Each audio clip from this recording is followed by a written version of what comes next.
Check, check. Hey everyone, Lazy Ben.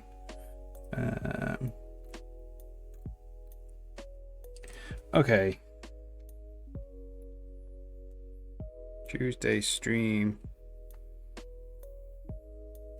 Get cable sorted out.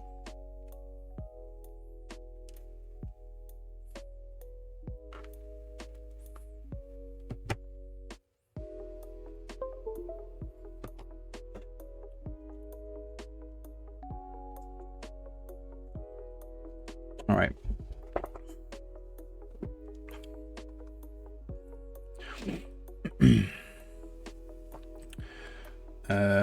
What am I doing?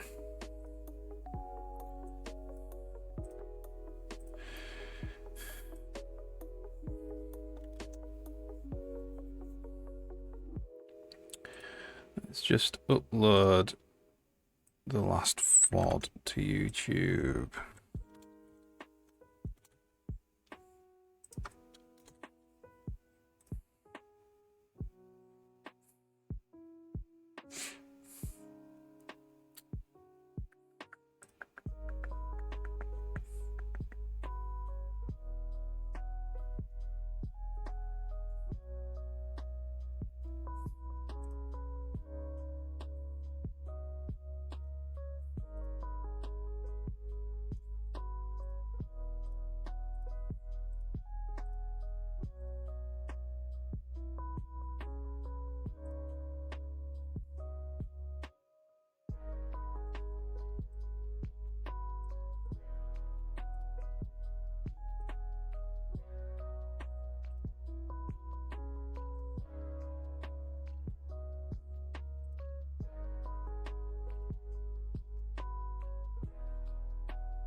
Give me a minute.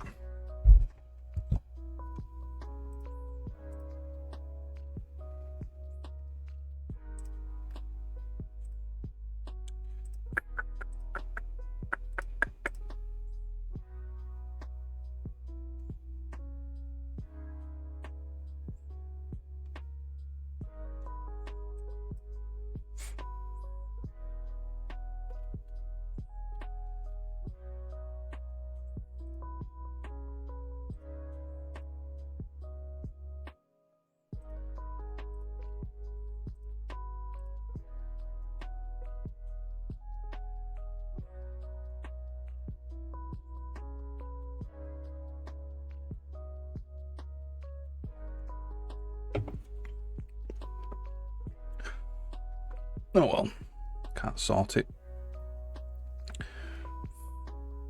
I don't think.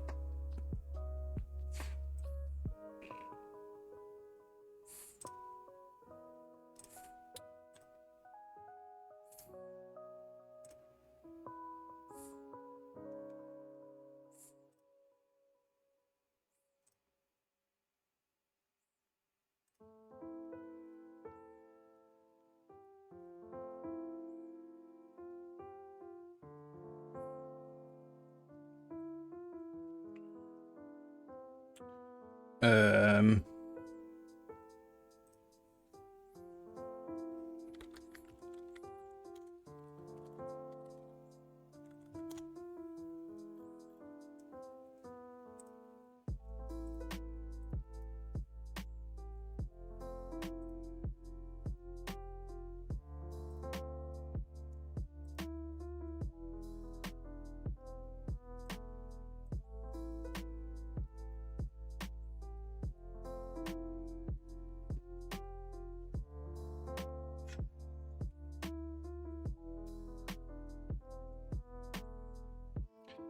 Okay, let's let the playlist sorter.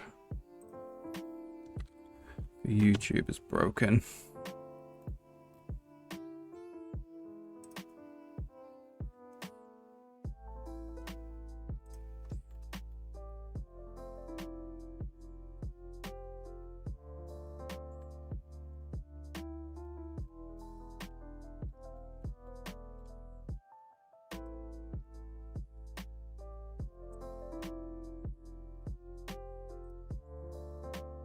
Okay, whatever.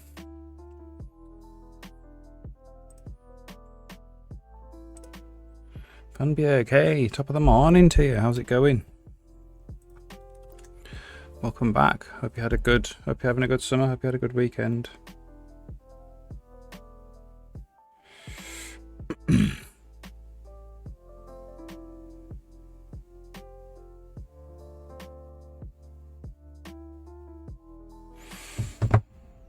Right. Rewriting your real disassembler. Wow, cool. Sounds interesting. I'm about to start something not quite engine-y. But it might be useful. It's gonna go in the LibBM library, which is just my library of containers really. It's not game engine specific what I'm gonna do. Okay. Look at the notes for last week. Formalized gameplay systems. Yeah, we did all of those. Okay, so next. So this is week 23. Which is the 4th of August to the 8th of August.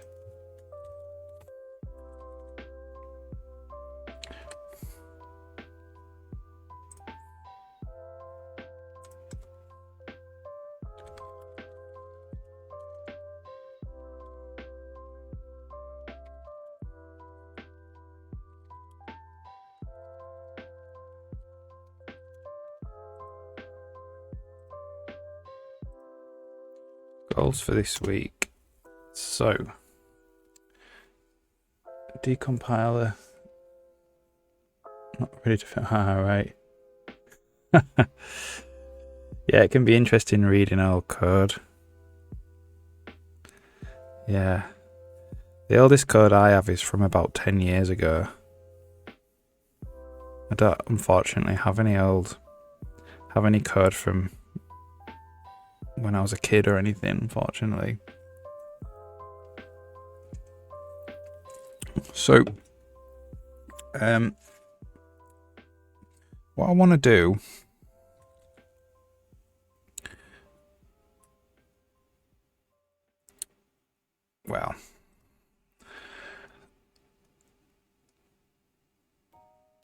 so I'm probably just going to say work on to-dos and bugs again.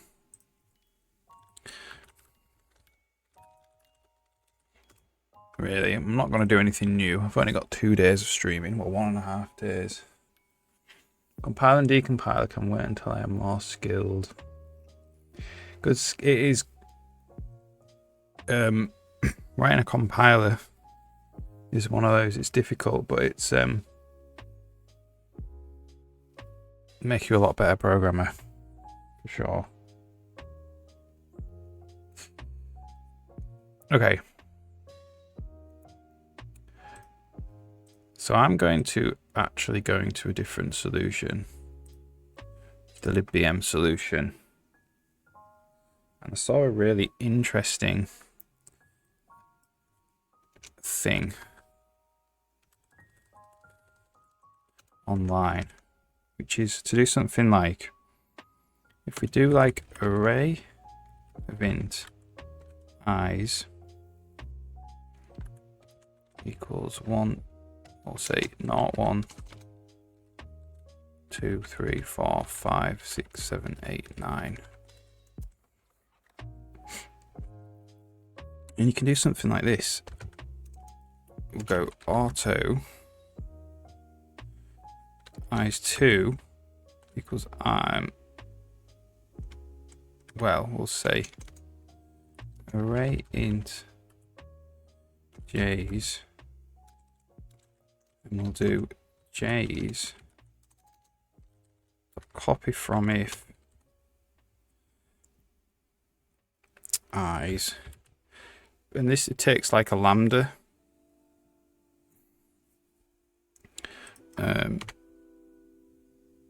It's just the element, right? So that's auto e. Return e, or BM is even.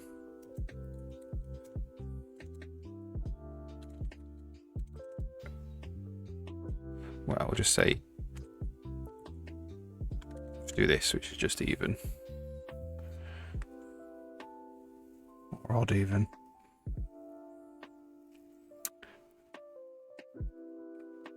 Assemble one script on the game using disassembler. Cool. Spent 10 milliseconds just loading the function signatures. Reading the file. Ah, right, okay.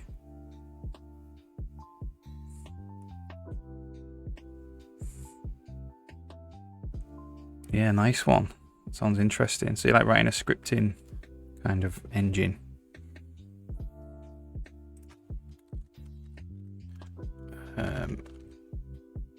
Do we even have is even? Make even.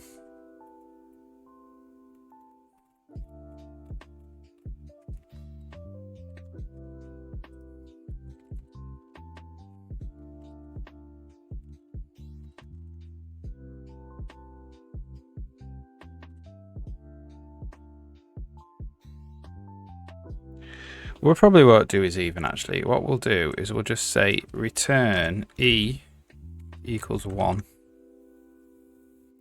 Like this. So this is a lambda which will just return 1 basically into j. So let's just run that and check it's actually true.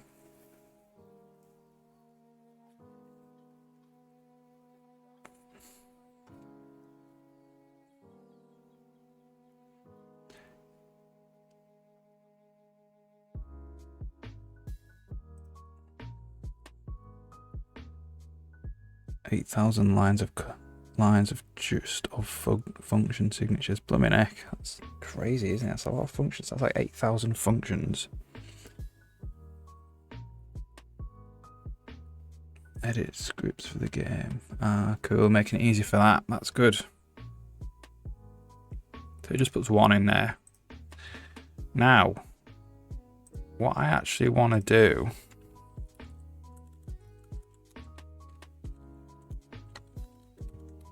is j's.copy from if i's. I'm just going to do e equals 1, which of course won't compile. The goal is to get that to compile.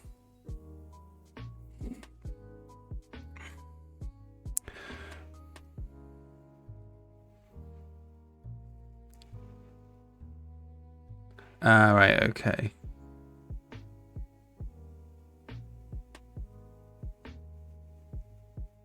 Email expanding on it. That's awesome. But you're rewriting a lot of it, yeah. It'll be a lot better. It's always a lot better, isn't it, rewriting? With a bit of experience of doing it before. So that's the goal. Try and get that to work. It's not going to, unfortunately, be exactly the same. It's going to be something like Elvars number 1 equals 1, or like arg equals 1.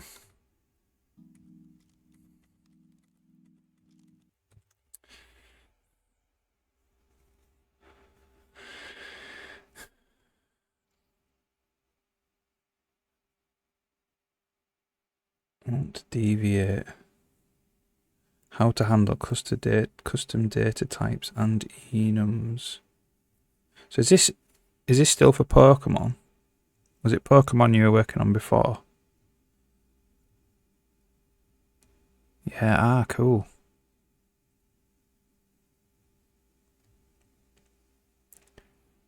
Yeah, nice. So have they got their own? Is it a scripting language or is it C? Functions to jump, like go to as a function. Right, okay.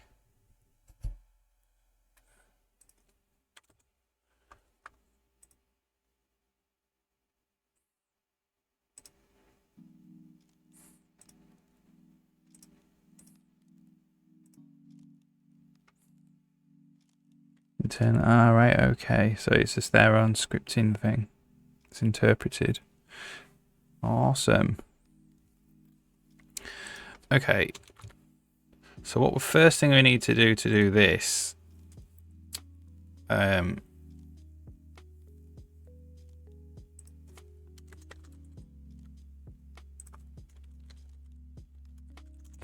is we need to make an object that is like an equal to object.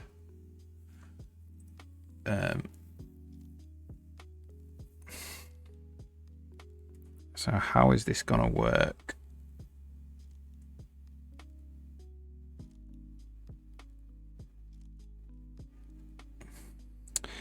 We need like template class T struct wrapper TT, and then we need like struct arg template class T operator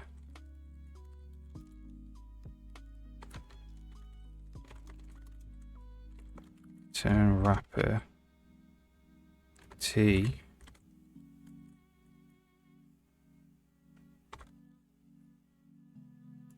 equals T. Does that compile?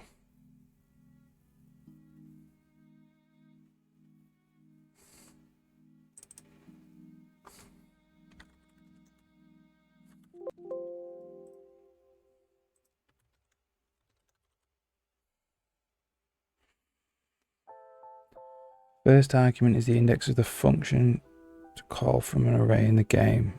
And each function has a variable number of arguments. Yeah, okay.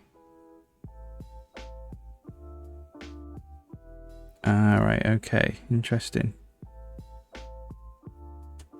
Not stored in the file. The number of arguments.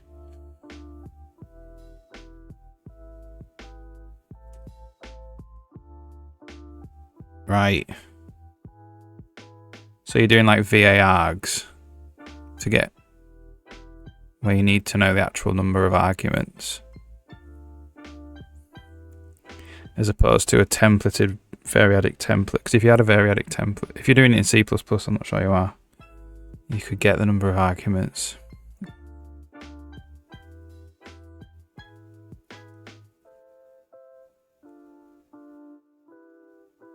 Advances the program counter of their VM. Right, so it's all in like their VM. Interesting.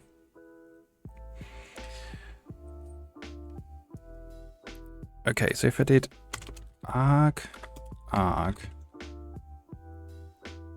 and then I did auto arg2 equals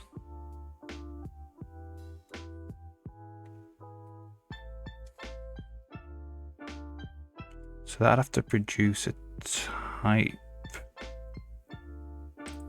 So that's wrapper of T.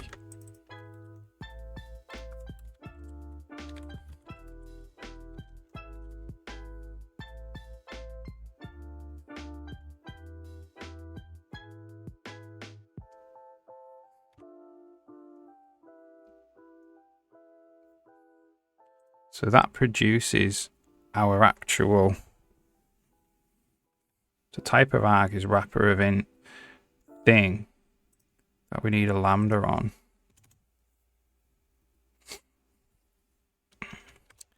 So this is bool.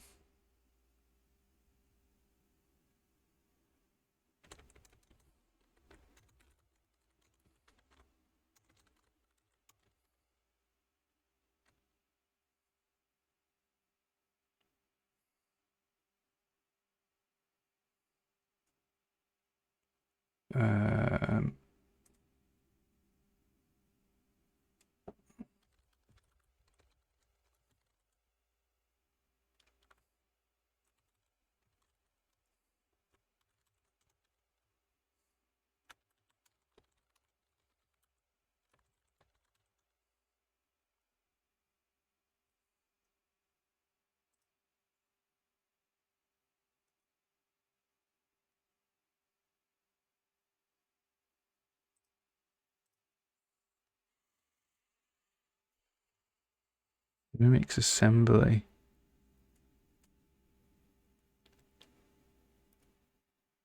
You cannot read from our memory. Additional jumps. Snack. Oh, right. Okay. Cool. Is it publicly? It's like a publicly available thing that they've released. It's cool.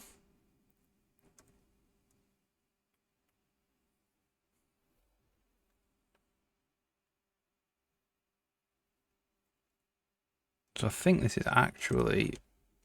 Ooh.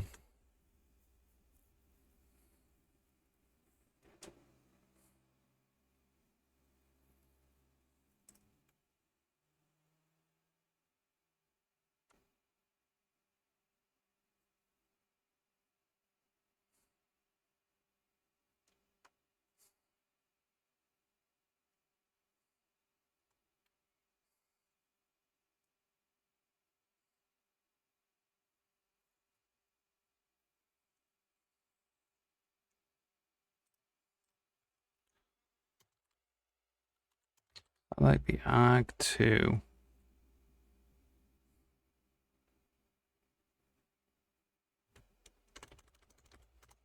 Okay, so let's do copy from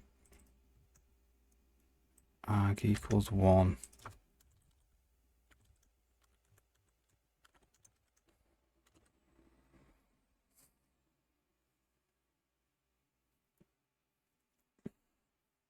Not public, reverse engineered. Ah, right, okay. Cool.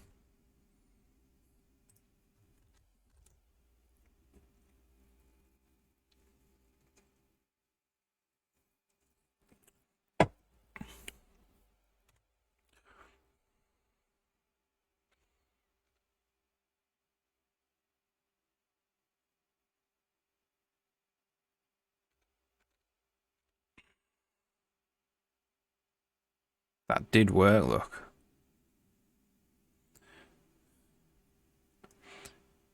Didn't actually go into the array.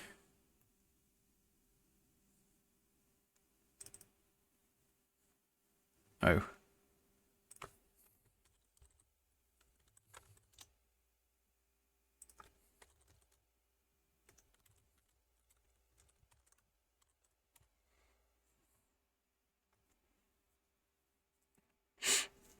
All function symbols are figured out by the community. There's 1,000 of them. Wow, that's cool.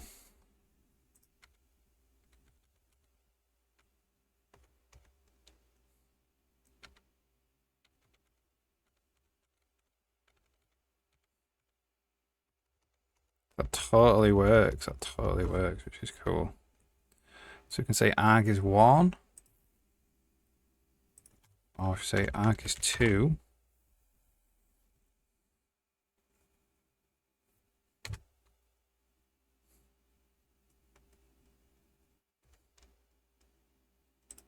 Puts 2 in there.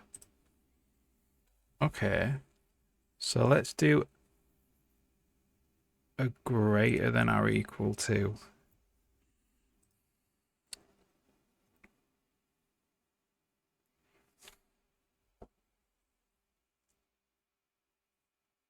Okay, so we need to actually pass in. We need really the comparator that we're passing in.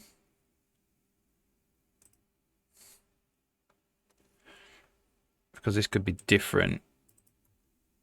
So we're going to do template class T struct comparator.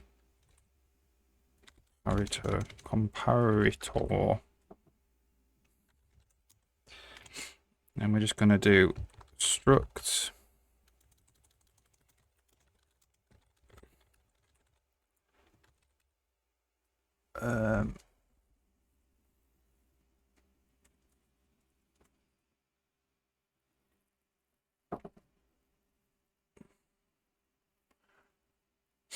arg comparator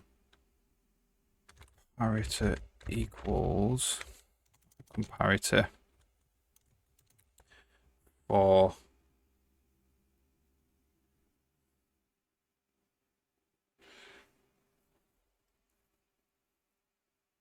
Well, hang on. We won't jump ahead. We won't just assume that we're going to go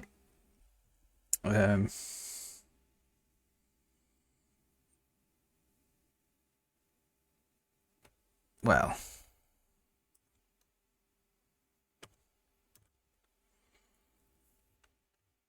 say equals, and we're just going to go bool operator const auto t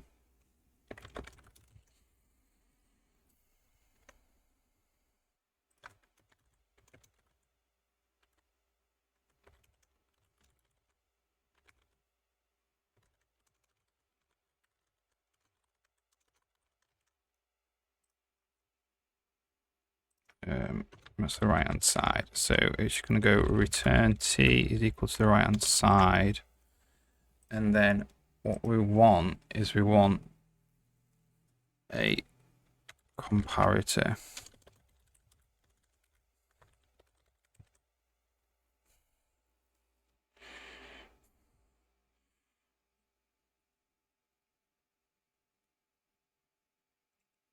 All right, okay. Script editor. I guess it. Okay. Yeah, nice one.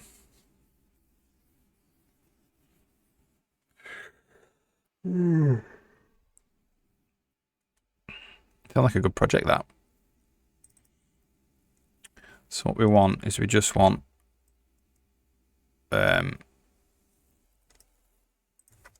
we might do const auto ls left hand side, right hand side, like this.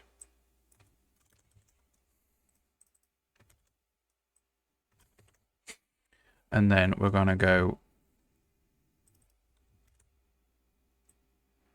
comparator t e, and then this is the, doesn't even need a t actually at the moment anyway. So it's the equals. See if that builds.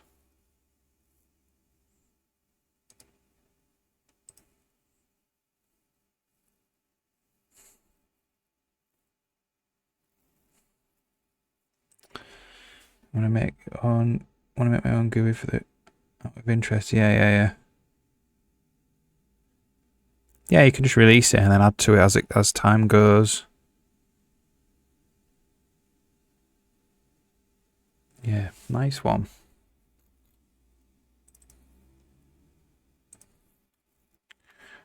Okay, so this can't be templated. This needs to actually be a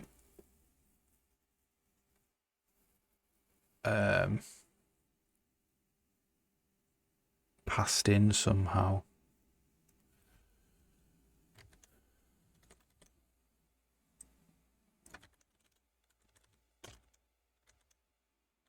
It has to be templated. Our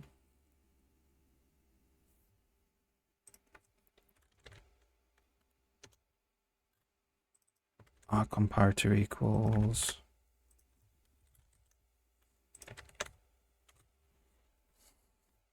You know, this can kind of just be auto, can't it?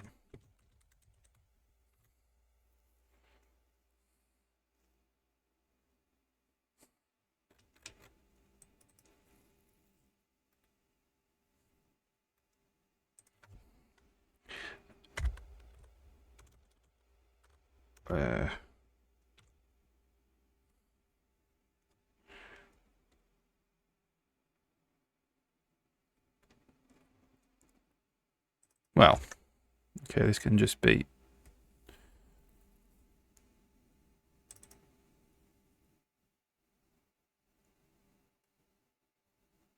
Could just make a comparator. know if you really need to make one.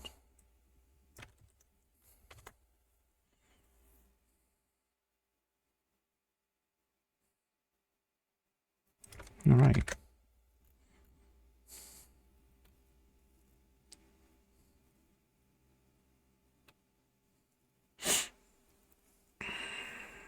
Root Dragon, hey, how's it going?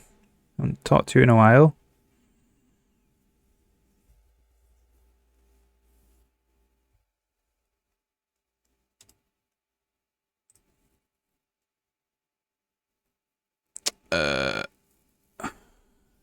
Libraries written in C++. So I should try and find a cross-platform GUI frame, but yeah, you can do like IMGUI or something. Although you're wanting to do more of an event-driven. I don't know if IMGUI does events. I'm not sure. What is the array after int main? This is a different project. I'm working on something. So this is the libbm solution. So this is like where I can write stuff for the support library for the engine. And I don't have to compile the entire engine. I'm working on this thing where rather than passing in a lambda, you can just pass in the actual thing. I saw it yesterday online. I was like, that's a cool idea. So rather than doing this, where you say like, well, it'd be 2 in this case, e equals 2, you do this, arg equals 2. So it will copy integers from i's if it's 2. So I'm just working on kind of like, just seeing what happens really.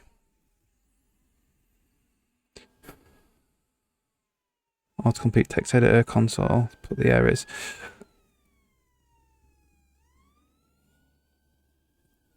Yeah, cool. I don't have much experience in third-party GUI stuff. Built-in text editor. Yeah, I think IMGUI can do literally. It's a big old thing now. Can do full-blown game engine editors in it and stuff. So what's this for?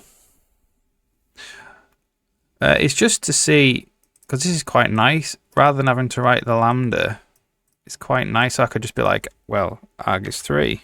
Or I could put different ones in, like arg is greater than 3. So it's copied from, if it's just kind of a nice, because I could hide this away so that you don't have to write this. So you'd just be like, it'd work for any lambda. I just thought it'd be quite a nice thing. No particular use case right now, but you can imagine like wanting to simplify lambdas down to just calls like that.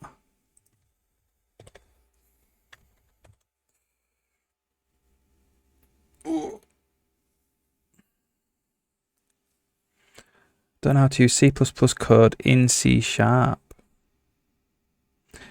Right, you need to write a interface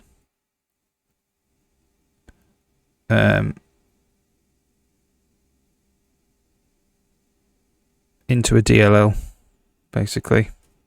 There's 2 ways. You can do you can just do DLL imports in C#, exactly the same as you can in C++.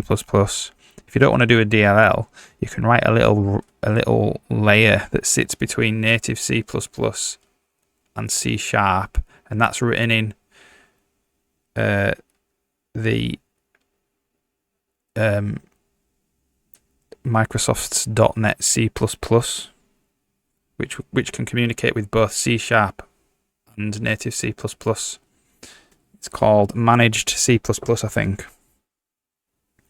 That's Windows only as far as I'm aware. It might not be. Last time I looked at it, it was Windows only, but they've gone a lot more multi-platform since then. You heard of ZKP? No, I've not. Oh. Yeah, have a look at Managed C++, because that's how you would... You either compile DLLs and reference them from C++, you can do that. Or you can write a little Managed C++ layer and then you get direct interop between them as well.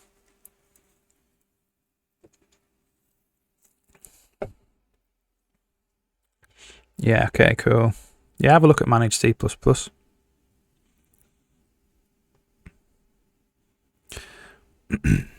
you can just call C# code from Manage C++ and back from C# to Manage C++. Yeah, take a look. Yeah, cool. No, I've not heard of ZKP with Dragon. So it might be a bad idea. Yeah, I mean, the thing is, you could just have a separate project and just spend a couple of hours looking at it, like just building a little toy thing like this and seeing if you can get like C# to print to do standard out or something to do C out.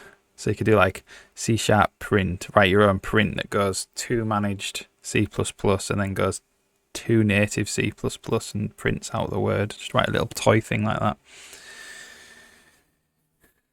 C++ in Java. Oh, cool. Zero knowledge proof. All right. Cool.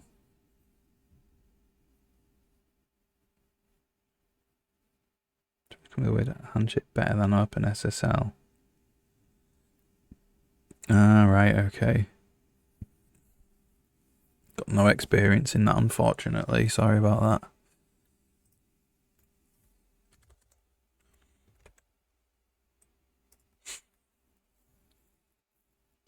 It was slow. Yeah, I don't know how fast it is to interrupt between. So I've written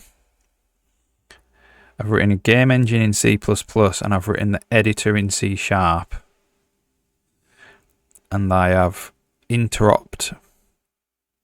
I've had the editor send the game, the C++ messages and then back again, and it was all fast enough for me. So it was fine. This was a few years ago now. So it's probably fine. It's not going to be as fast as writing everything in C++ probably, but it's probably going to be fine.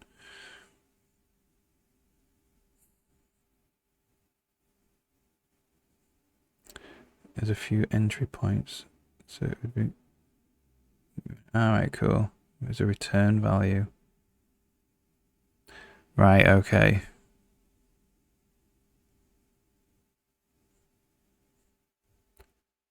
Like the disassemble returns a string with the output. Yeah, okay. Interesting.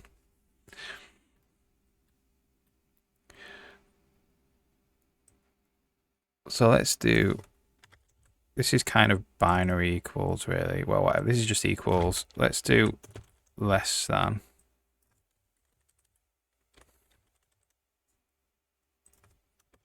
Just that.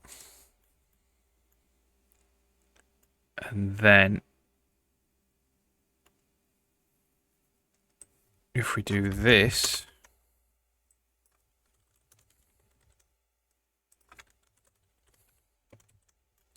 then in theory what that means, we can do copy anything that's less than 2.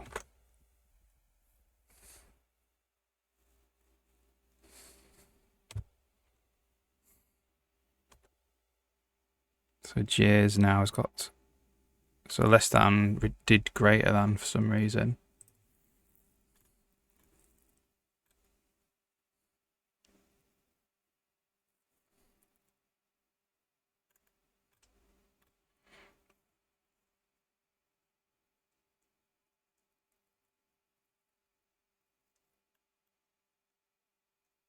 Okay, so it probably needs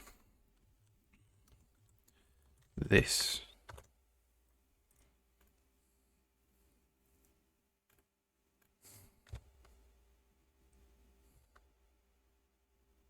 There we go, not on 1. So we could say copy anything that's less than 5.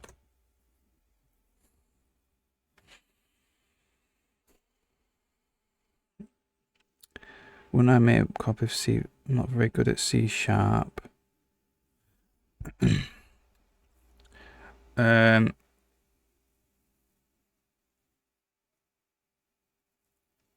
think what you do in C# is you pin a pointer and then you make a copy. Yeah, probably. To get So you can pin, you could probably pin the actual memory address in C#. So if you want to work with pointers in C#, you've got to like lock them or pin them. And then that gives you the actual address of the string. And then you can copy that into a C++ string. I'm not sure about sharing memory between them. Can't remember that. If you can just copy over the address or not, I'm not sure. Probably not, because it's probably going to get garbage collected away by C#.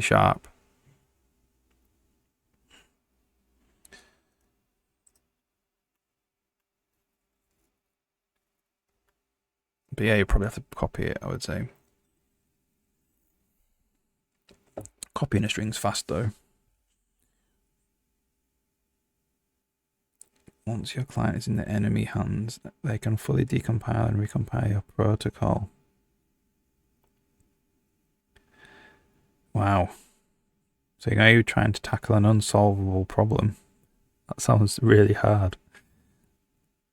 If my function returns a standard string that's heap allocated buffer, on the C# side, would I need to allocate the buffer of the same size and do a copy? If you can control the memory of the string, you'll just be able to pass in a pointer from C++ to C#, and then construct a C# string out of that pointer probably, which will probably do its own copy and allocate and everything.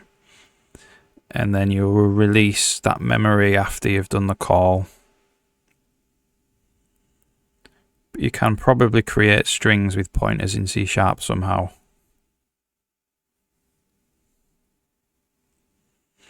Or you could probably do it in managed C++, and then it would be a managed string, exactly the same as a C# string. It'd be exactly the same. So you could probably just use it. Yeah, because managed C++ strings are the same as managed C# strings. If a string is under a megabyte, I think there's much harm in a copy. No, there's no. Copying strings is fine, it's fast.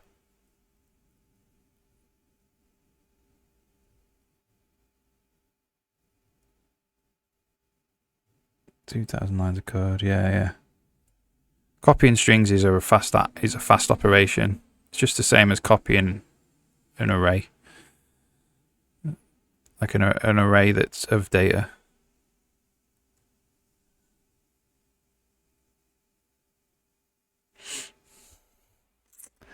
Cool.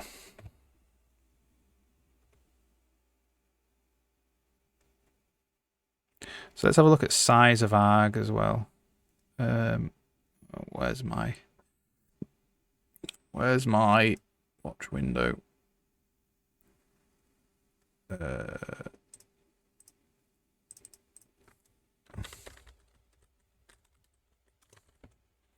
It's 1 byte, which is totally fine.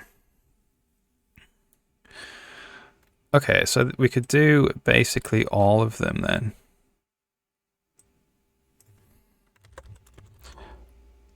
So that's less than equal to.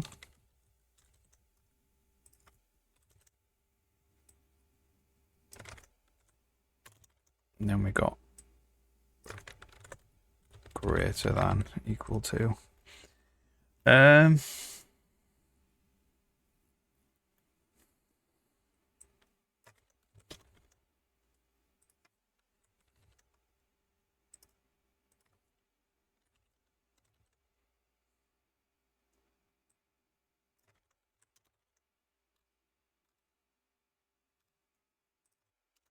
Greater than or equal to.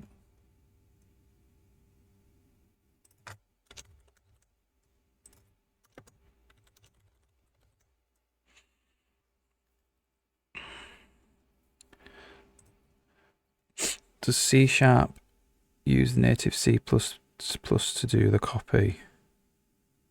Probably not. It is probably a mem copy though.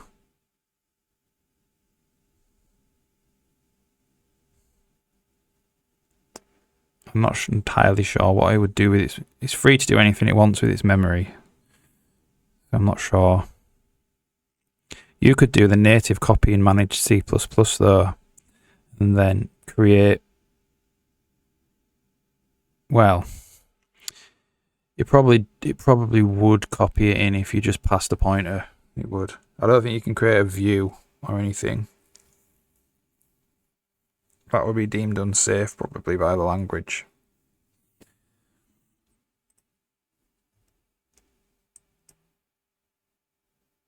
I think I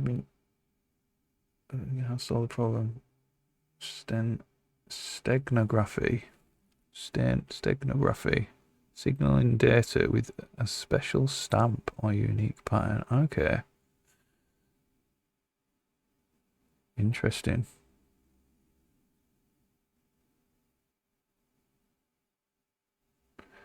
The only thing I can think is, what if they had less control? Interesting.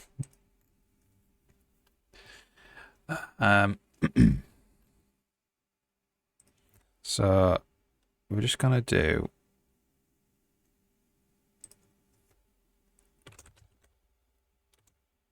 greater than or equal to 5, or less than or equal to 5.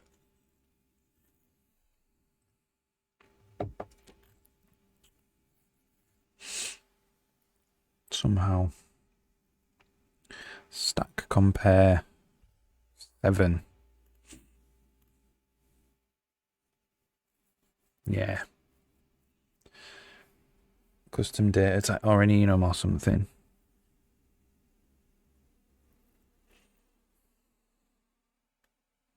Data type in the signature would be something like condition.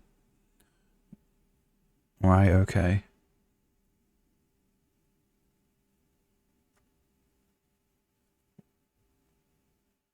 Yeah. Cool, man. So that includes 5. We'll say greater than 5.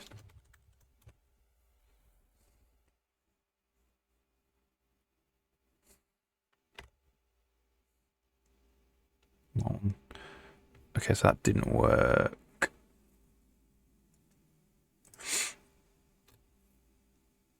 Because we're not actually putting the right call in.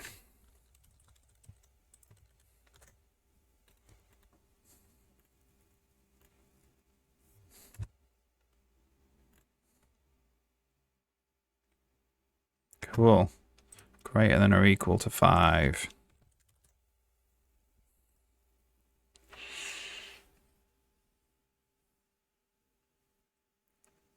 Branch if equal, but in the scripting language it's 2 functions. Right, okay. Okay.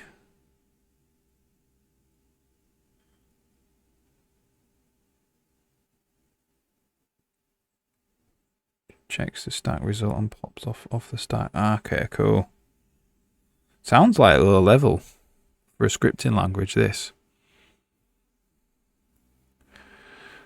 I wonder if, like, the Pokemon actual devs have some kind of editor, visual editor to do it.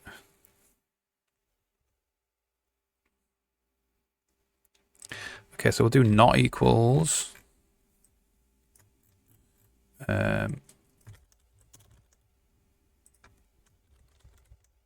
Not equals.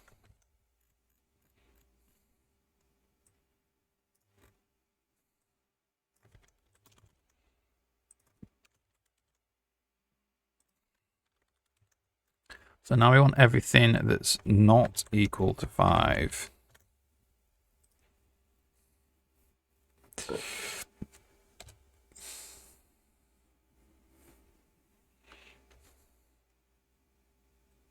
That's cool.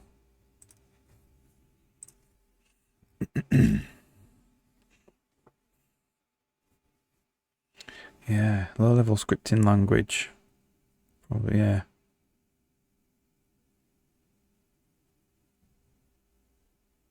That's awesome. Yeah. That's really cool. Someone needs to like rebuild the visual scripter on top of it. That would be cool.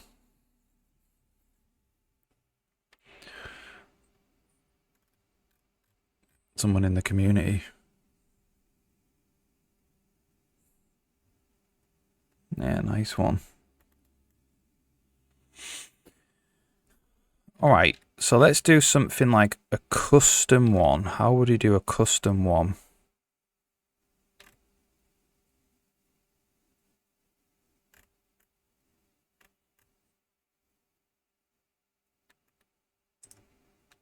So you'd have to do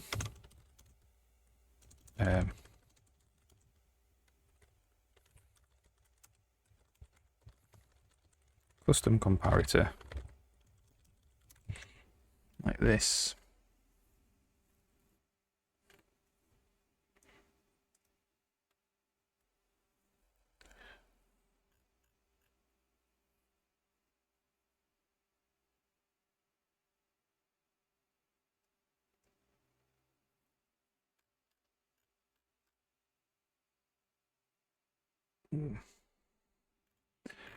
Maybe we would have this in it.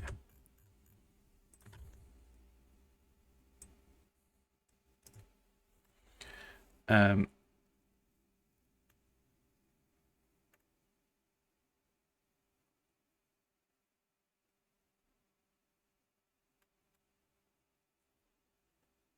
it would be a custom.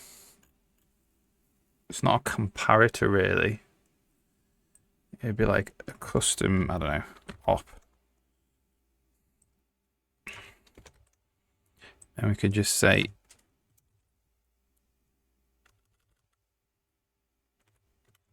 custom. We'll say custom is even. And we'll just return not right hand side and 1 like that.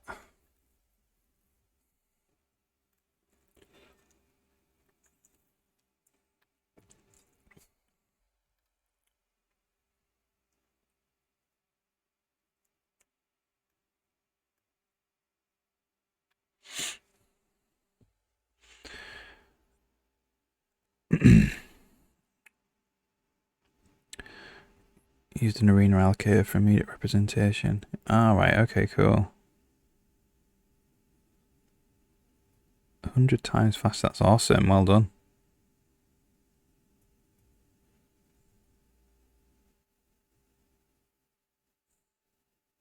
Yeah, it sounds tricky, doesn't it? You first got to decompile it and then you've got to... It actually seems to be quite low level anyway to write scripts for it.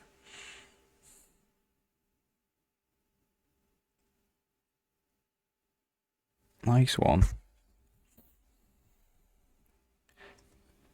So how do I want this to work?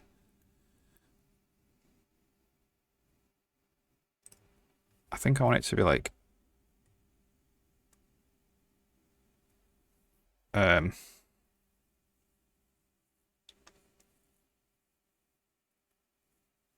that doesn't actually need a template to start with.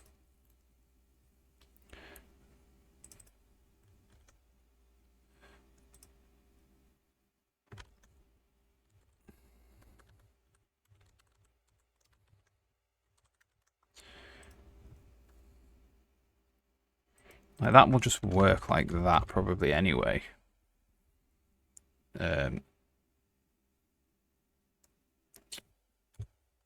But it's when you want to start having testing different arguments. Yeah, maybe before we do this, we need to have...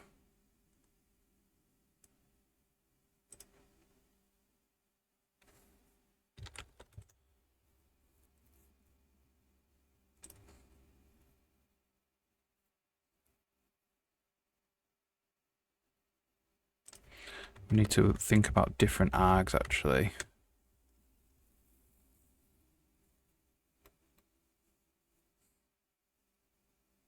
Different numbers of args. So like arg1 and arg2. So we need this lambda won't really work in that situation.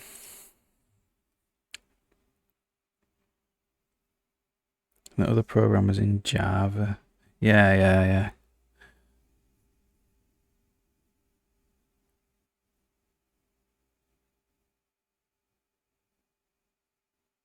Memory optimization. Yeah, that's cool, man. So we need that's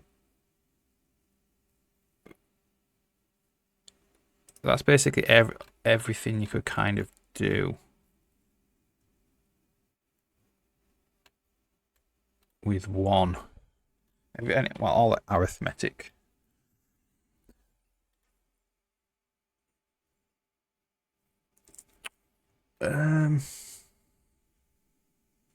What about if we wanted to do something like, well, everything else.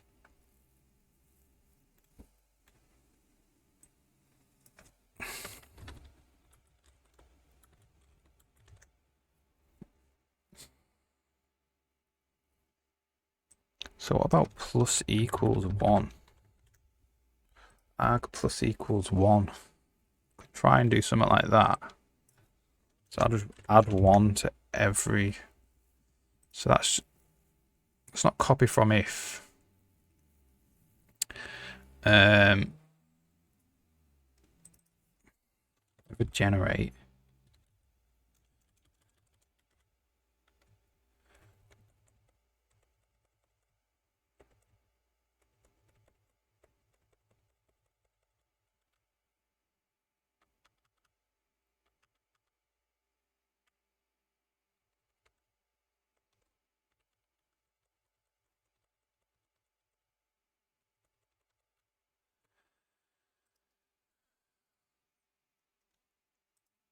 Do we not have a generate?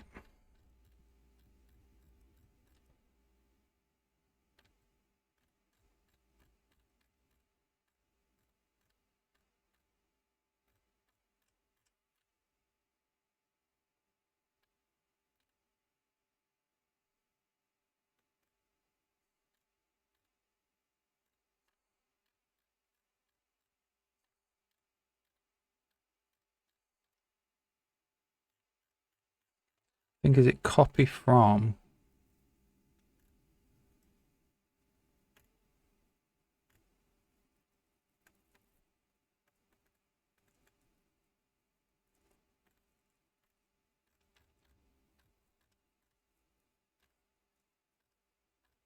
So we could do something like, we could make one generate from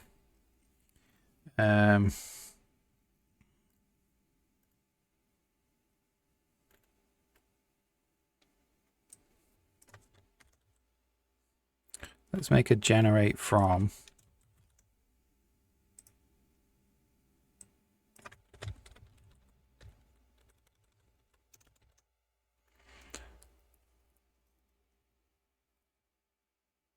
and this is just add lambda of a like that.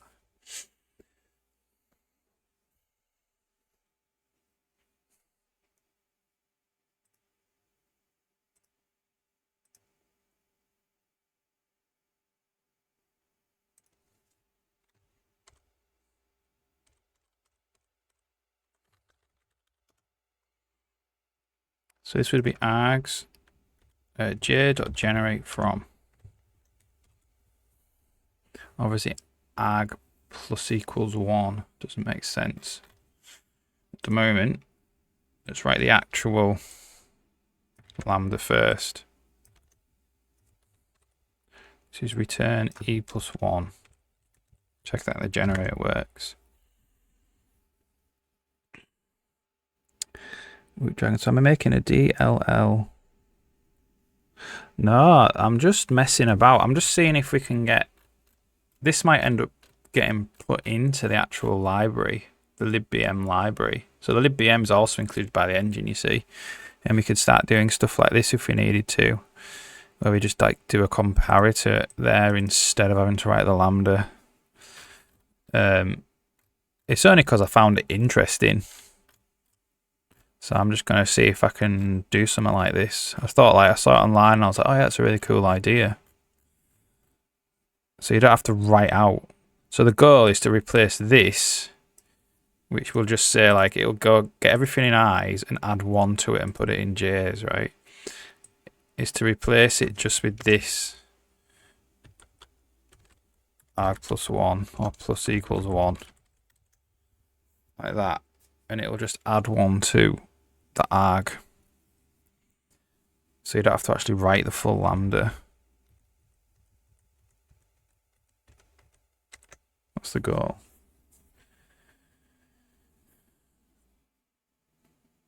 100,000 lines in 90 milliseconds. Nice one.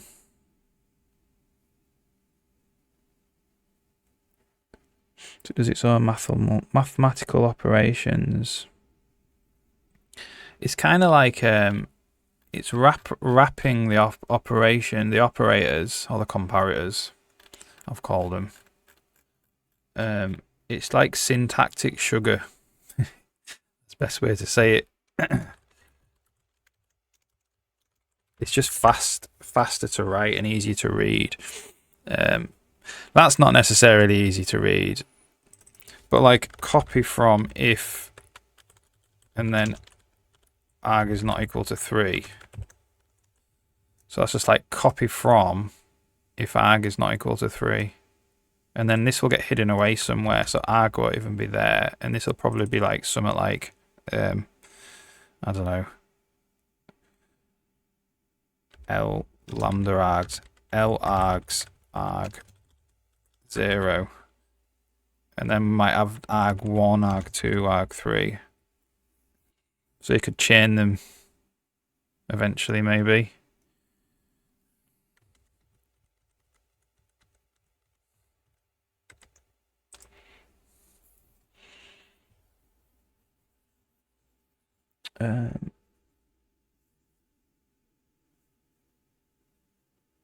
Is it compiler? Yeah. It sounds really interesting, Van Bjerg.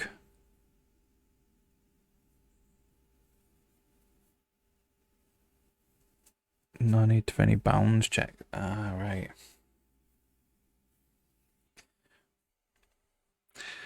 So yeah, Woot Dragon, it's worth noting that this will work in anything. Anywhere that there is a lambda.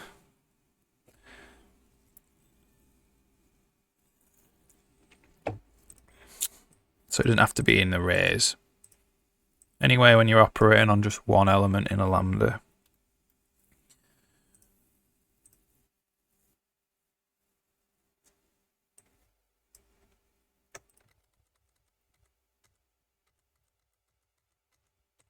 Okay.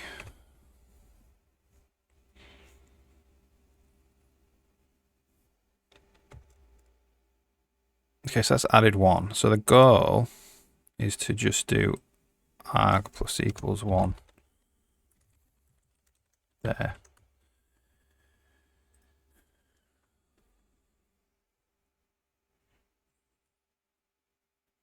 How much performance do I lose from having 2 bounds checks per instruction? It's probably quite expensive per instruction.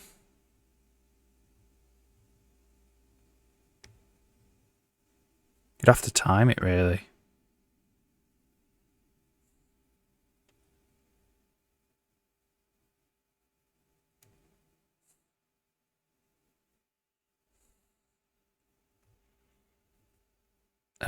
But yeah, like, if statements are generally quite expensive. If you're really worrying about performance, they are anyway. Or can be. Hard to notice. Yeah. So this type of thing. So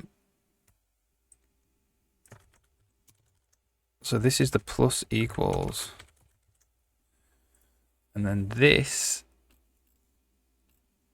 is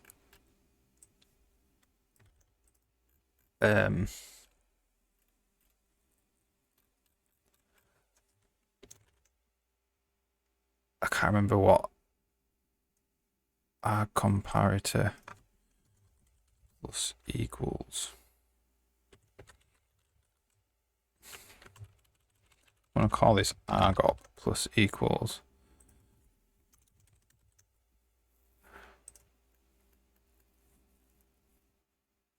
Well, that's kind of a plus. It's not really plus equals. This is a plus.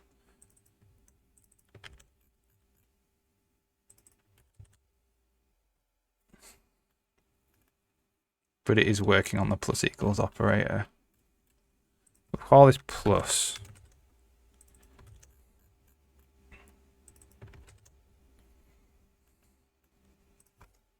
See if that builds.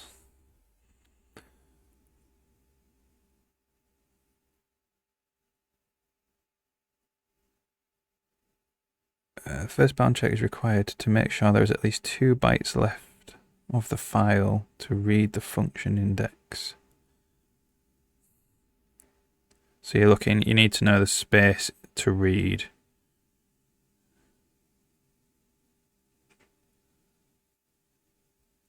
The next is required to make sure the size of the function, including the arguments, doesn't reach the end of the file.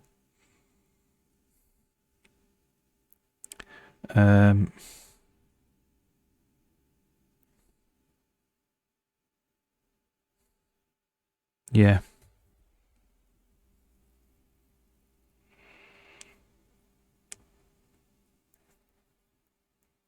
That's probably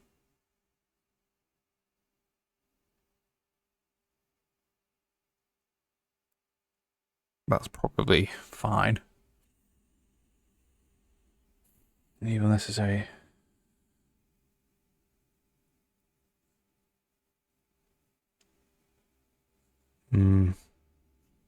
Without really seeing a code, it's hard to say if you could do it a different way. Interesting.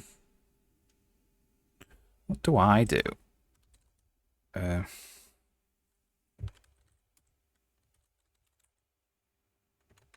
File read binary.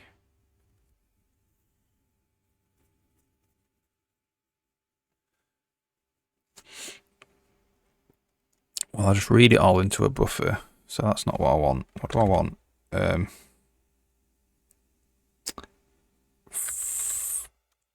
Some kind of reader. Binary reader.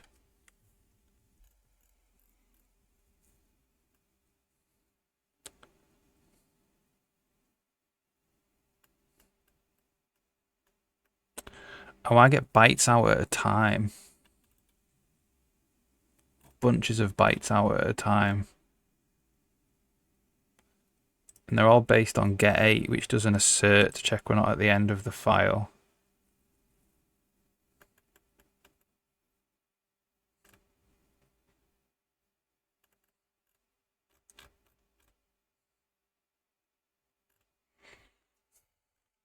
Find out where I actually get to the end.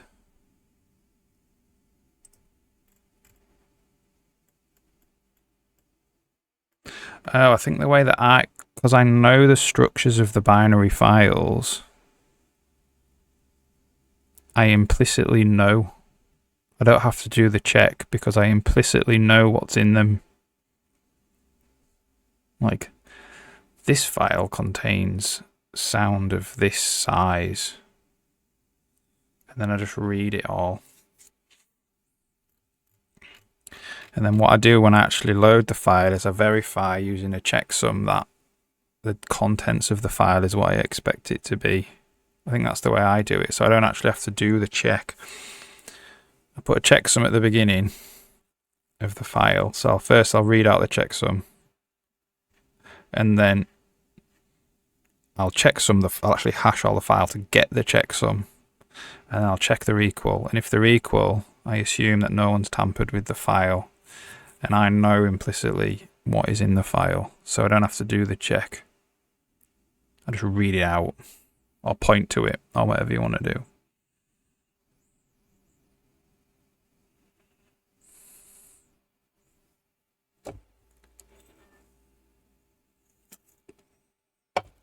But I am doing asserts to make sure in debug build that you're not going off the end of the file.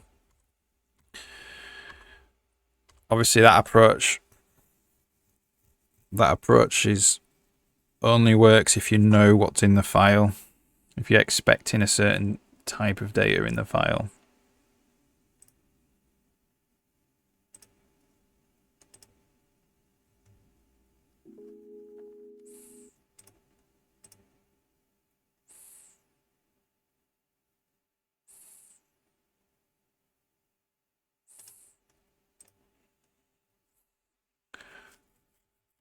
So he doesn't know what to expect. Yeah, so you don't know you don't know if what you need out of the file.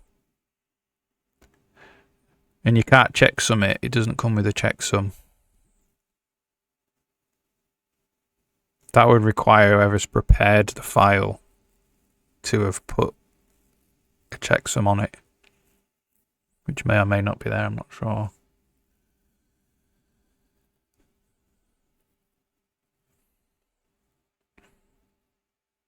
You could do it yourself. You could have some pre-build step which takes the binary file that you've got and converts it to your own format. Oops. And then all you've got to do is, and then you use your own format from then on. You just have to do a quick check to make sure that the file's not, if the file is newer than your format file, you need to redo it again. So you could do it like the first time it reads it directly from the file that's given to you into your own format file. And then subsequent steps, just check the ages of the files. And then at least you know in your format file exactly what data to expect.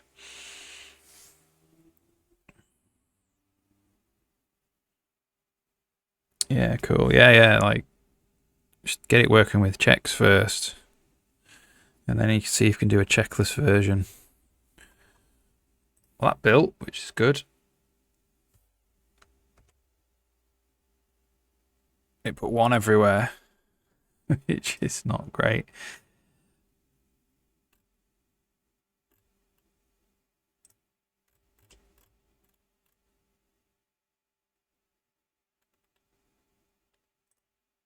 Return left-hand side plus right-hand side.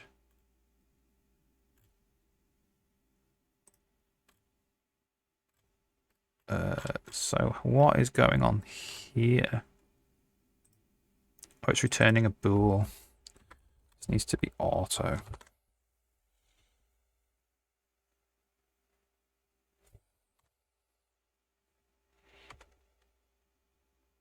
Still ones everywhere.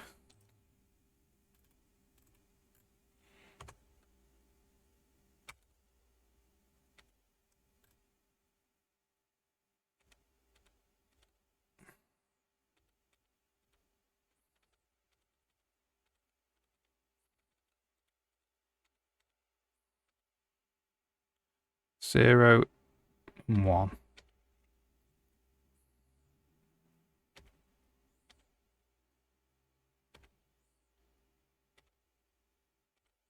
Is one. 1 and 1 is 2.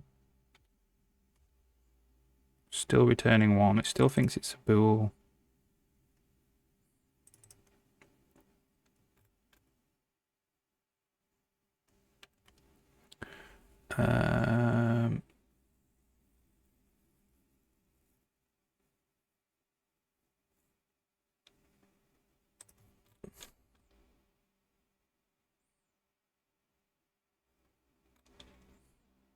Because it's returning a bool there as well.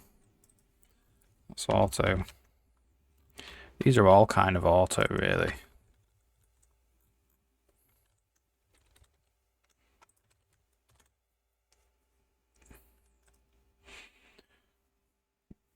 How long will I be streaming? I'm streaming till 4:30 today. Yeah, I'm back at 4:30. I'm streaming on Thursday as well, so if you don't catch me, I'll be back in on Thursday, and I'm doing a full day on Thursday from probably 10 till 5. Good luck with it. Get some progress done. There we go. So let's do minus equals, and that's minus.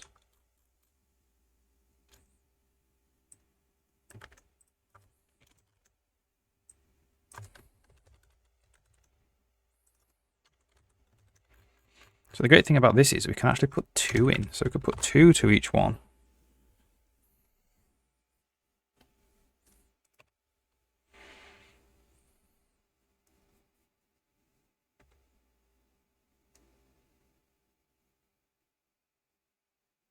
Two, 3, 4, 5, 6, 7, 8, 9, 10, 11. So it's minus 2 from each one.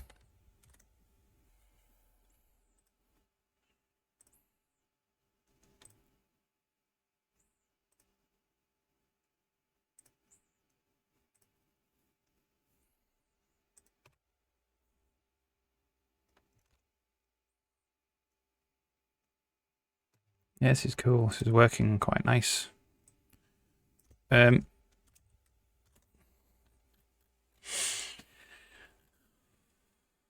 Unexpected end if.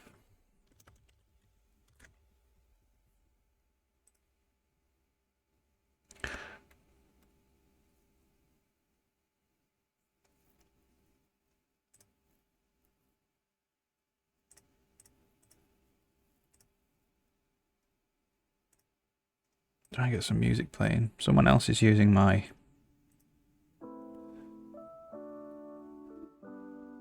Right, cool. Someone else using my music stuff. Someone else in my family.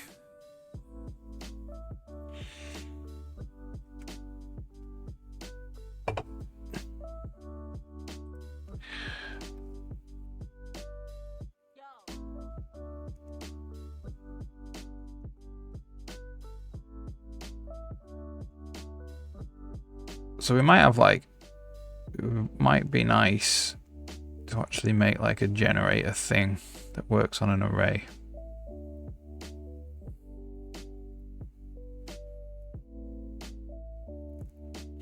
Not sure yet. Oh, let's have a look.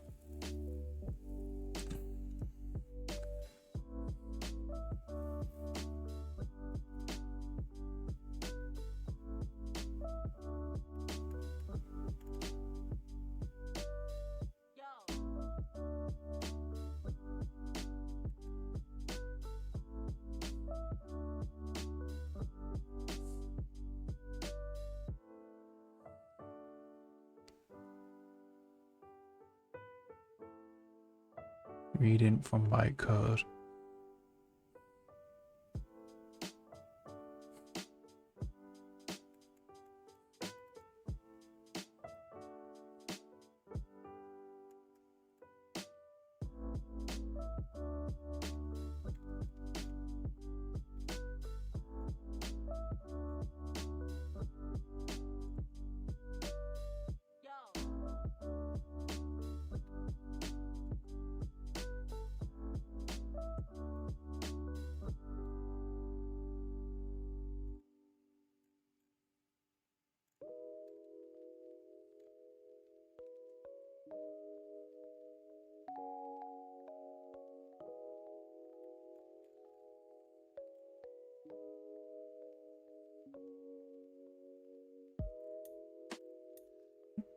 Interesting.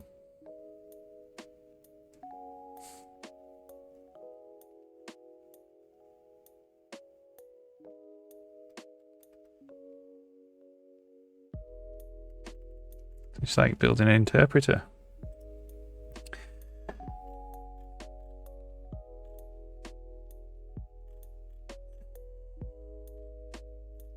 You know what the next level of this is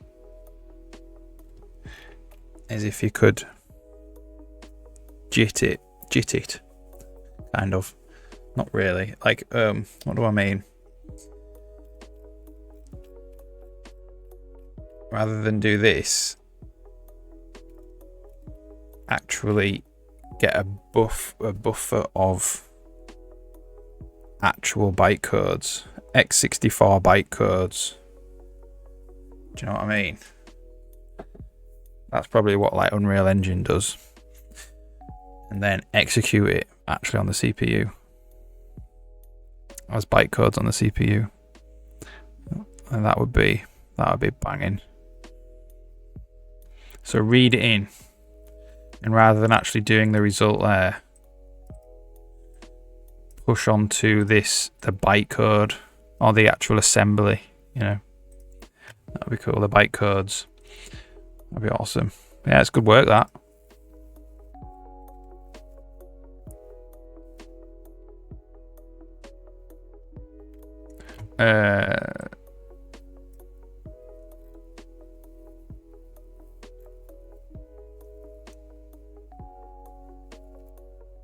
So we could do a mod equal as well.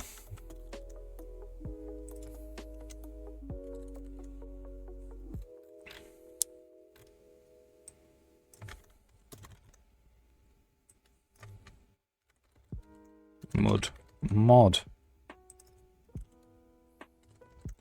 Kind of doing something similar to me, a little bit. I'm not interpreting anything. Okay, so I'll do the mod equals.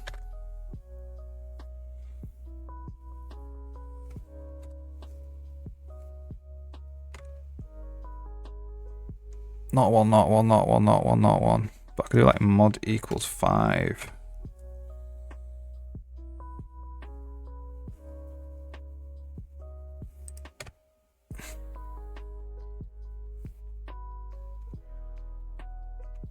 Not 1, 2, 3, 4. Not 1, 2, 3, 4.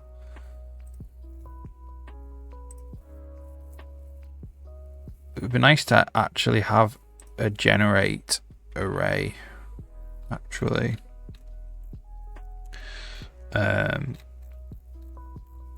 call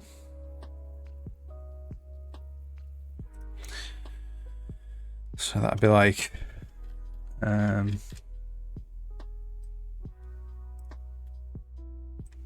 similar thing, array base lm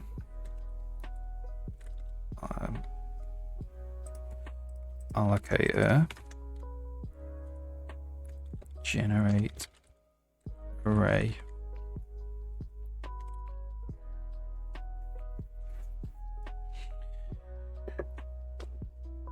Generate array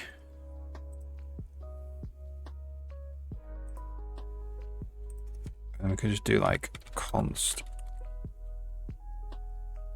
array base. Well, we need 2 kinds of allocator.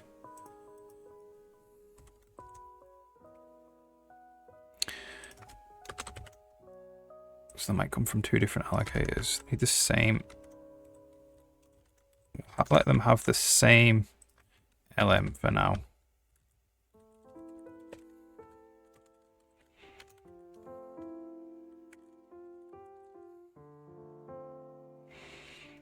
We want the actual generator lambda as well.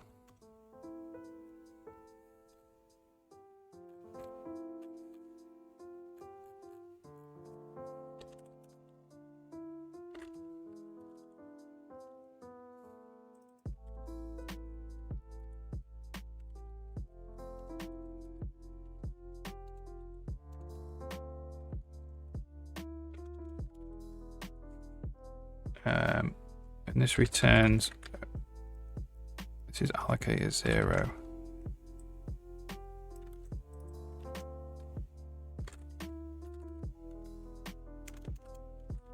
Generate from our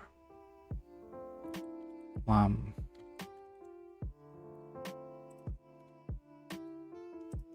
I mean,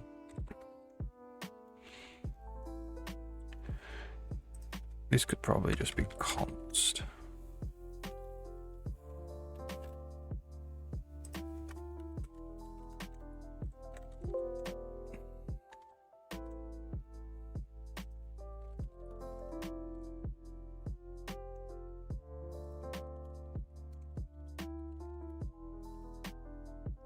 under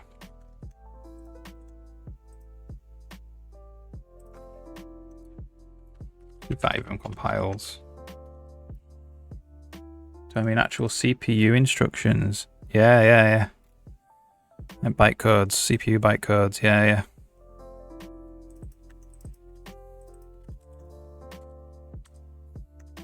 So you can put them in an array, right? Put them in an array. Cast that array to a function pointer. And then call the function pointer. And as long as... I don't know if you have to set your permissions for that data. You probably, when you allocate the actual data, you've probably got to set the permissions to be execute permissions. And it will actually execute the code in the array. If you cast it to a function pointer, you probably have to do something like give me some memory and make sure it has execute permissions on it. But you can do that, yeah.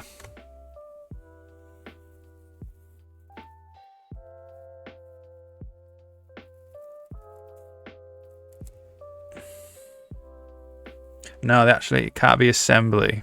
It has to be bytecodes. So the level down from assembly.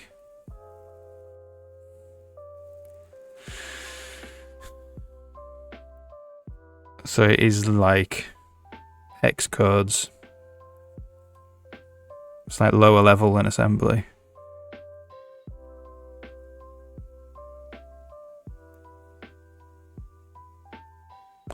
Do I have an example? I don't have an example.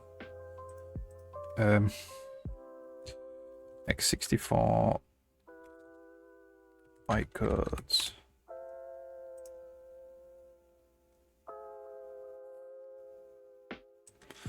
So read.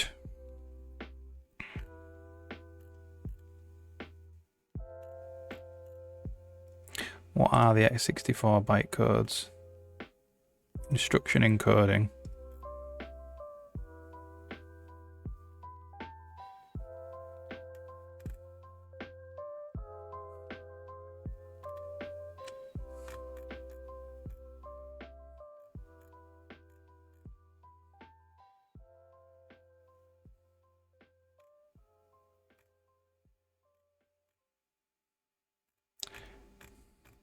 I've never done it before. I have seen it done.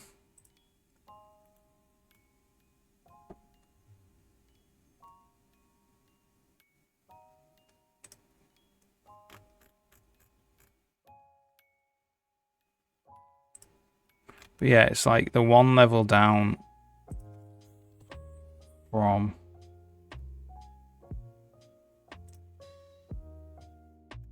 opcodes.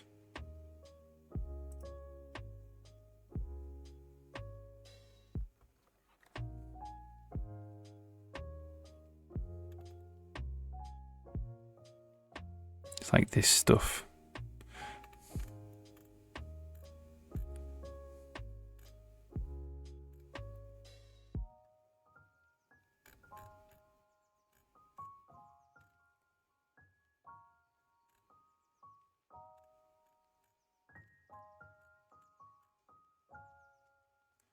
Interesting though, eh? But no, unfortunately, I don't have an example. Whoops. Just turned off my music.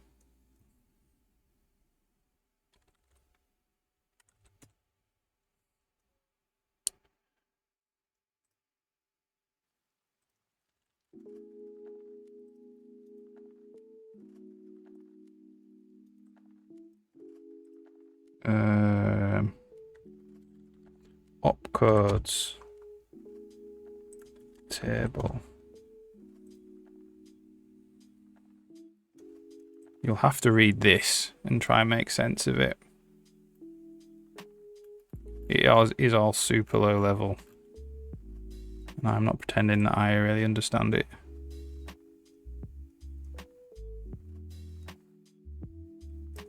But we've got like D3. Let's read the top of this table.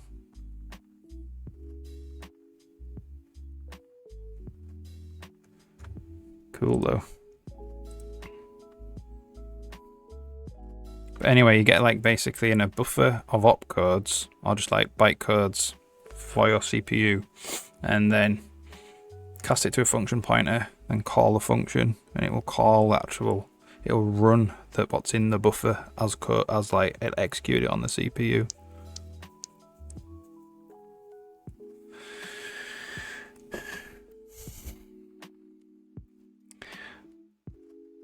Okay.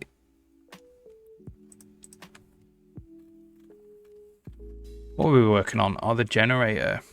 So it would be equals generate array eyes, and then we'll just do arg mod equals 5.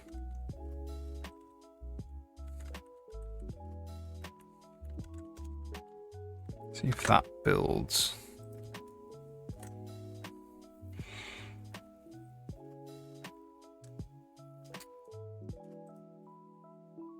What?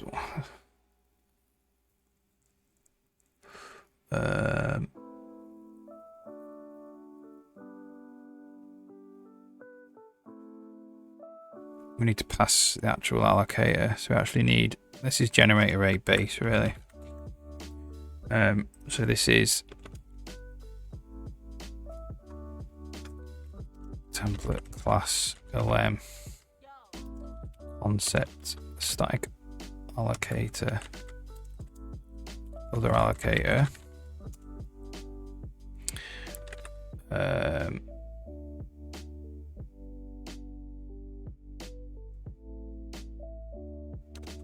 We should say using generate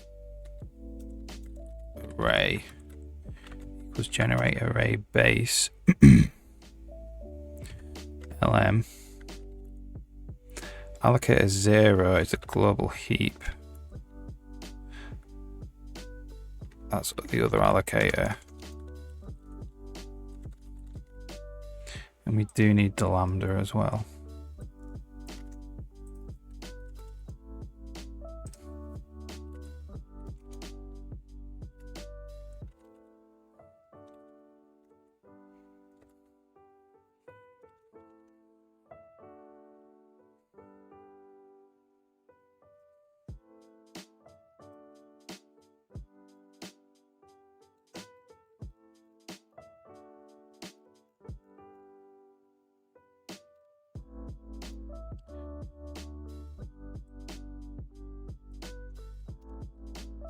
Might actually put these right at the bottom.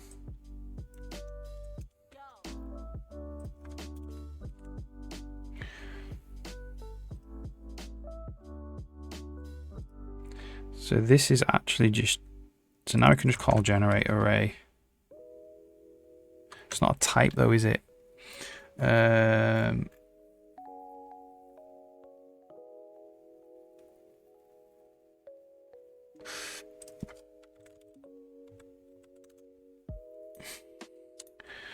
So this is auto generate array.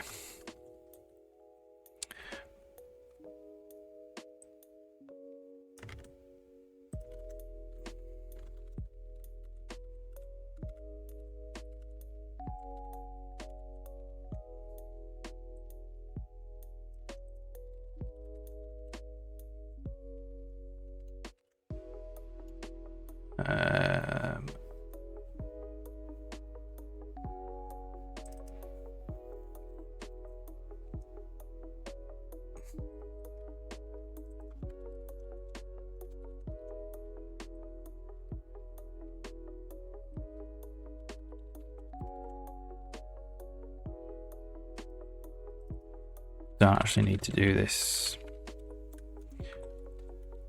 Our standard move lambda.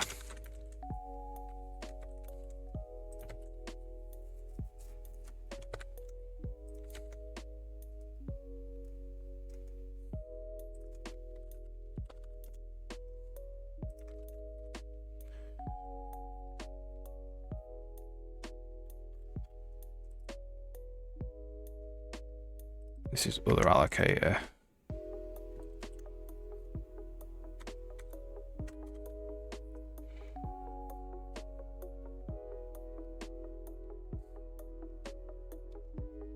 Hey, let's see if that works.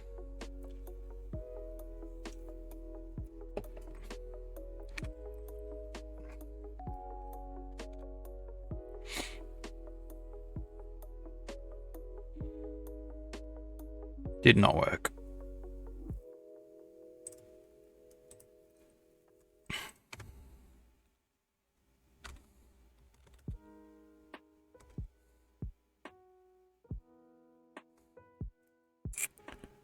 Generate array base. Generate from.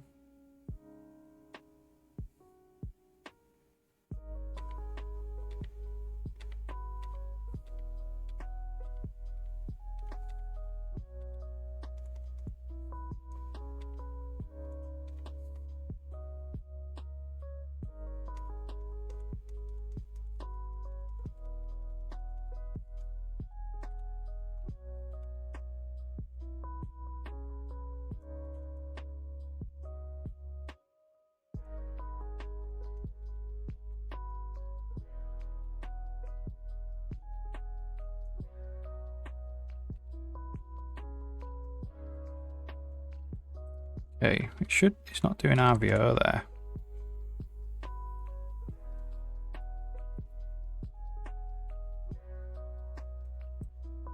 To try and do.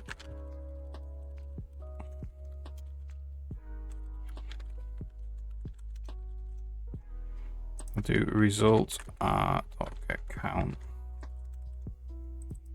And then we'll return result dot generate from. Oh, that doesn't actually. What does that return? That doesn't return the array. That's what's happening.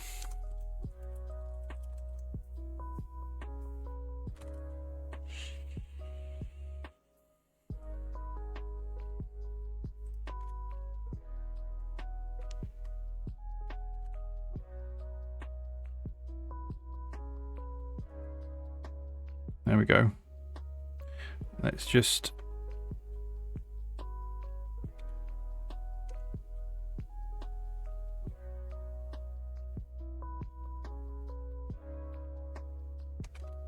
check it does the actual RVO stuff. Yeah.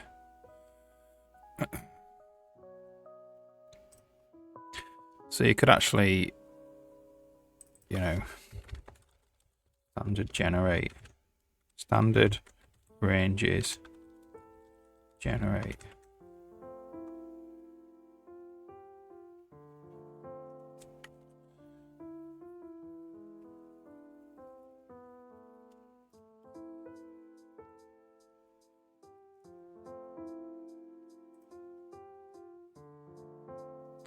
Let's just see how this works. I've seen this before. I'm not sure how it works.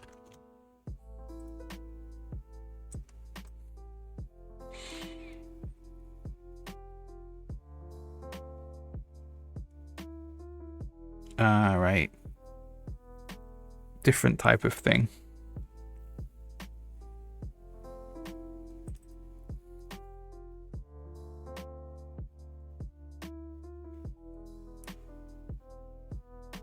Puts it into the thing. Puts it into there rather than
This is array base, that's why.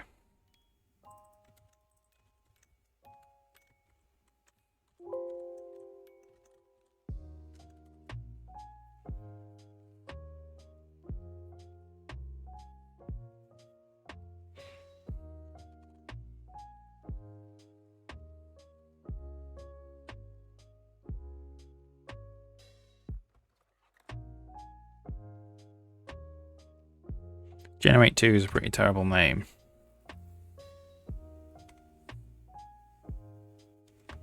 It should be copy 2 really.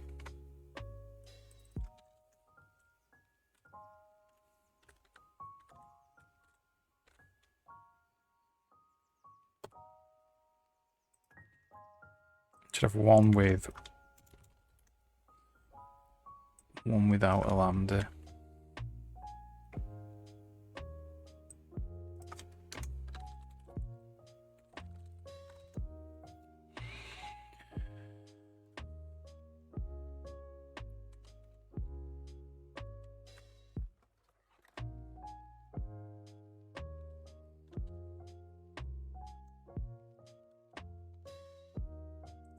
Or copy 2.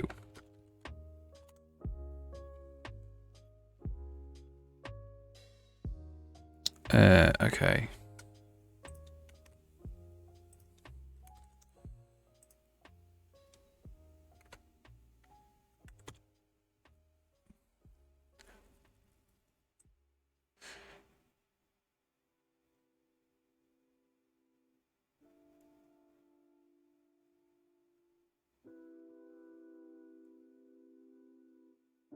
So that's a weird error.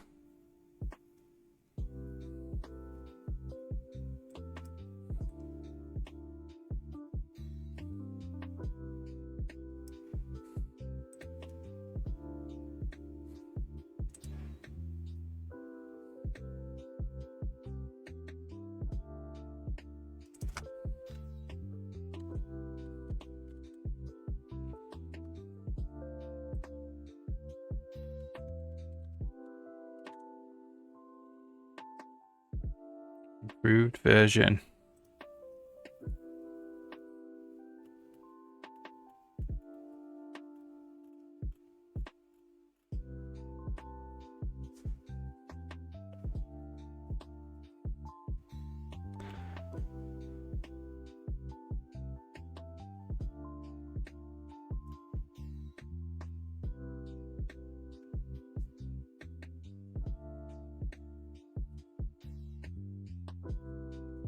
In order for this, let's double check.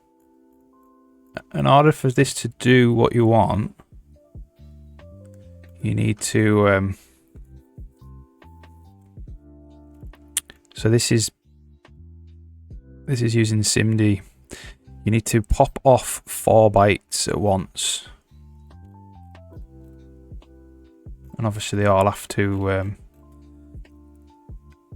They all have to be this requiring the same op as well.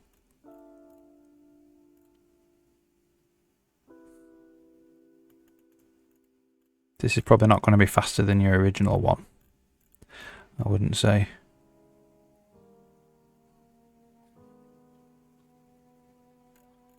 It's cool though.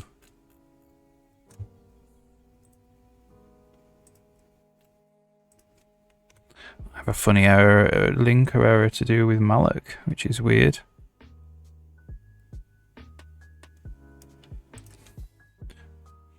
Am I including global heap?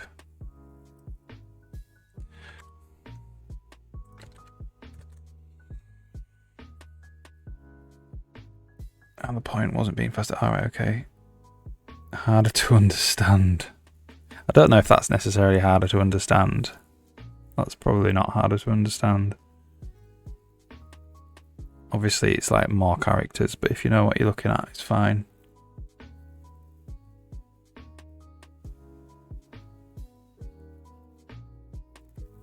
Cool. I'm going to get rid of this. And I hope that's causing the linker error.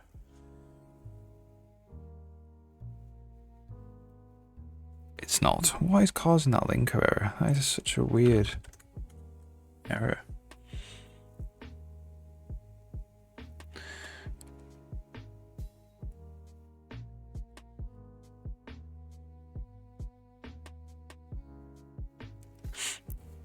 Yeah, they are. That's what they do, but they are not more difficult to understand because it happens all the time as well.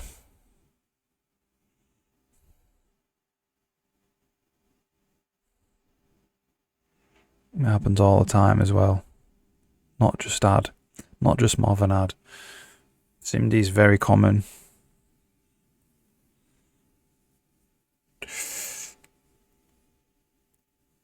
Well, but yeah, I mean,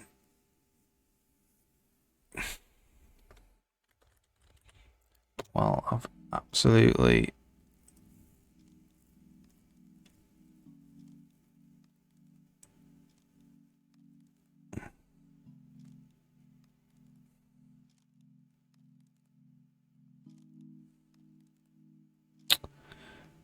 the BM test.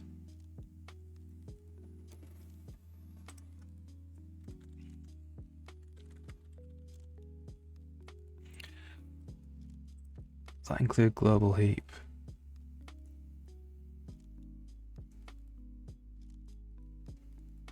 It doesn't. That's why.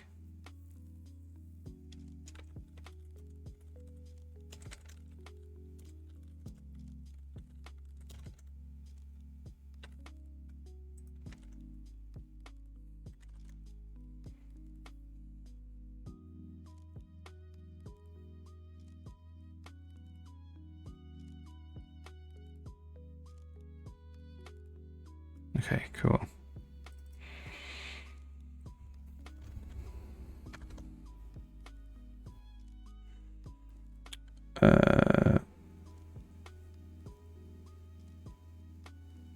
These seem to be wide registers. Okay, right, yeah.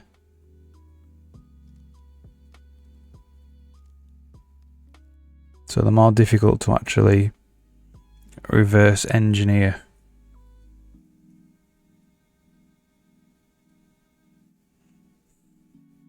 Cool, man.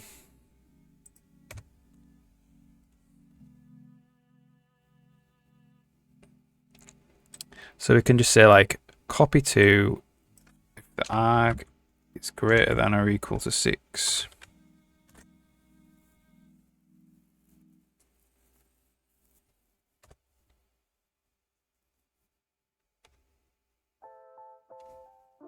Ooh, that didn't work. What's going on there then? We did have this working.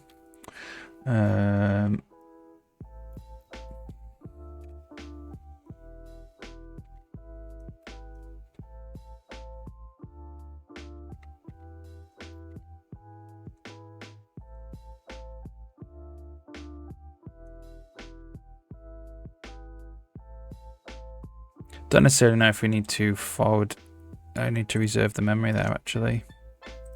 Probably not the best idea.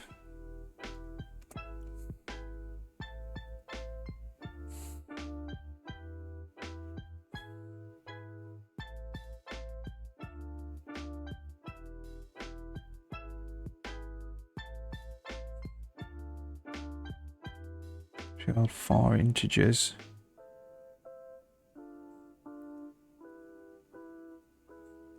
Not a trivial add register. Oh, right. Yeah. Hey, if you think it's going to be more complicated, I don't really know much about what you're trying to do.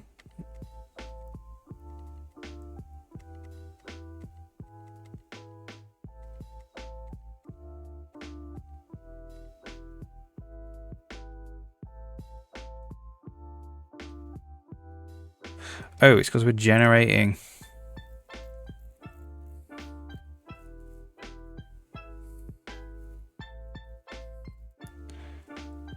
That's copy to, so we need a copy to if as well.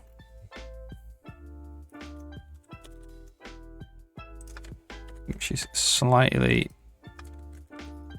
different. This is actually copy to if. Copy 2 if arg is greater than or equal to 6.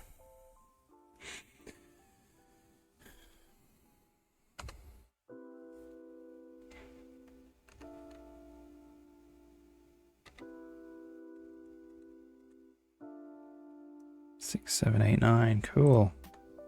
That's quite nice, isn't it, really?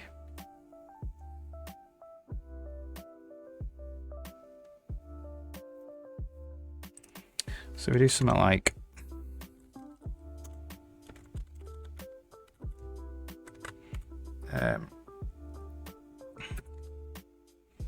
what do we want to call these?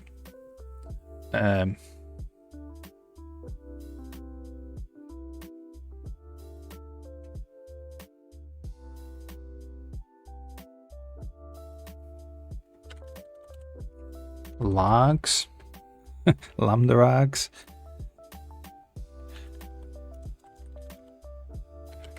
Logs, arg,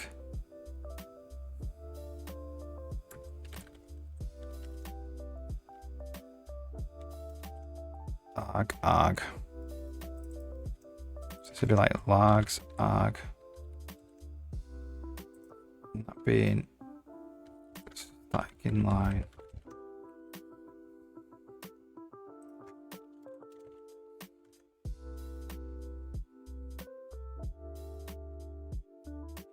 See, I wonder if we could get away with like this. Arg is greater than or equal to 6.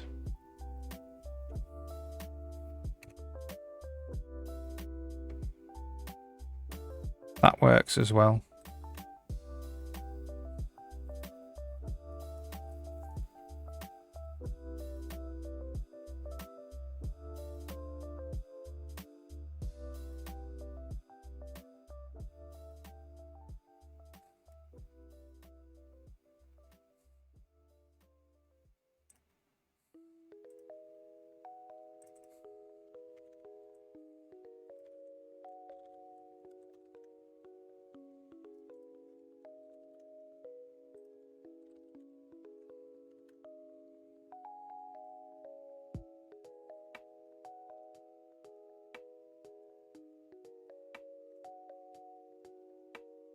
Yeah, we need to explore using more than one arg.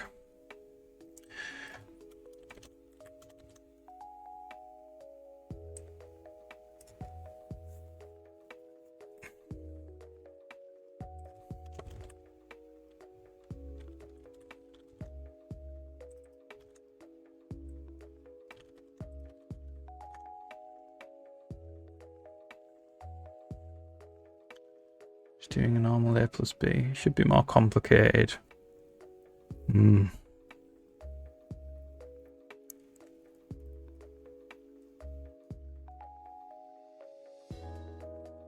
Okay.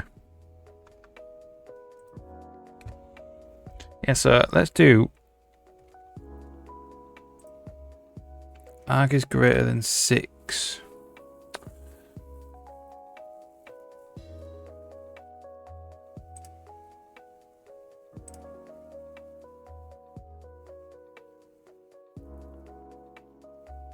See what would be nice? Or arg is less than 2. Right, that would be nice. I don't know if we could actually do that.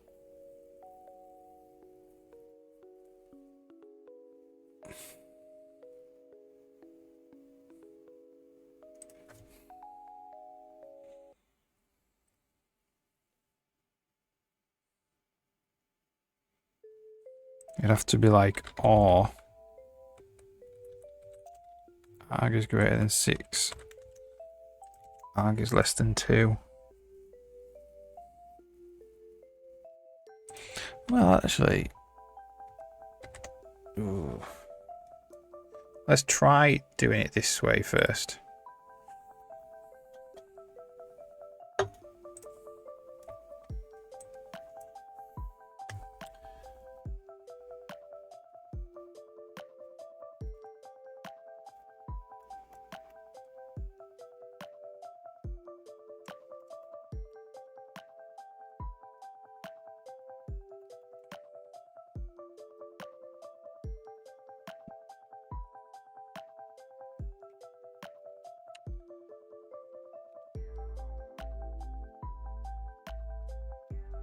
Yeah, that's what SIMD is, for sure, yeah.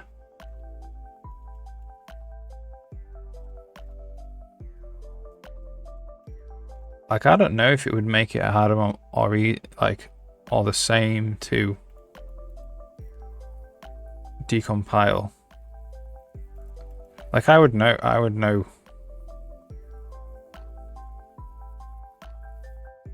It would be straight, like, obviously you've got to do 4 instead of 1. You've got to figure out where 4 things come from instead of 1. But then the alternative is just 4 times this. So it's kind of the same, do you know what I mean? But maybe I'm wrong, because I've not really ever done anything like that before. It's actually fewer CPU instructions to do SIMD than it would be to just do simple adds and moves.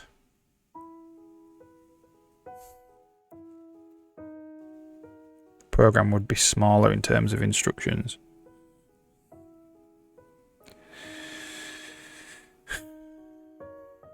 So can we do this?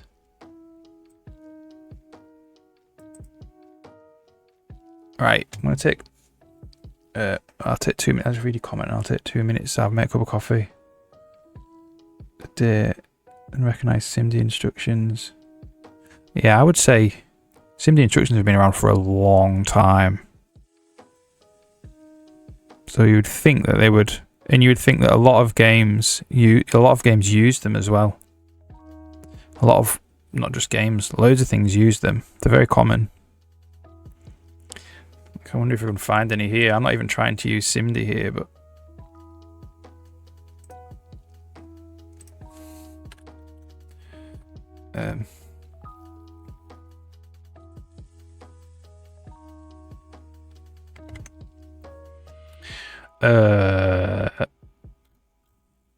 no, nothing there.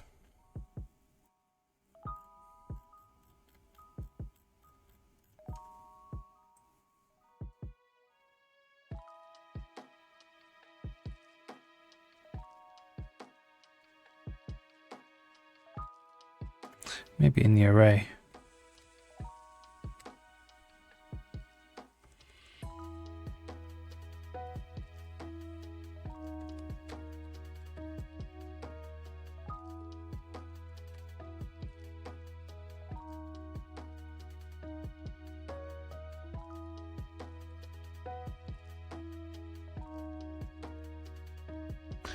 Not doing anything really.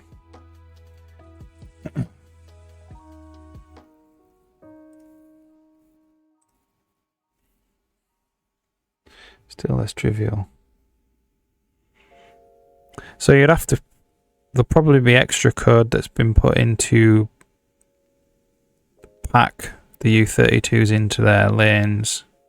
So you'd have to work all that out.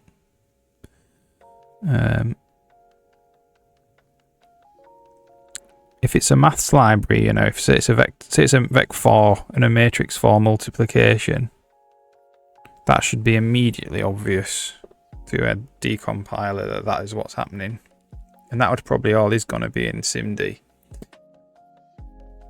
Because that's what, you know, that's kind of what SIMD was made for. Stuff like that. Right.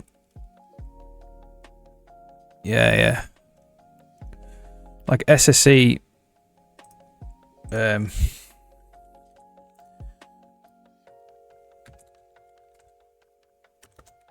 Let's have a look. It's been around for a long time. So for 26 years. It's a long time. In computing terms, it's quite a long time.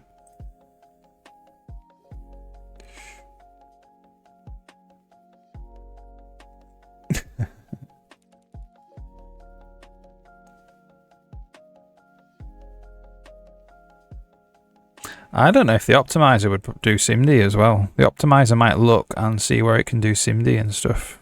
So you might not even intentionally write SIMD code, and the optimizer could figure it out and be like, yeah, this would work if we put them all in wide registers.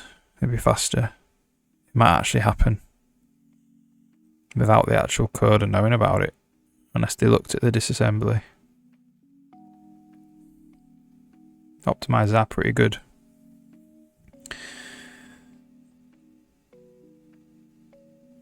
Right, I need to go and make up a coffee because I've got nothing. I'll be back in 2 minutes.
Back with a massive cup of coffee.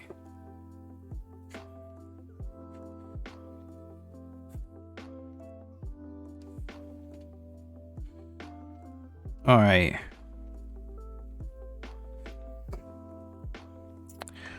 So what we need is this to get to go into a type, which is interesting. This needs to end up being a type.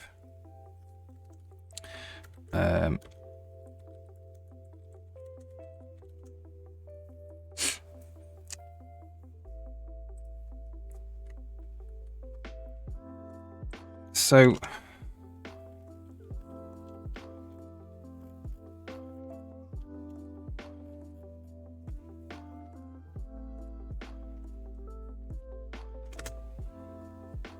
let's do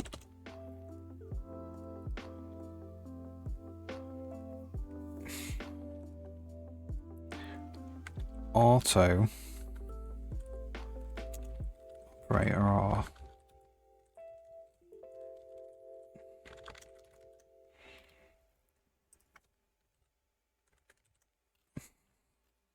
Arc is not templated.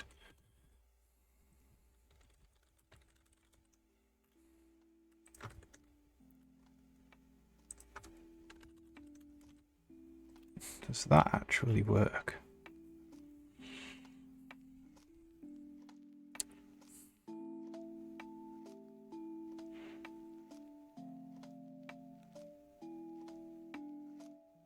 Yeah, fewer instructions. Yeah, that's right. They're actually an optimization technique. It's actually an optimization technique.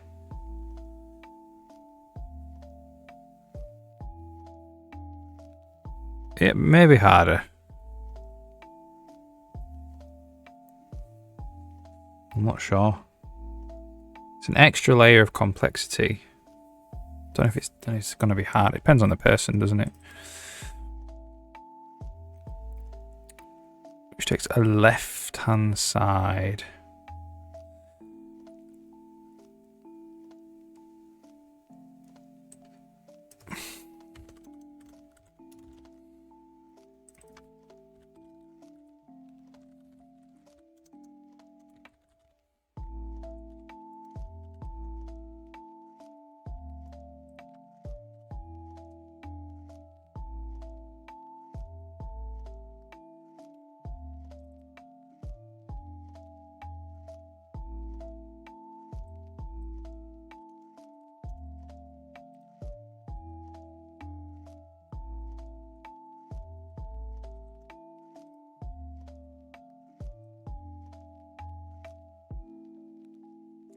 Ah, right.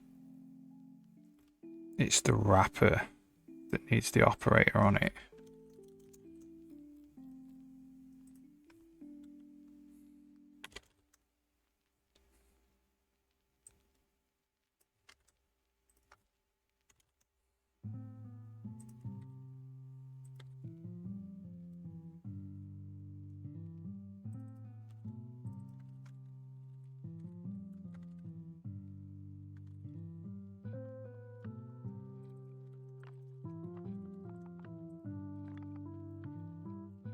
Does that build?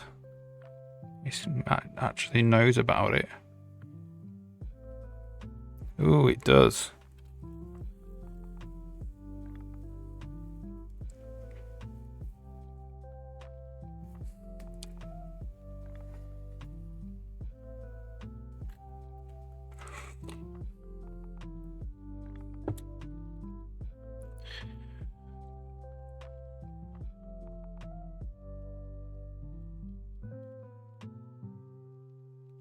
Don't really know where we go from here, though.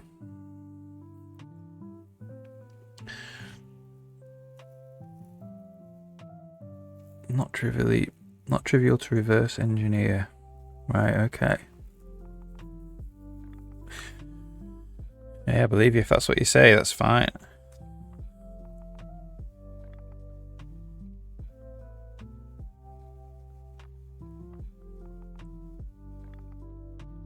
The original high level logic, right, okay.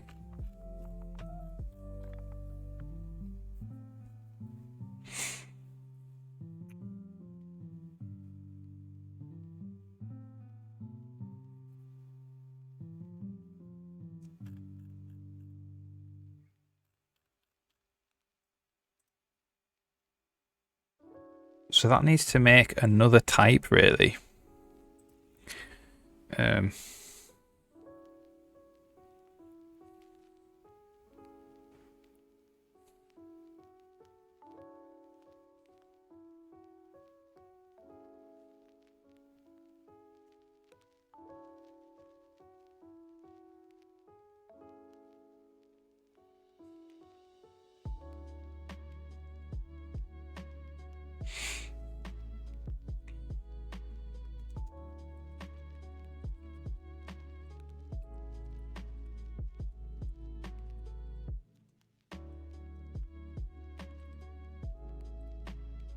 Well, let's just say comparator 0.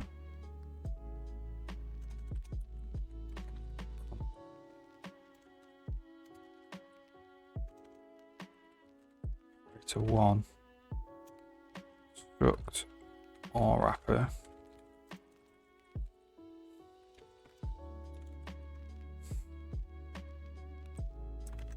Which has 2 of these in it.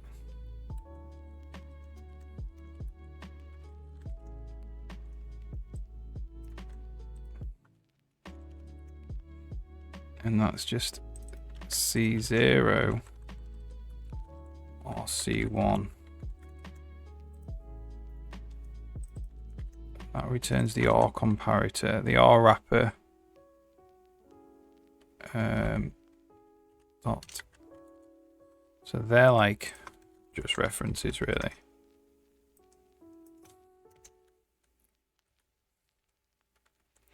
C0 is this.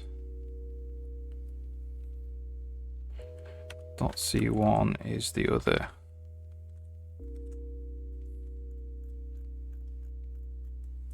It's that build.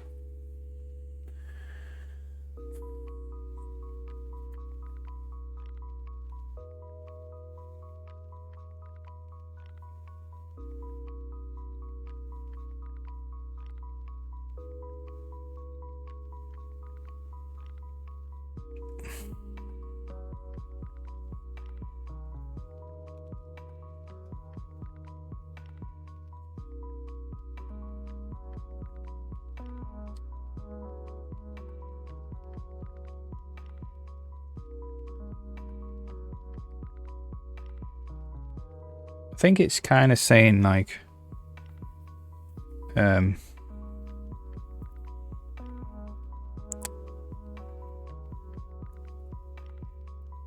SIMD is just generally more complicated, so obviously it's going to decompile into more complicated stuff, but that's just because it's more complicated itself. I mean, I don't know if I don't actually know if it is or isn't, unfortunately. It's more, yeah, so it's another layer of complexity, so it's more complicated in that way. But if you spent more time on it, doesn't make it more impossible, if you know what I mean. Just means you've got to spend more time on it.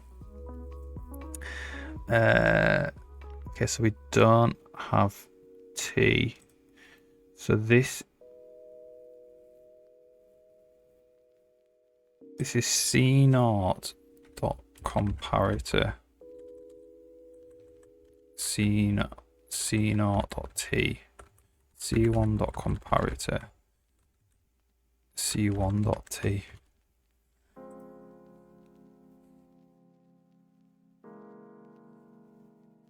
That built. So what does it T actually turn into?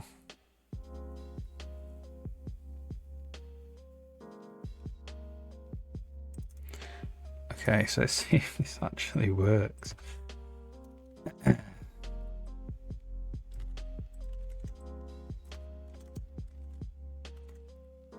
So we're copying from eyes.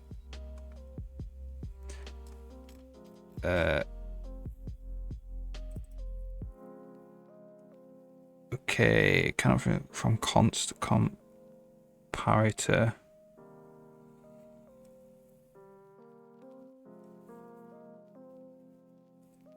Less than.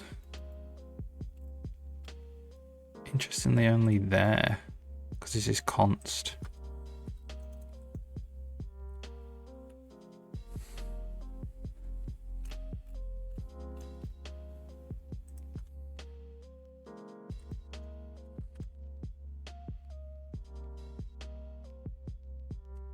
So this really is the right hand side.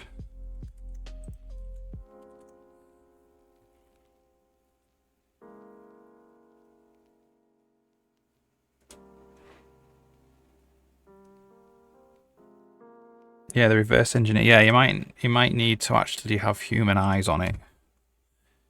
I would say that would be true. So if, what did this get then? 6, 0, 1, 6, 7, 8, 9. So that actually worked. Whoa. That's amazing.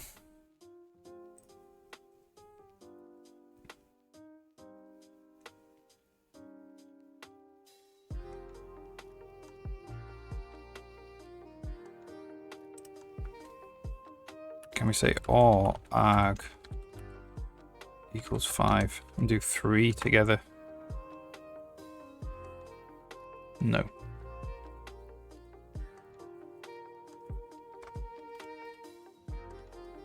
Might have to do this. Okay, to make that work, this OR comparator needs this as well.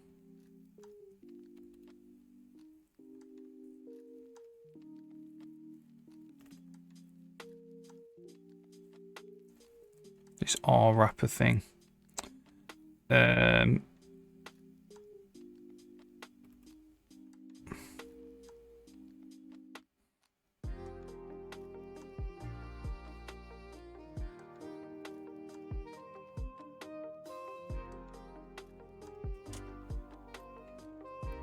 Let's just keep going for a bit. So this is comparator 2, comparator 3, and this is an R wrapper, comparator 2, comparator 3.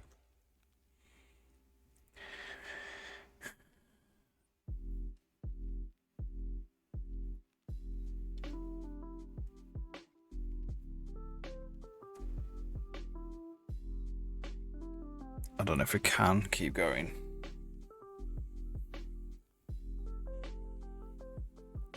In the new update. Yeah. I don't know. I don't have enough experience in doing that to know really anything, to have anything interesting to, or advice or anything. Not really done much decompiling stuff. Other than looked at assembly code just in Visual Studio off and on. So let's just return false here and see if that actually compiles.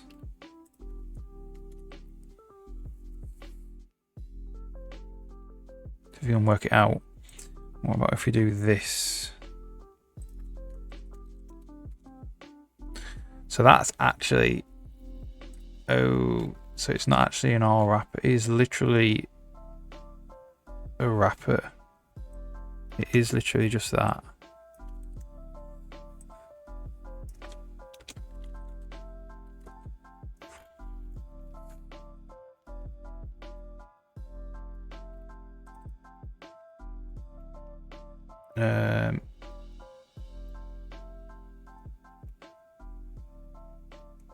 I need to forward declare this, if that's possible.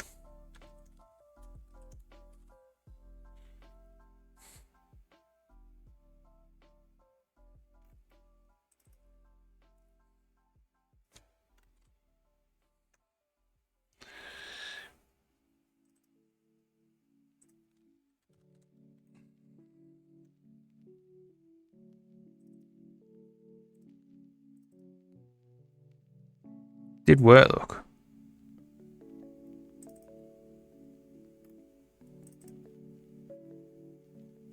It's just that returned false. That's all the error is. So if we return this, it should compile. We're not including the right hand side.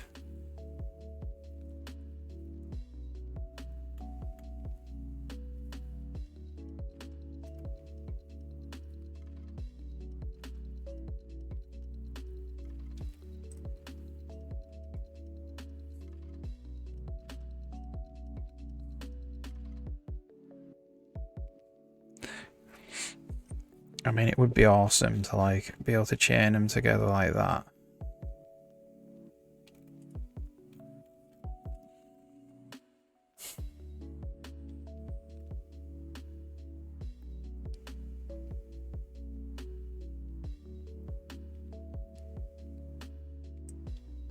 So this would be like an OR wrapper.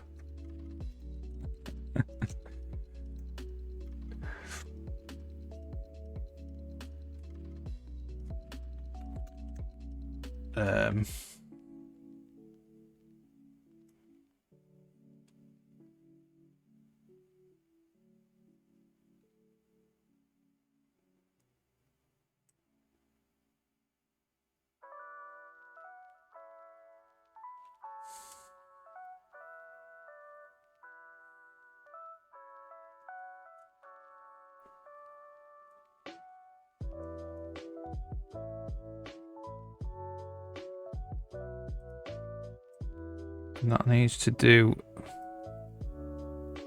So what this needs is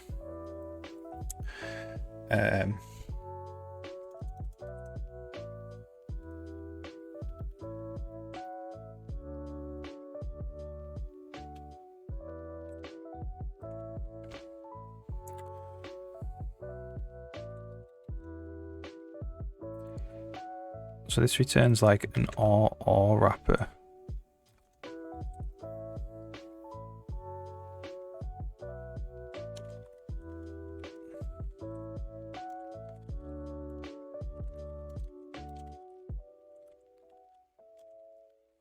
Basically.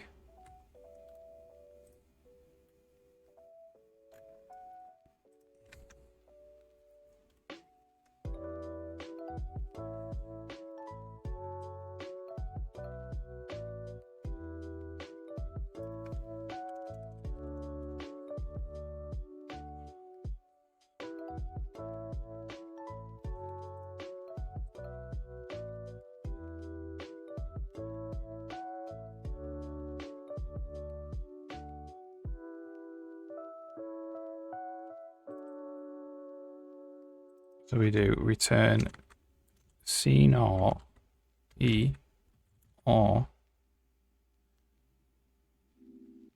C1 comparator.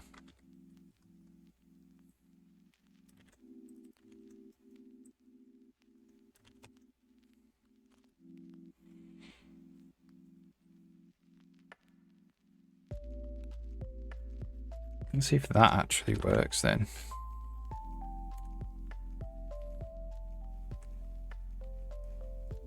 Yeah, added 5 in, look. Do we need those brackets?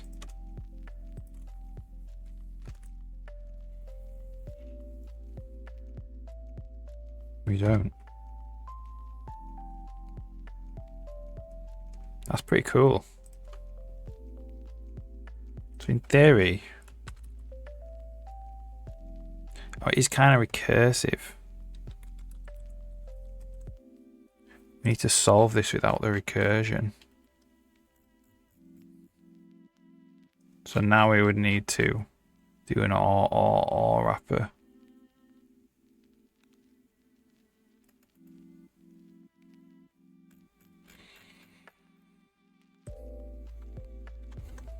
Okay.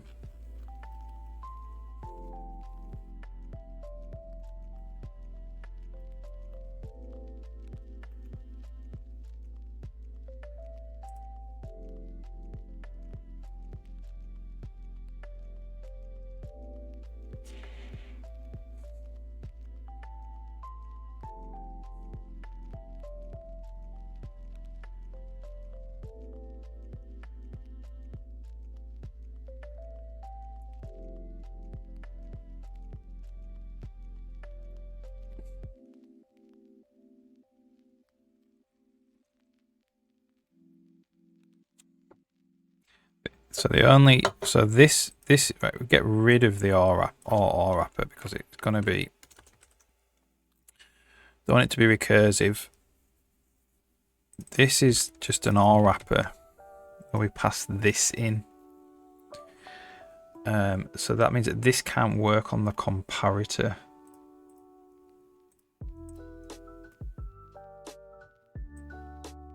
So can we just do this?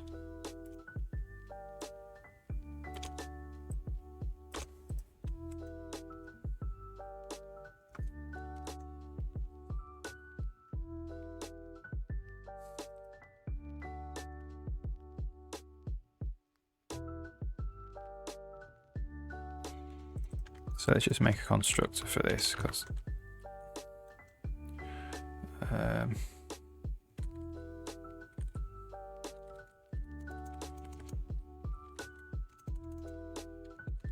Oh, I can't even type today.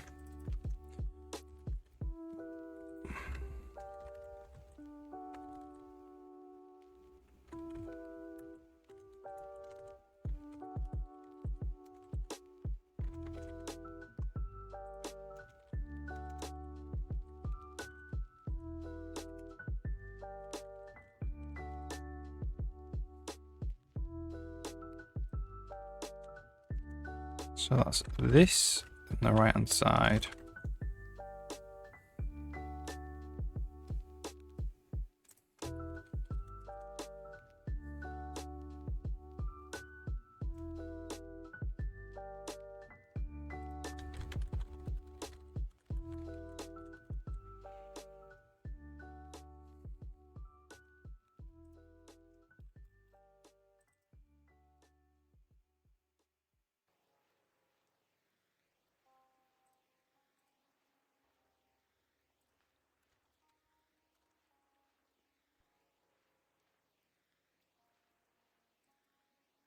Cannot deduce the template. So this is this and the right hand side again.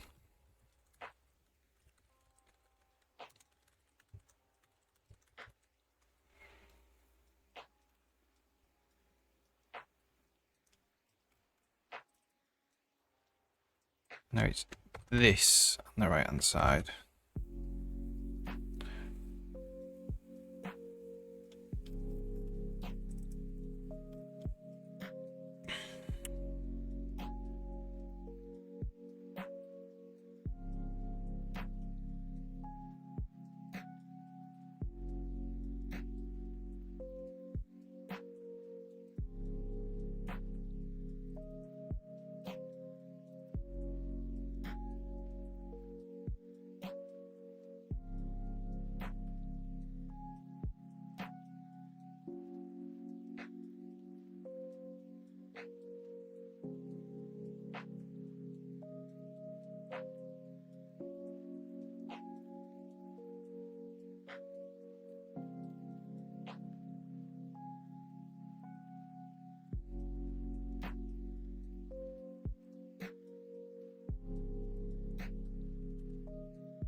Then back.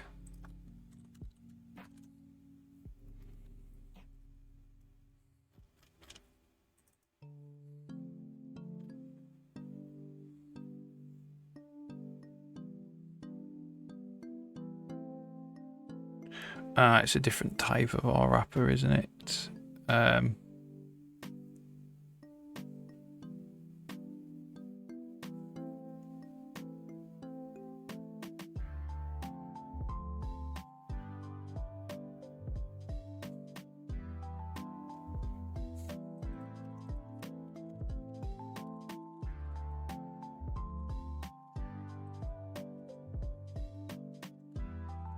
That work.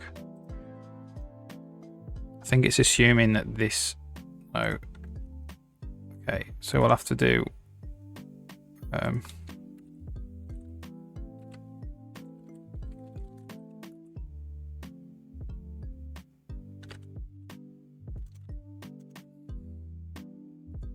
Well, that's just this.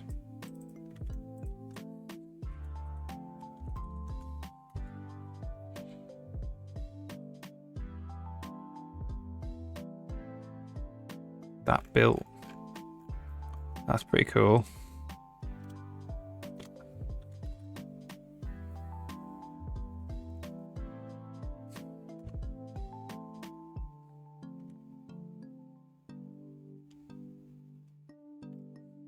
So now I can just chain them on. Could just say R arg is equal to 6.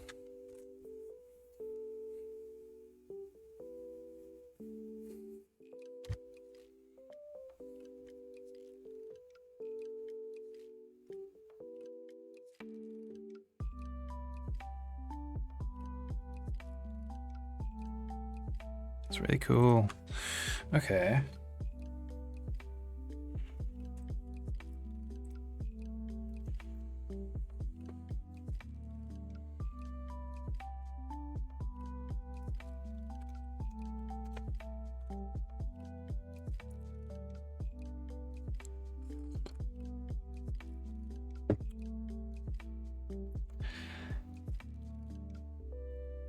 Let's try and do and then. Auto k's equals i's. Copy to if arg is greater than 5 and arg is less than or equal to 7.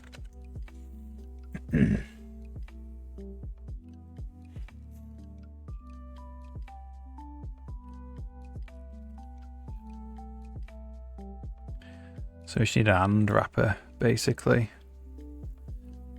It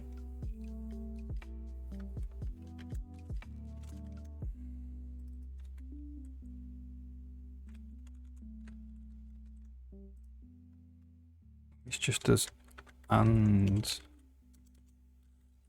and overrides the AND operator.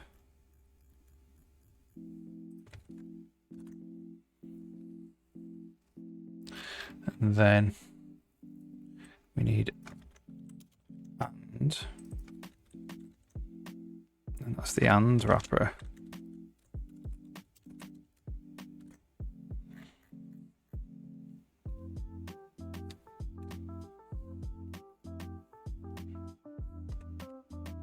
So K is now, if it's greater than 5 and less than or equal to 7, which is correct. That's 6 and 7. Can we say or arg? Ooh, right. Okay, so now we need.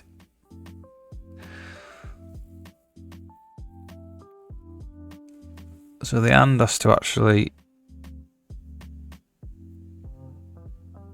or arg equals 2.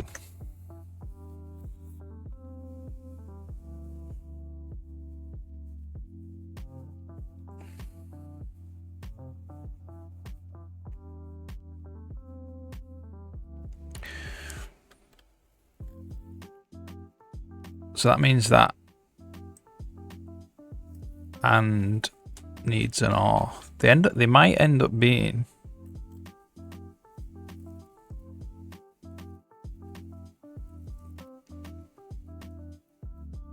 no. So if we want to maintain, I'm gonna say they might end up being the same class, but I'm not sure. Don't think so. So if we want operator precedence, we need to do the ANDs and then the ORs, which is what this would do.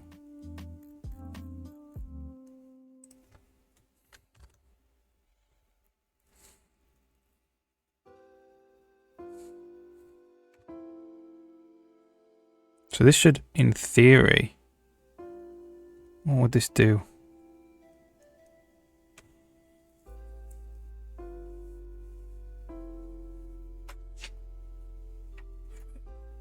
Hey, alright.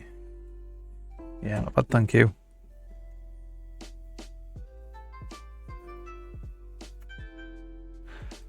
So it's doing both. I don't want it to put 2 in, because it should basically stop there.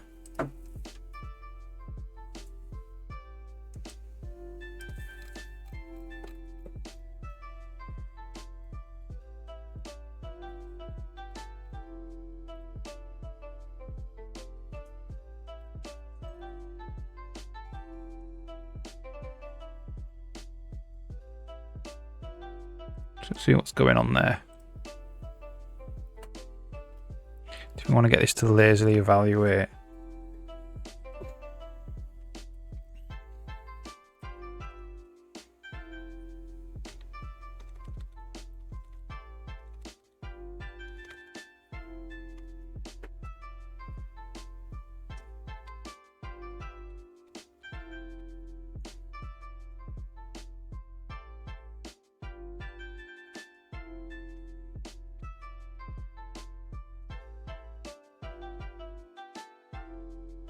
Oh, it's because it's evaluating them one at a time. It basically needs to evaluate them all. It needs to run through the thing and do it twice.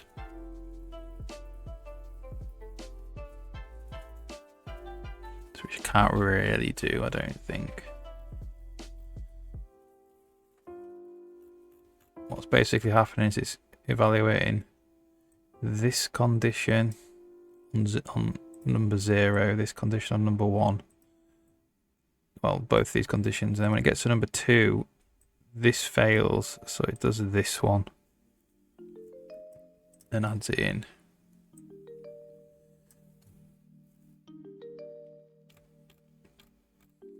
We'd have to run the Lambda 2 times to do this properly.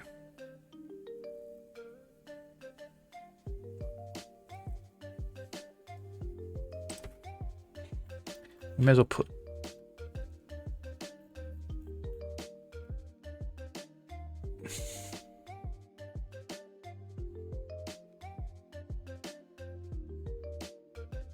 yeah, so we'll take away the and.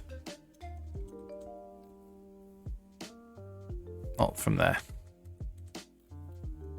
Take away the or from there.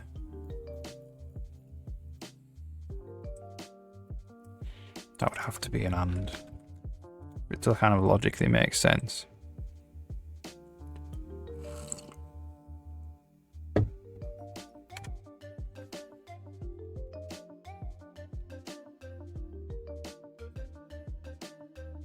Oh no. Or does make sense.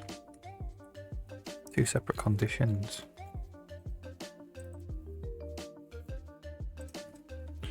Okay, well, let's put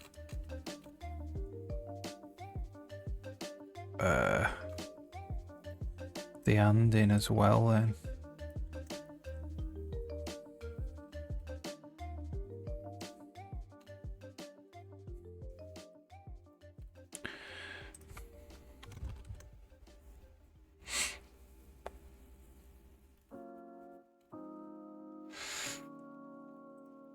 Okay.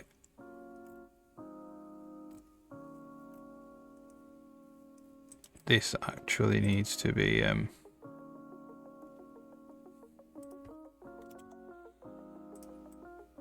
put underneath the and wrapper.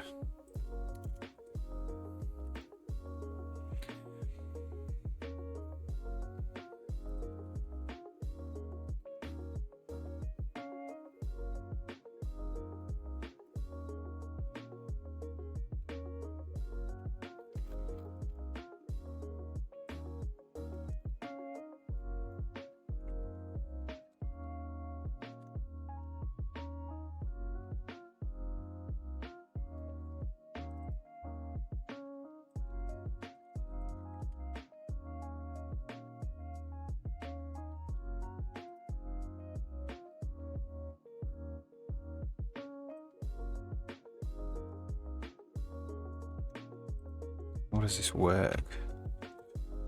How do you do this?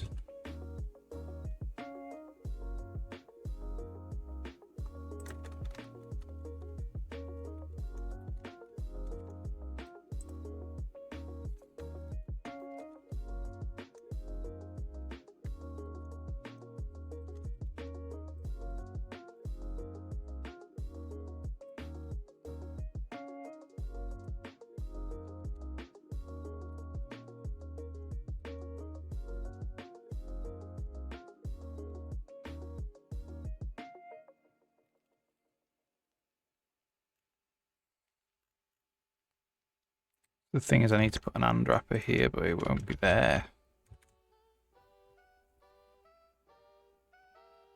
Oh, it did work.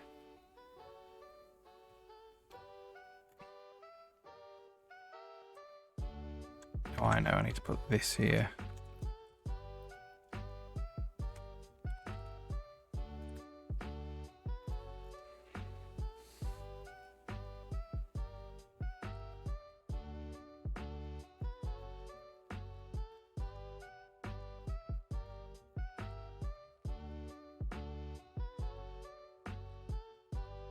So that is essentially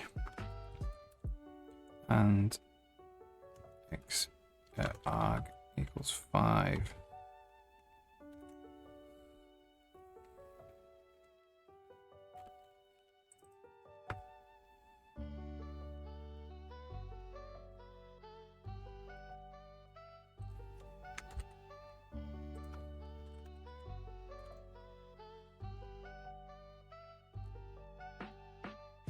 Yeah, that makes sense. So that is empty. It's actually working, which is amazing.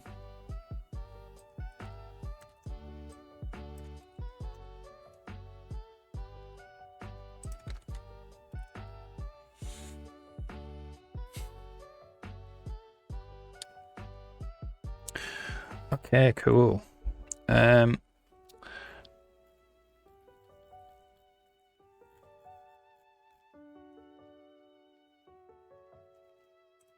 We don't have not.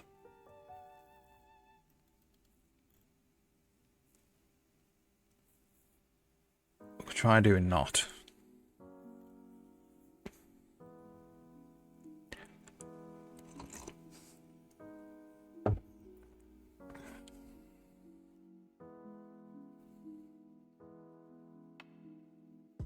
You don't really need it because you could just be like less than equal to 6 to do the not.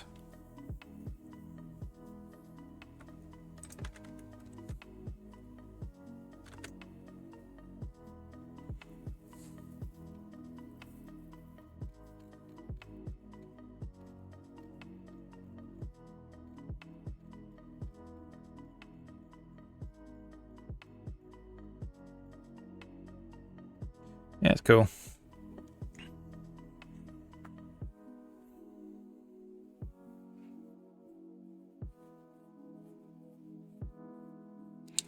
So how would we do it?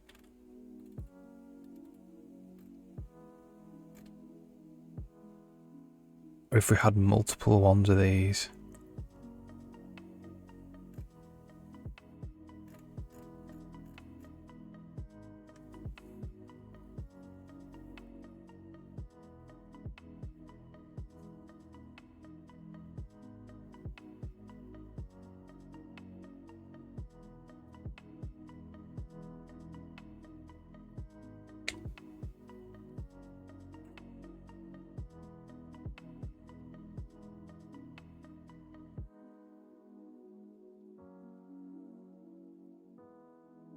What would that kind of look like?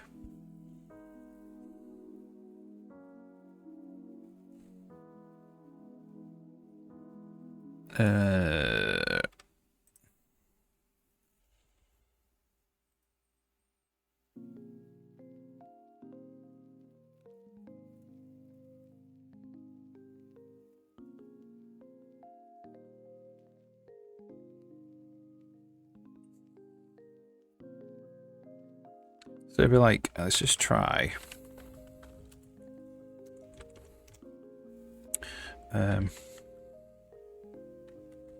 Merge arrays, right?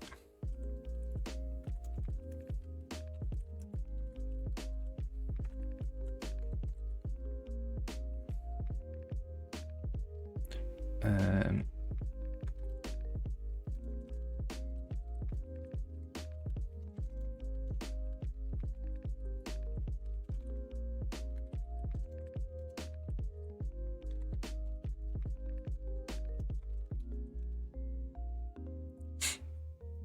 I'm gonna go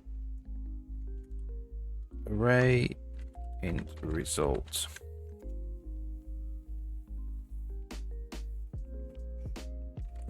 Auto count.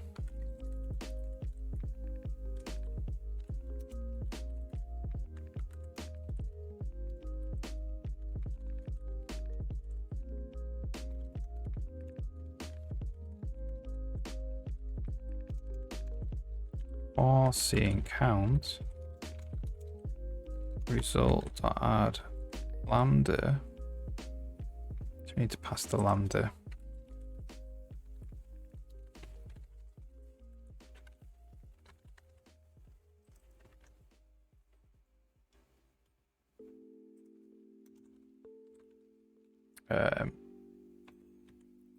AC, BC. So we've got 2 basically now.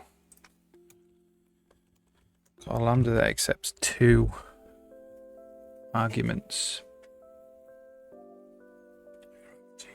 Yeah, I'm alright, thank you.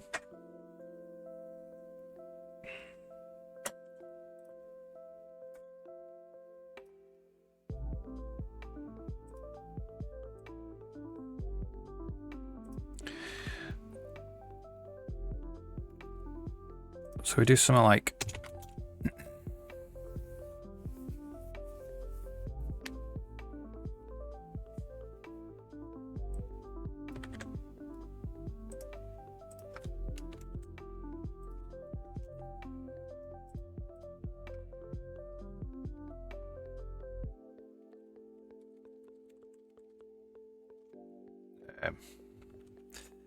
well, we'll do 10, 11, 12, 13, 14. Just do it like that.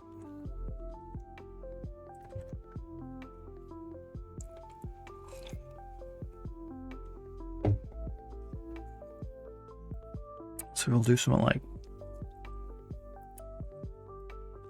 auto else equals merge arrays H's and I's and the lambda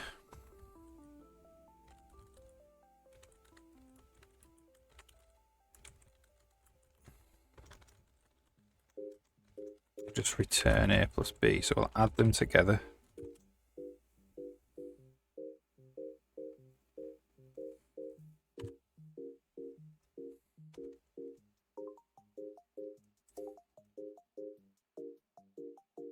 So it's 10, 12, 14, 16. Okay.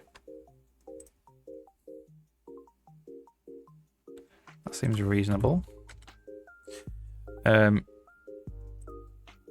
So what we want to do, this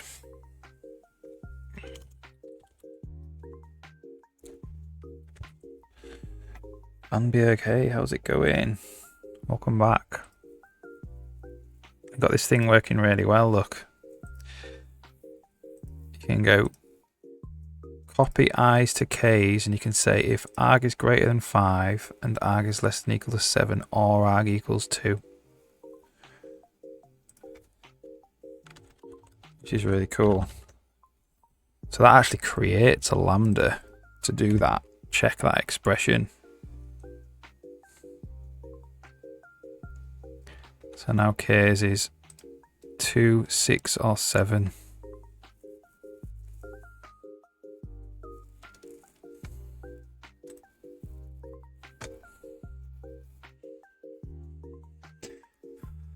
Now give Wishwasher a response. Got stuck on a decision. Okay.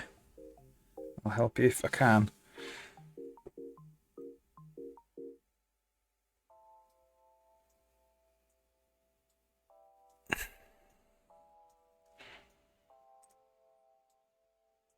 Okay.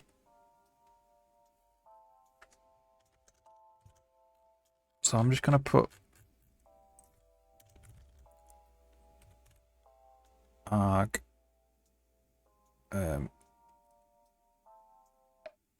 arg 0 and arg 1 and arg, I suppose.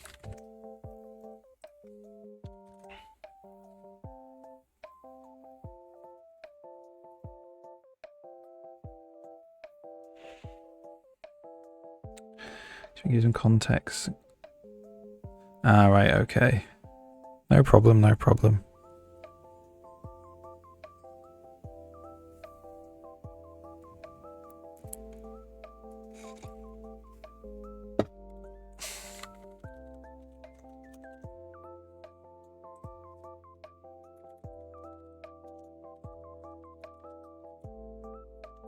I just want A plus B. We want arg 0 plus arg 1. Yeah, not bad, thank you.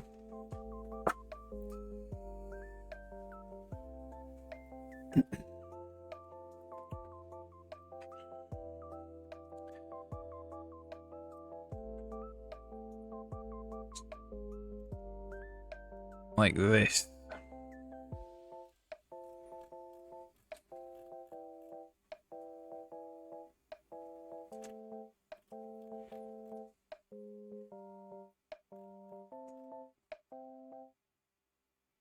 So this would be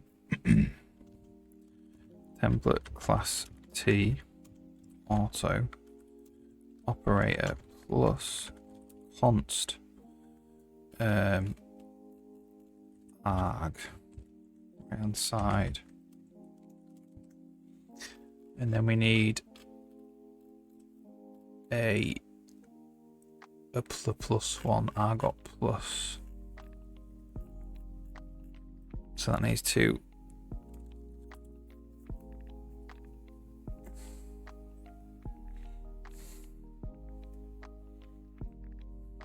return wrapper the arg op plus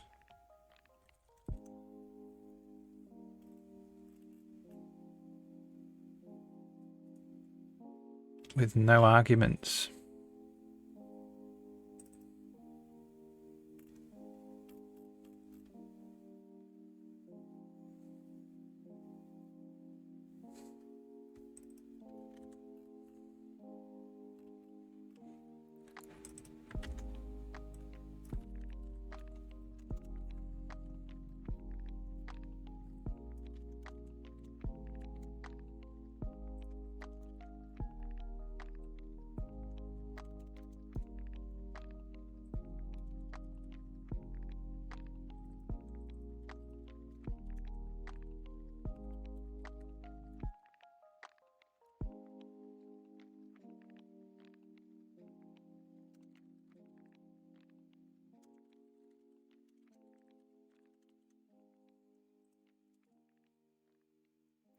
I wonder if that can just be a reference, you know. Probably can.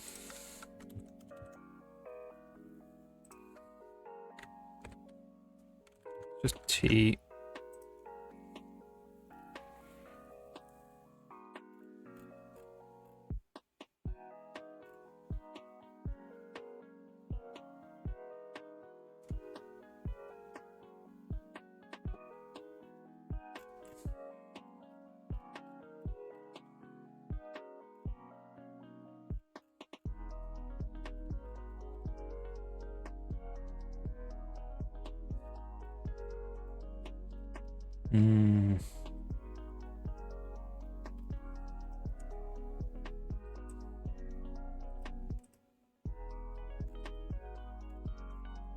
These are const.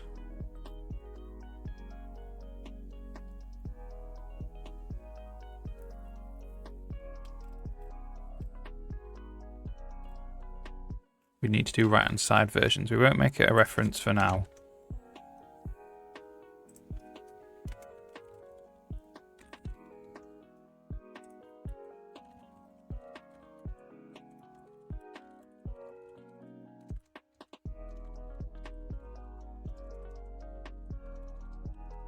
I think it probably can, just we need to write a bit more code.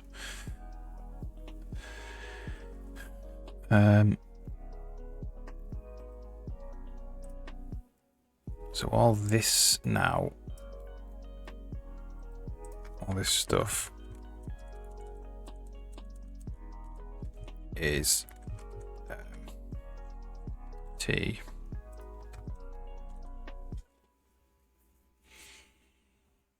All right. There's one function, jump to somewhere, like go to, call a function. There's one for both unconditionally and conditionally. There's other functions into text. A disassembler for the normal functions. The data type to determine how to put the text.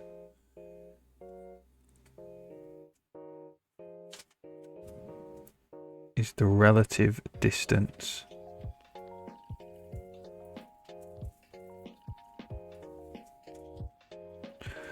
do you mean by relative distance?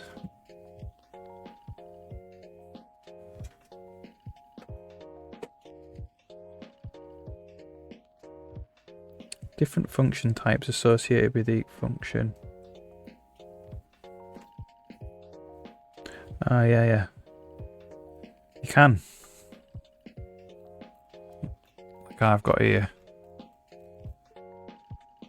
These are different types for a function.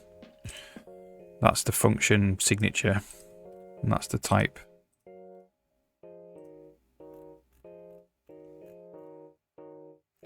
So yeah, probably can. Okay.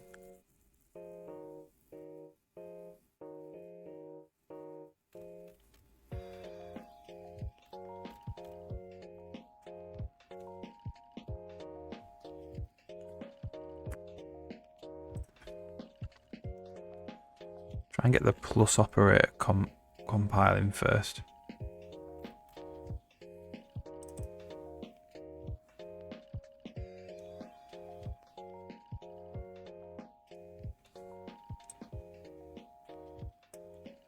Arg does not define this operator or conversion.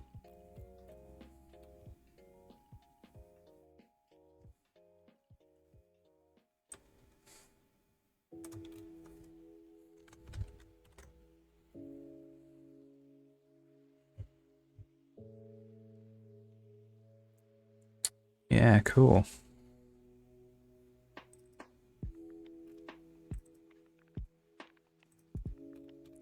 All right. So this needs to return. So this is a different type of wrapper, I think.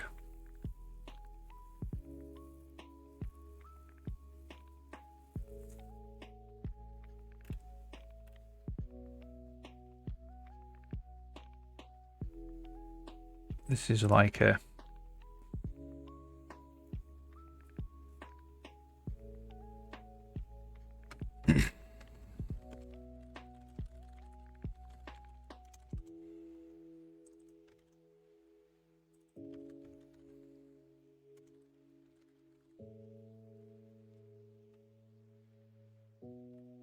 I don't know. Wrapper. I don't know what the name to give it really. Won't worry about names for now. And this just has a comparator in it. And then it has this thing.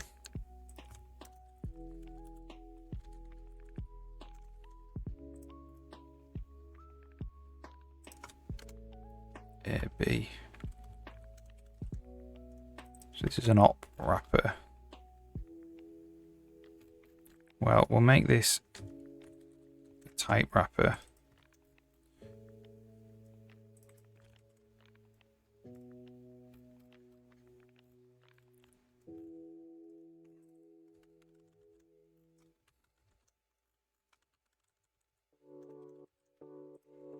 And we'll just make this a wrapper. There's no T.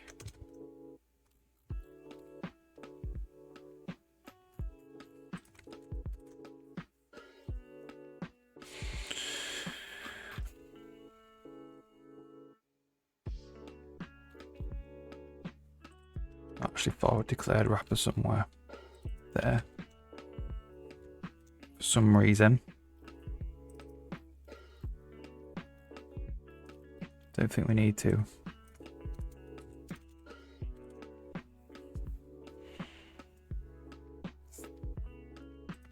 Oh, we do need to.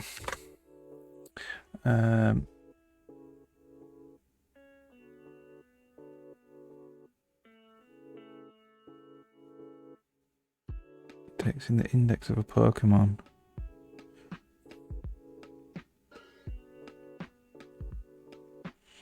Yeah. Okay, cool. Yeah. Take the enum of the Pokemon name. Yeah, nice.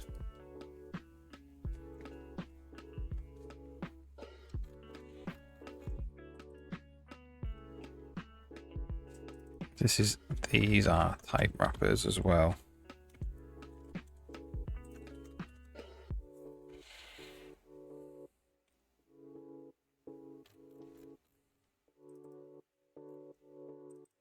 These are type wrappers.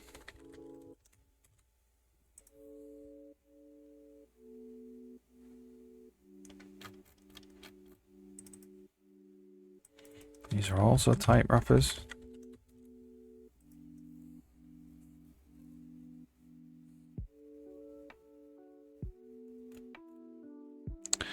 So this just takes a wrapper of Argot Plus now. So let's just see.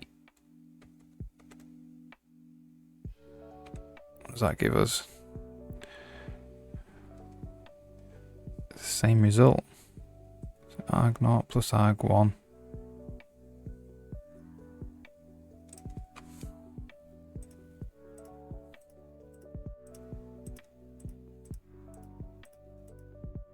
Isn't that bad, really? Now then.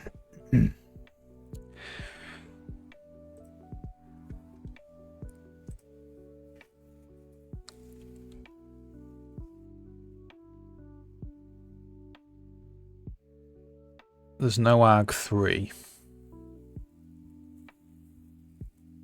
Because we're just merging from two arrays.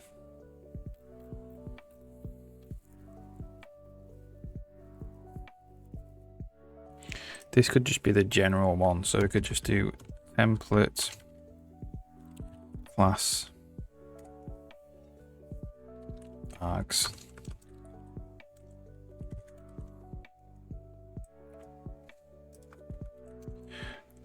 Auto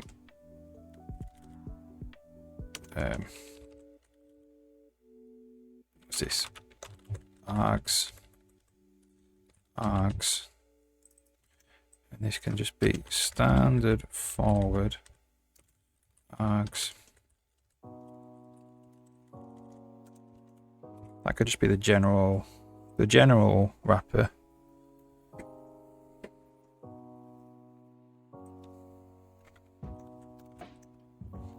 So we'll put that here.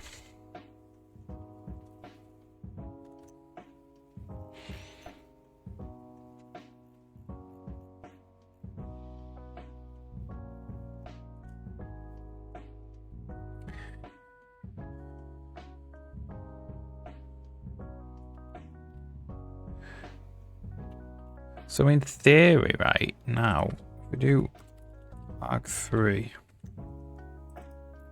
we call this merge two arrays, and we'll do merge three arrays.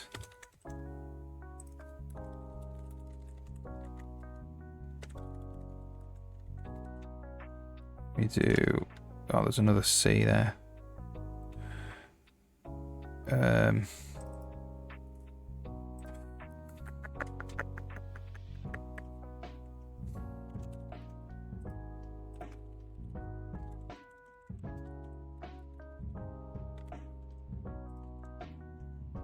This, we do auto ends equals merge three arrays, M's, H's, I's, and we can do arg0 plus arg1 plus arg2. There is no arg2.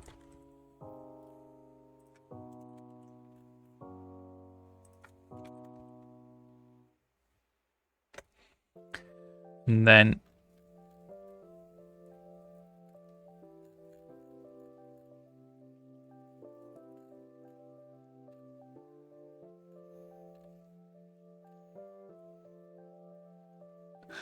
this is where we need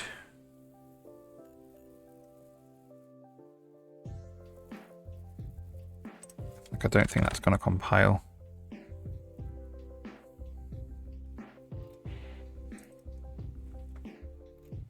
So arg plus the wrapper of arg plus 1 needs to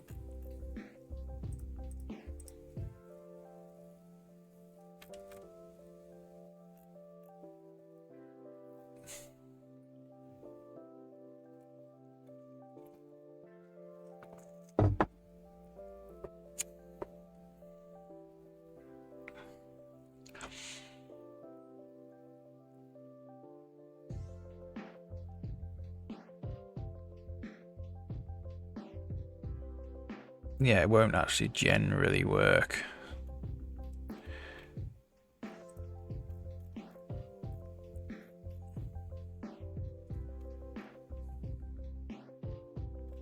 So I got plus. Where's that?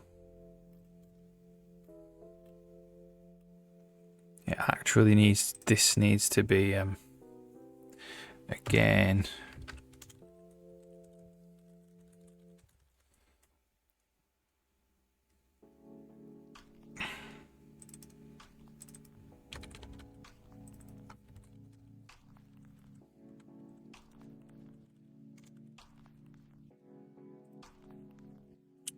Do this.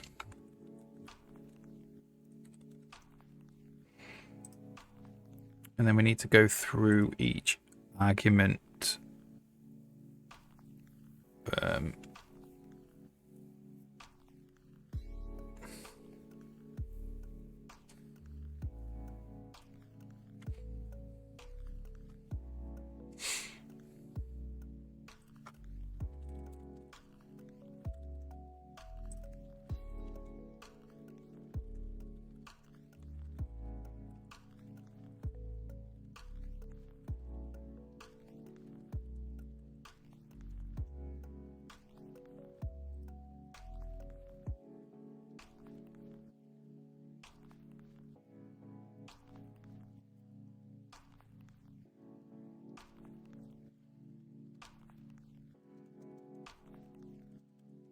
We could just say if const expert.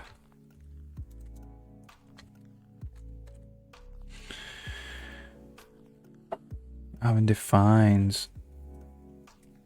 Alright, nice one. Nice one, Bamberg.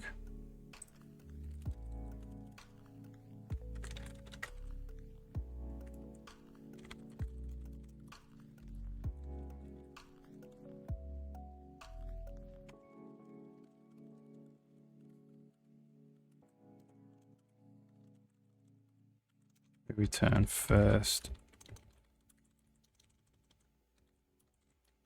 Plus.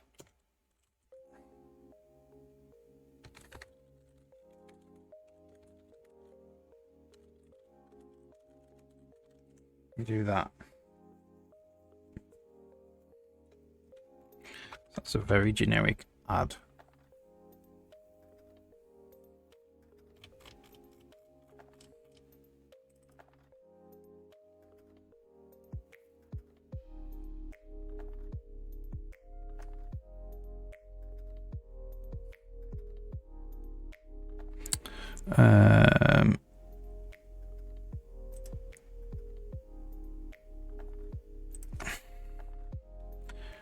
Well, it's just args really.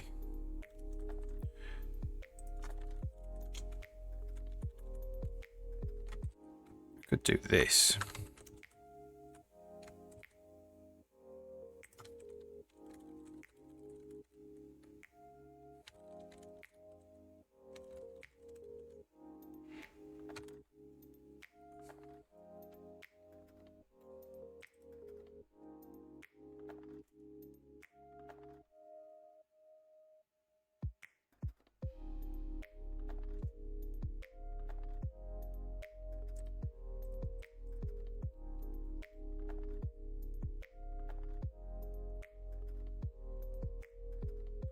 So wrap upper plus also would need to define its plus operator as well. The wrapper here.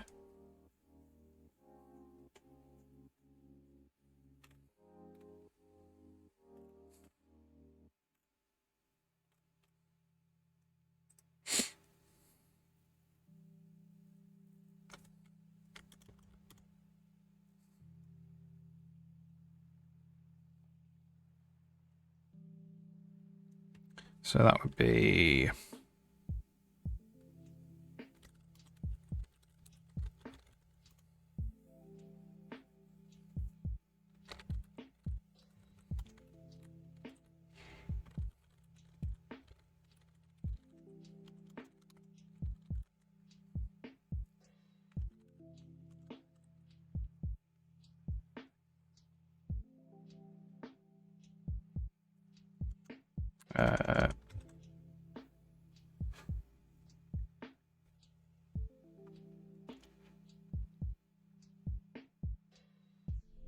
It needs to return a wrapper.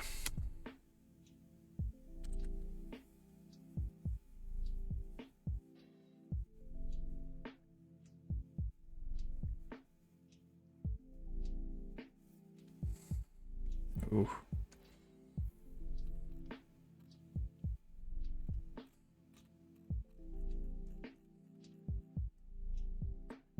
Well.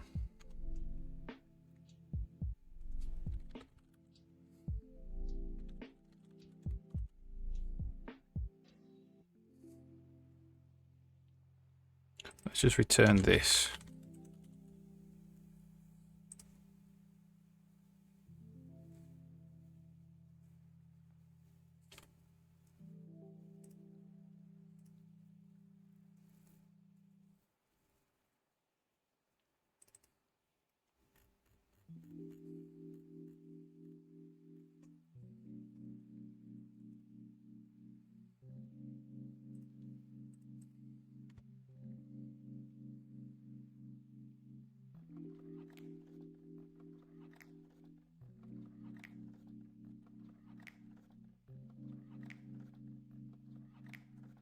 So the first one, so it needs to return a wrapper of argot, a wrapper of other, maybe.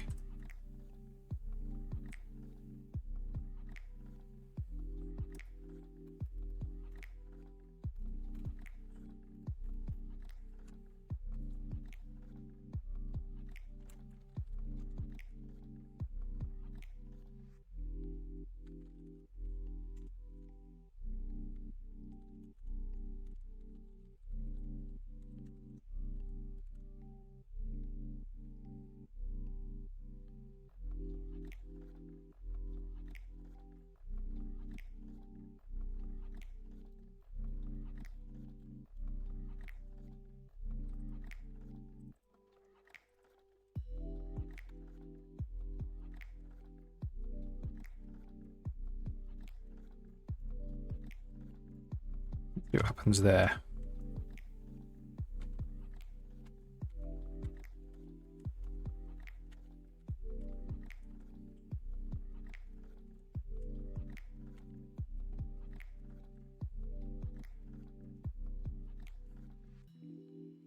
So this is, so I have a minimum of a bunch of things.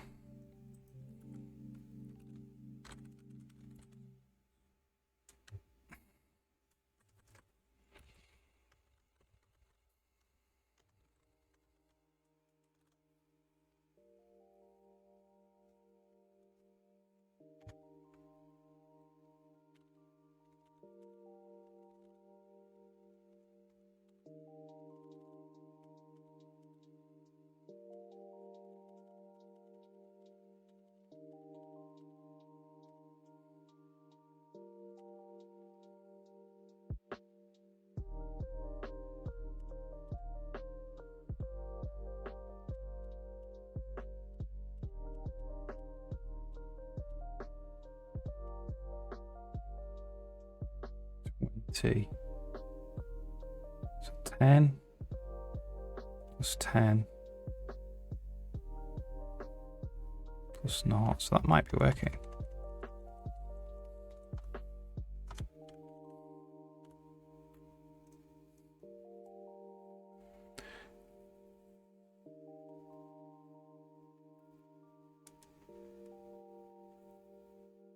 So 10. Okay, let's have a look at autos here. So M's.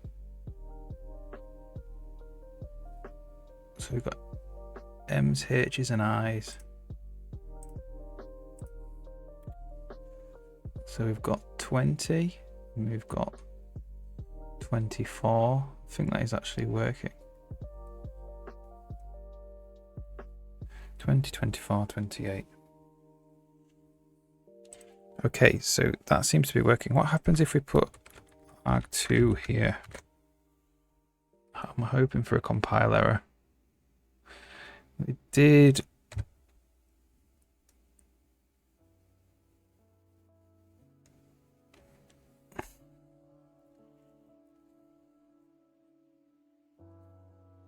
Did compile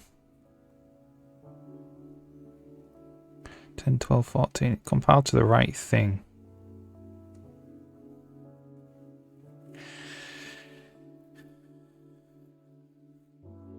Of course, this doesn't really know.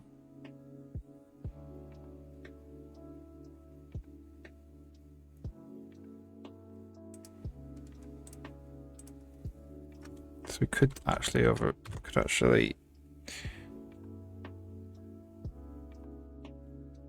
do the negative.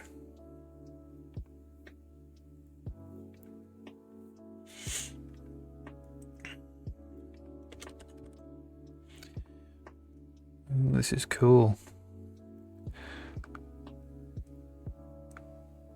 So we could say something like plus args 0 again.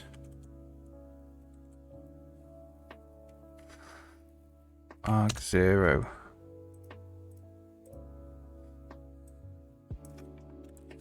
So let's just do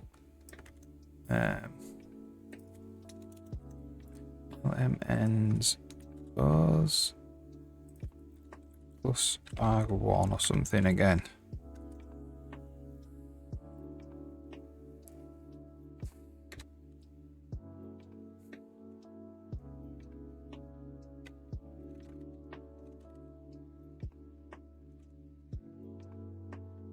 Guess it's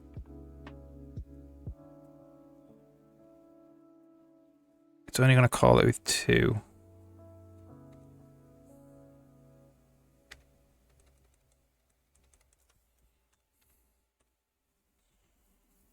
So how would we get this to work?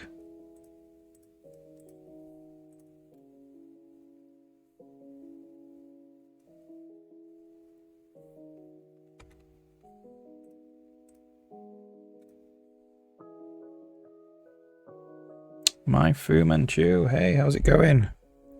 I'm back. I'm not really working on the game today. I saw this interesting thing over the weekend I'm having a go at. So, start off with the top example. This doesn't look like real C++. But it does work. I made it work. So you could say like copy to J, copy i's to J if arg is greater than 6. For instance, and it will just copy up 7, 8 and 9 across. I'm just having a go at that really. Done my meetings for today, nice one. So I'm just like experimenting, see how far I can get it. So I've got merge 2 arrays. That's the normal version with the Lambda, and it tells you how to merge them. And then you've got the other one there without the Lambda, which just says sum them together. And then merge 3 arrays. And then I'm trying to say merge 2 arrays, but maybe do something like this.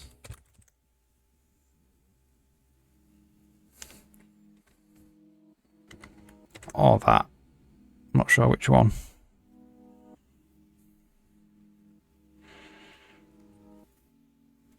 Then I've got like and or. So copy 2 if that condition is true or that condition is true.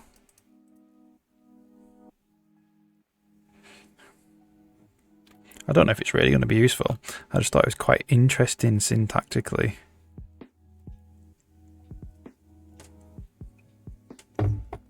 To build like Lambda functions out of logical operators and binary operators.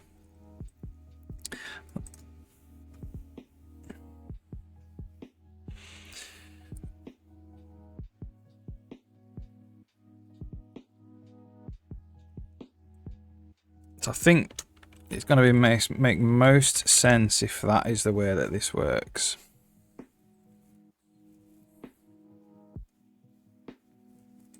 So we need to kind of get that into an operator, into that into some kind of type.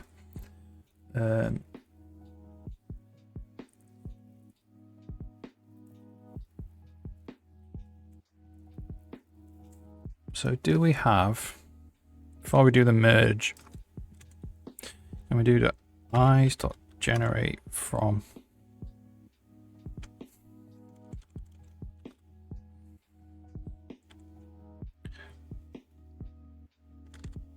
eyes.copy to, and then we want arg, we want 2 times arg, which would be like it will return like 02468. I think arg times 2 will be more straightforward to begin with.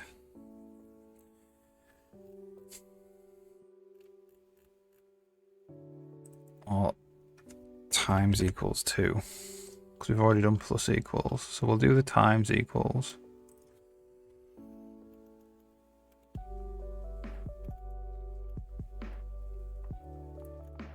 So minus and mod need this treatment.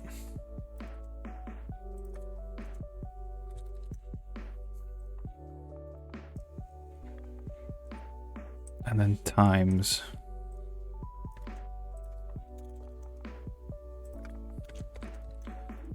and well, multiply and divide.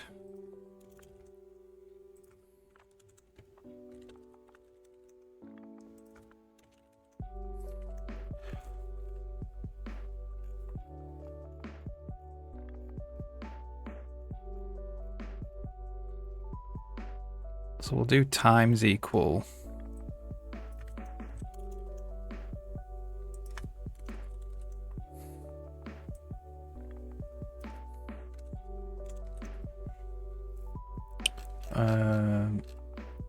in theory that's it.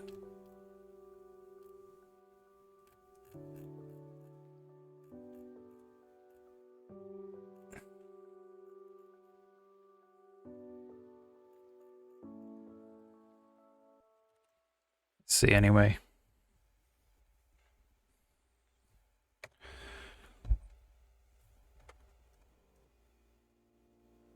Two, 4, 6, 8, 10, 12. Cool. Yeah, it's crazy, isn't it, what you can do with C++, really. So we want we want arg times 2.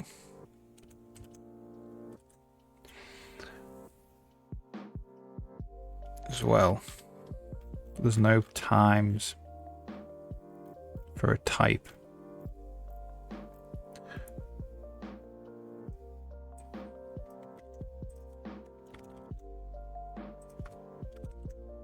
It's probably just that. It's probably just that.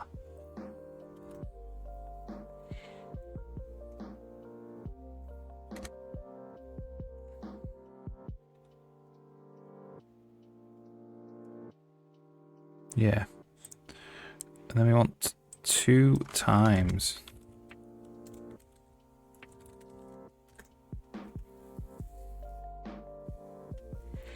So we need the left-hand side version.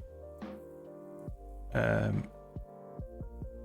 forgotten how to overload a left-hand side operator.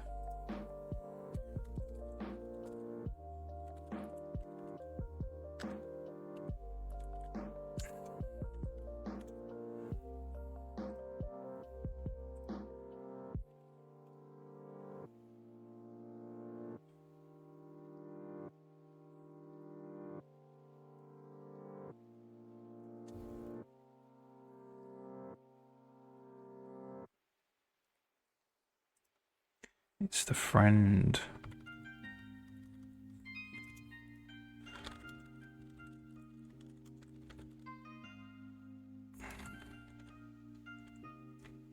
Don't want to do it there though.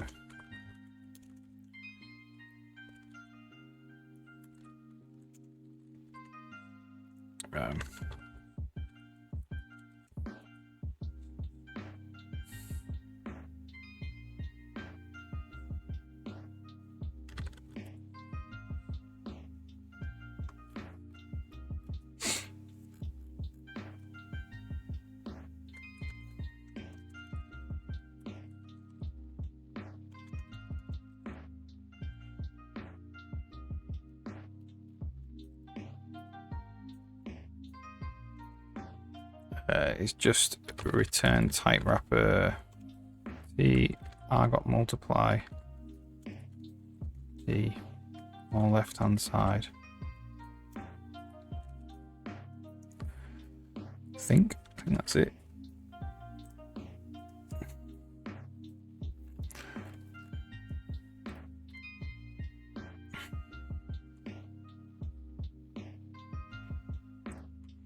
Okay, so what happens if you want to do 2 arg plus 1?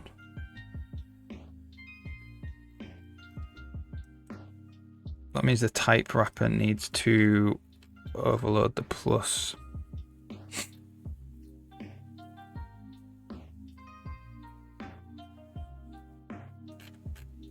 Operator.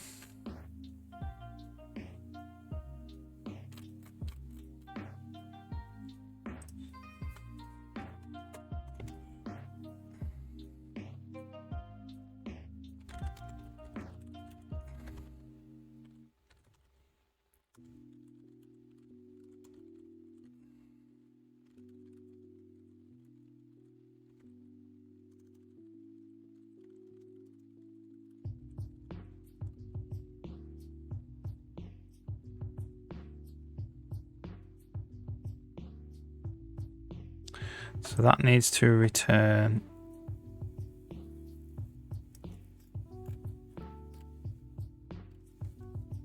type wrapper, comparator. How does this work? You need a plus wrapper.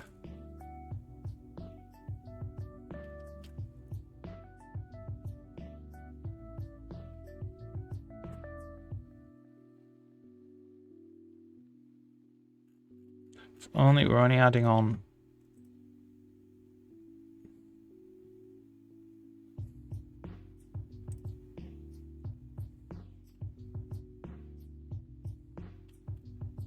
well, let's just make a plus wrapper.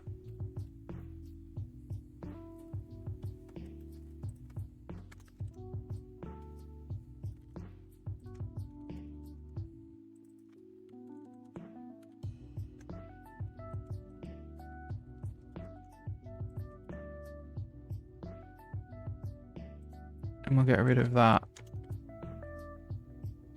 And that's just plus. It doesn't have a. No.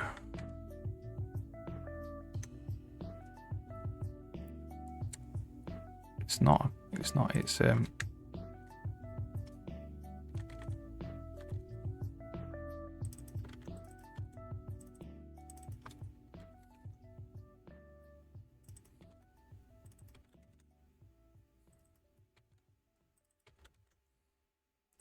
just that plus T.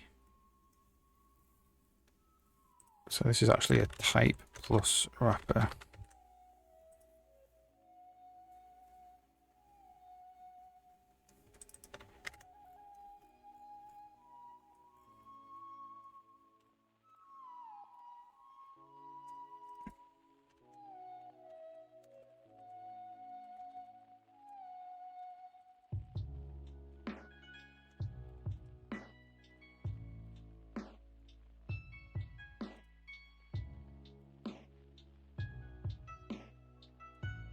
Interesting. So that is being passed through as.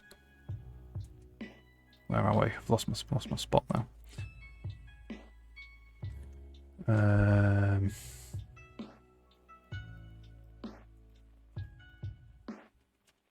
Type is const there.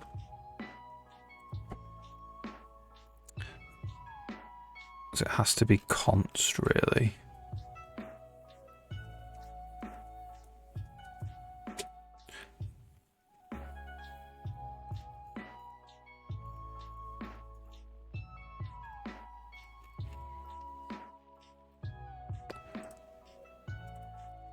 So we're going to say that's the right hand side for now.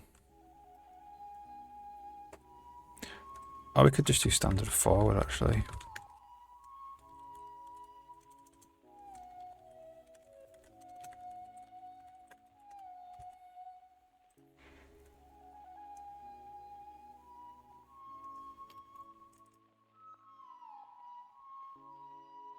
This is type. We call it T everywhere else. Let's just call it T.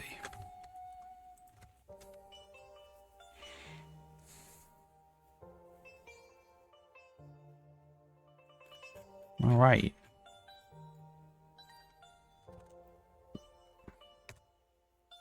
So let's see what happens here. So we make a type wrapper of the multiply.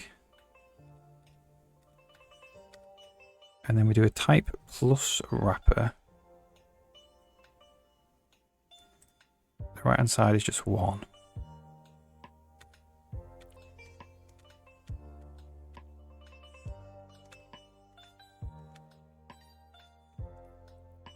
So just adding 1.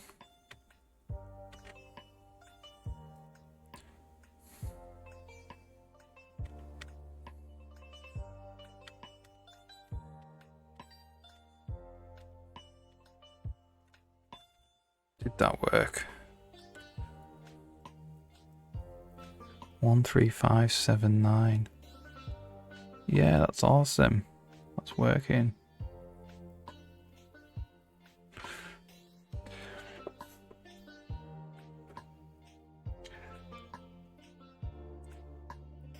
What happens if this is not a right hand side?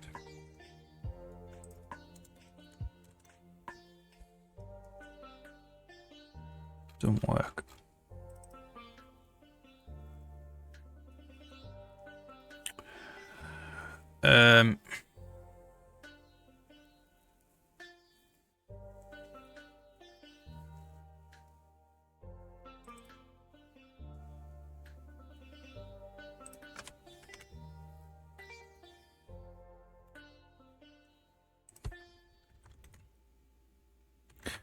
Yeah.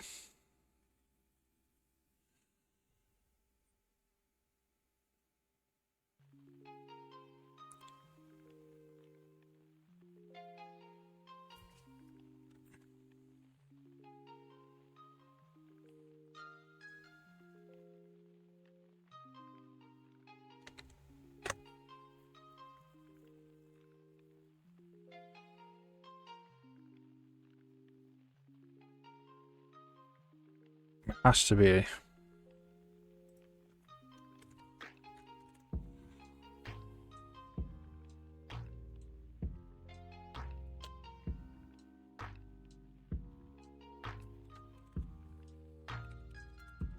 One with making this const is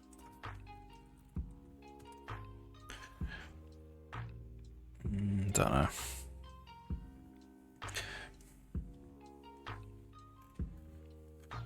I think it's fine like that, you know. So that can be a left hand side or it can be a right hand side.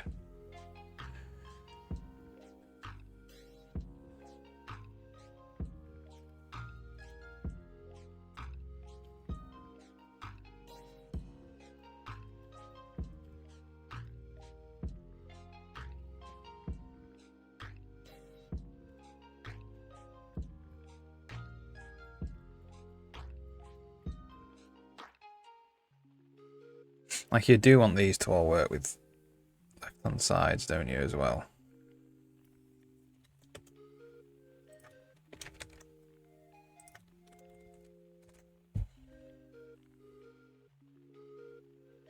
That's fine.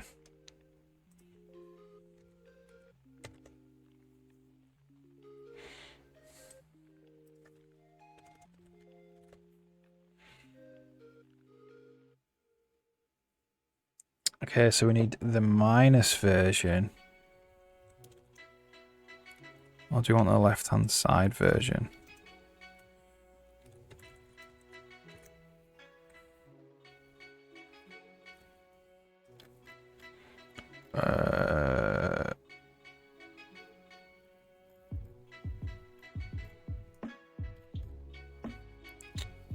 I got multiply.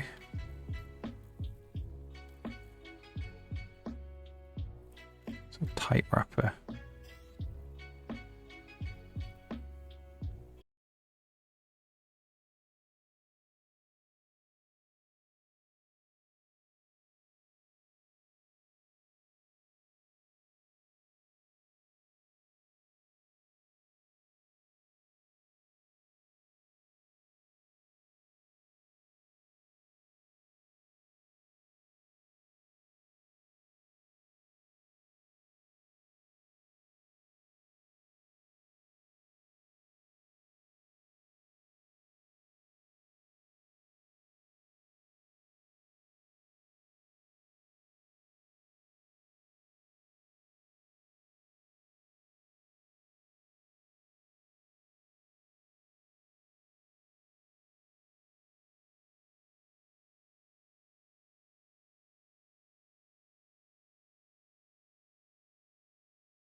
So we need to make it a little bit more powerful, really.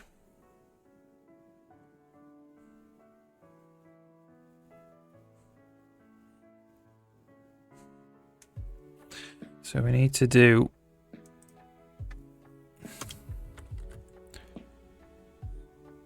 P's eyes.copy to.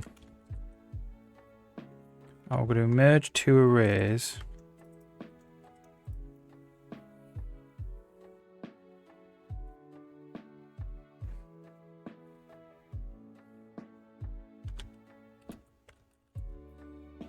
We want something like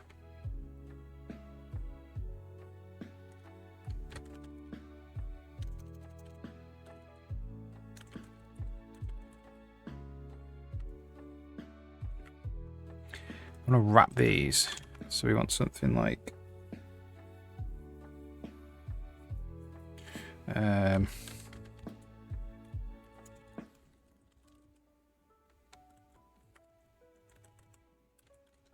Is even.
We want the operator to be variadic.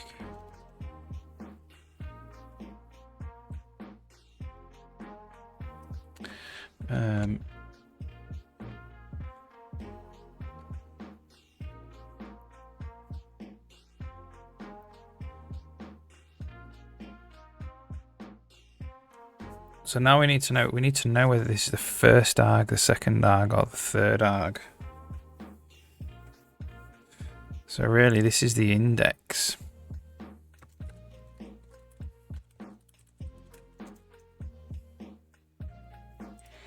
So T needs to know, you kind of need arg to have an index.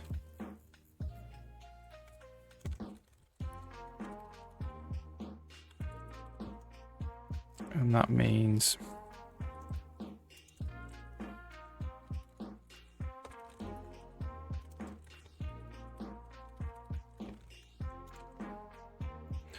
like this. This is 0, 0, 1, 2. Imbossy, hey, how's it going?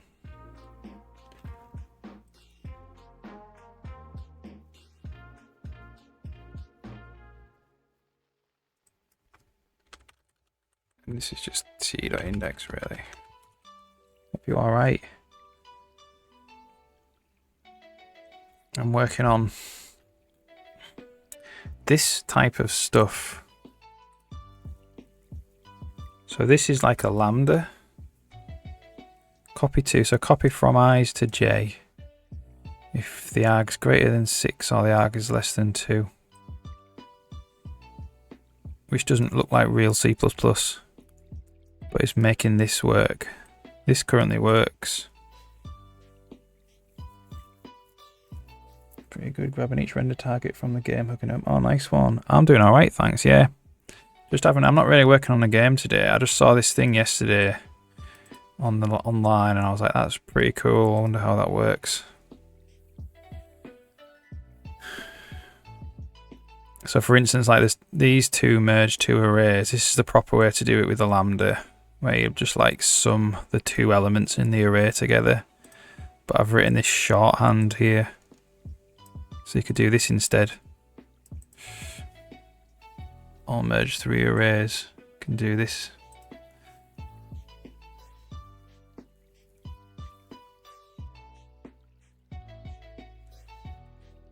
So what I'm trying to do now is make it so you can do something like merge two arrays and you can say like is even arg0 and like is odd arg1.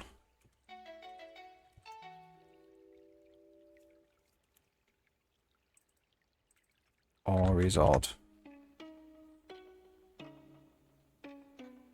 So it will like, yeah, it will put it into the array if arg1 is even or arg0 is even or arg1 is odd. Something like that. It's just really exploring it, seeing how it works.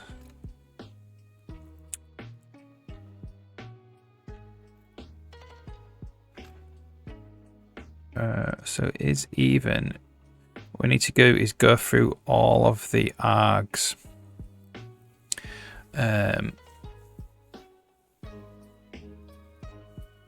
What's the best way to do this?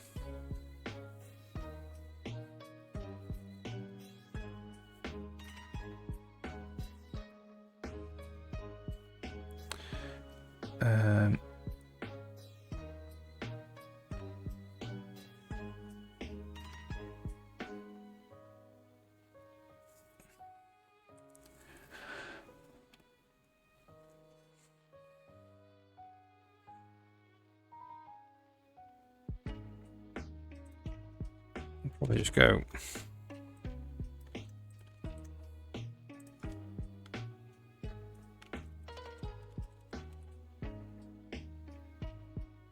No, I'll just say call it like apply or something.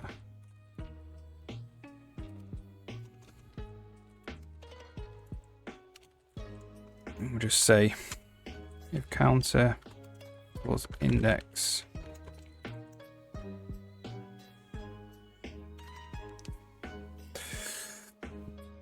I'm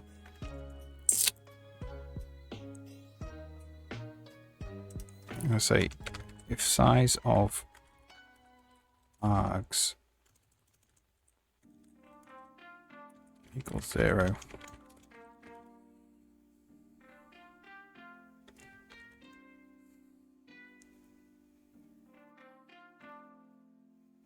and this is just void really.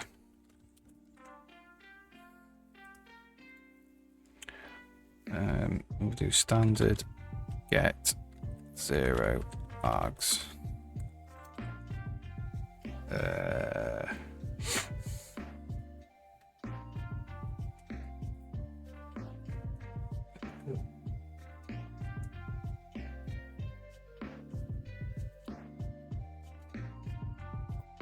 No, this is bool. This is bool.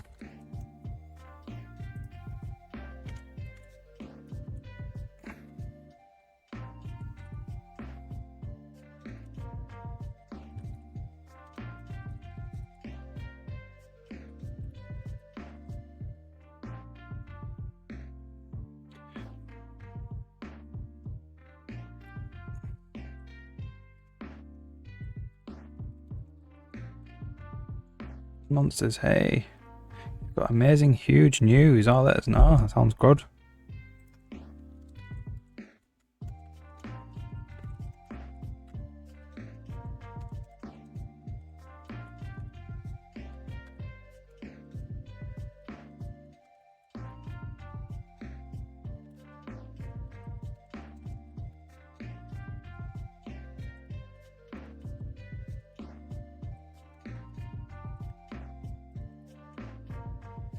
Gotta be a better way of doing this.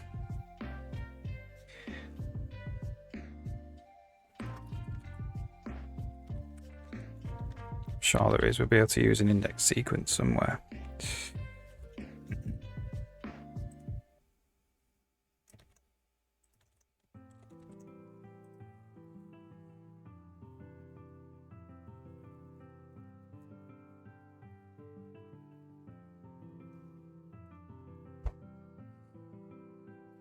Just see if that builds. We don't have is odd. We'll just leave that for now.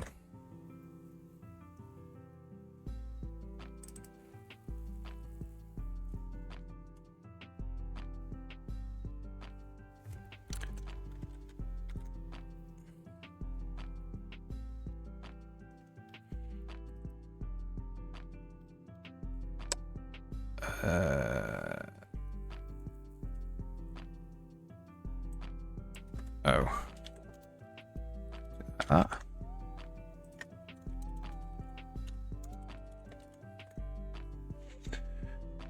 You get an Oculus Quest 2 tomorrow. Wow, congratulations. That'll be awesome. That'll be fun.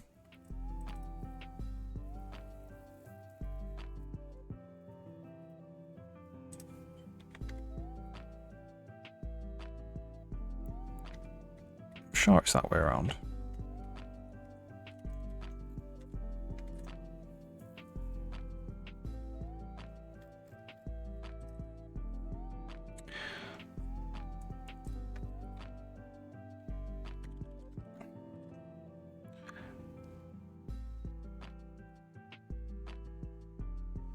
Okay.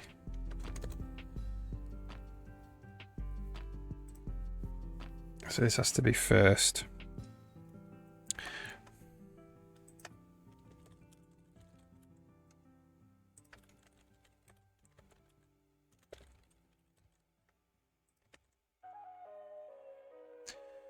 This is just first.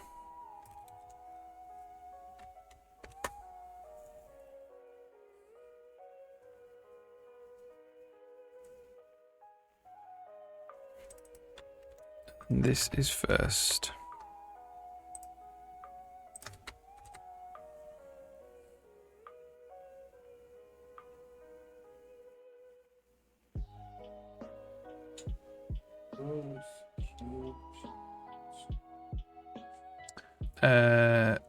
So that's not necessarily true anymore, that.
I had a PlayStation VR when it first came out. That's kind of the last time I touched VR. I expect it's become a lot better since then.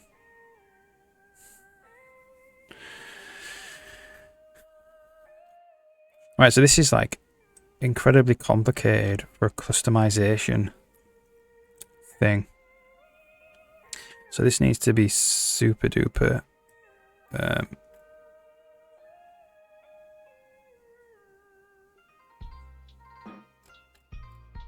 this needs to be super duper simplified.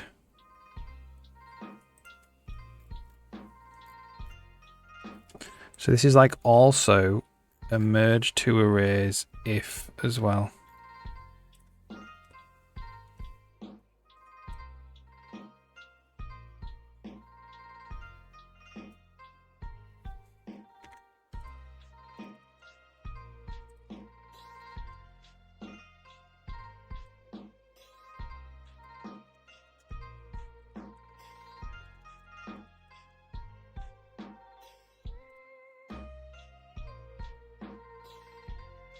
So we kind of need, well, we'll just say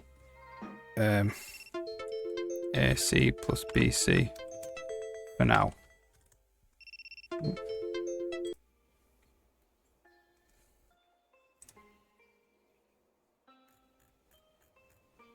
And this is merged to arrays if is even arg0.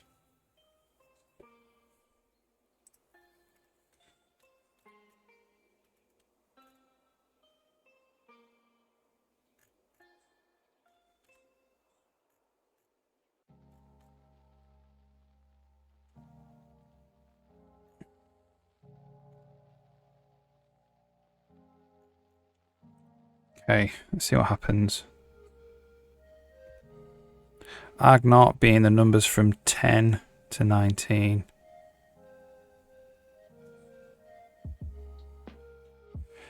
What I might do is I might change this eyes.copy to 2 if is even arg0 like that.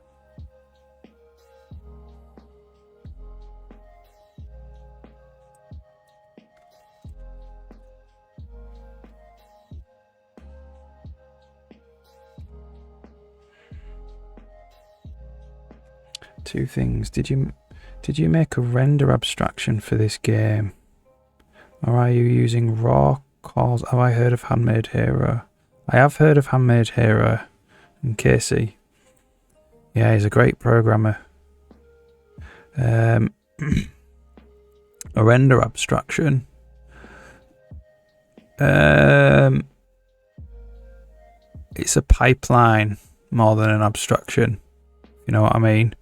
So there's a front end and a back end, and when you're in the game, you just make calls to the front end, which is the canvas. So you do like canvas.drawQuad, and then at the end of the frame, you end the renderer's frame, and then it does all the batching and stuff and everything, makes all the meshes and the vertex buffers and everything, and that as a package gets sent to the back end of the renderer, and the back end is DirectX, or it's OpenGL, or it's Vulkan, and that just receives like a big data package essentially, and then it decides what it wants to do. So once you're over into the back end, you're just working directly in the graphics API that you want. So there's no abstraction there. And then if you wanted to make it work with Vulkan, you'd just write the back end of the renderer in Vulkan. So there's no like vertex buffer, and then you have like a DirectX vertex buffer and a Vulkan vertex buffer inheriting. It's not like that. It's pipelined, so it's like this, then this, then this. I hope that answered the question.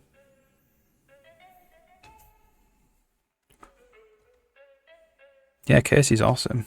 I watched Handmade Hero when it first came out, 2016 or whenever it was, 2015.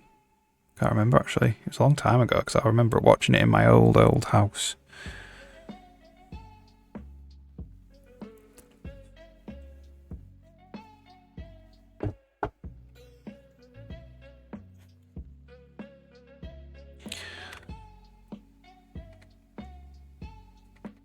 Okay.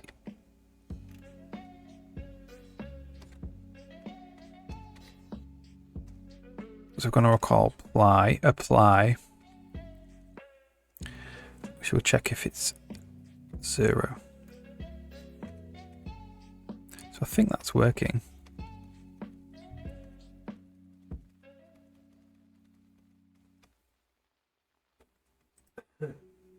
So it's putting all the evens in.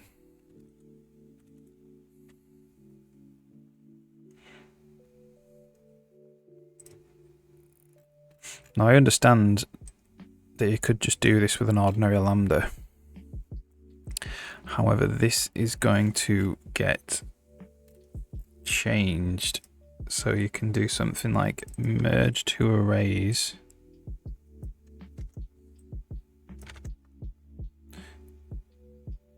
Is even arg0, or like is even arg1. There's no or there.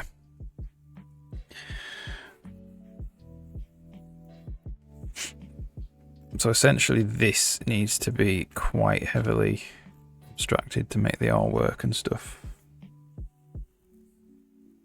Render abstraction at some point, finding time since it's a lengthy task. Yeah, I mean, a renderer is definitely a lot of work. I've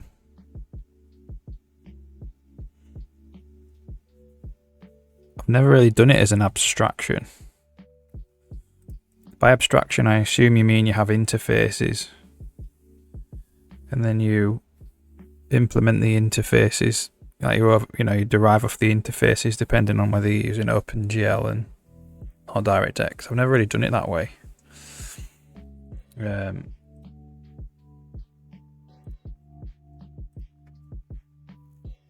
Let's go back to the game. So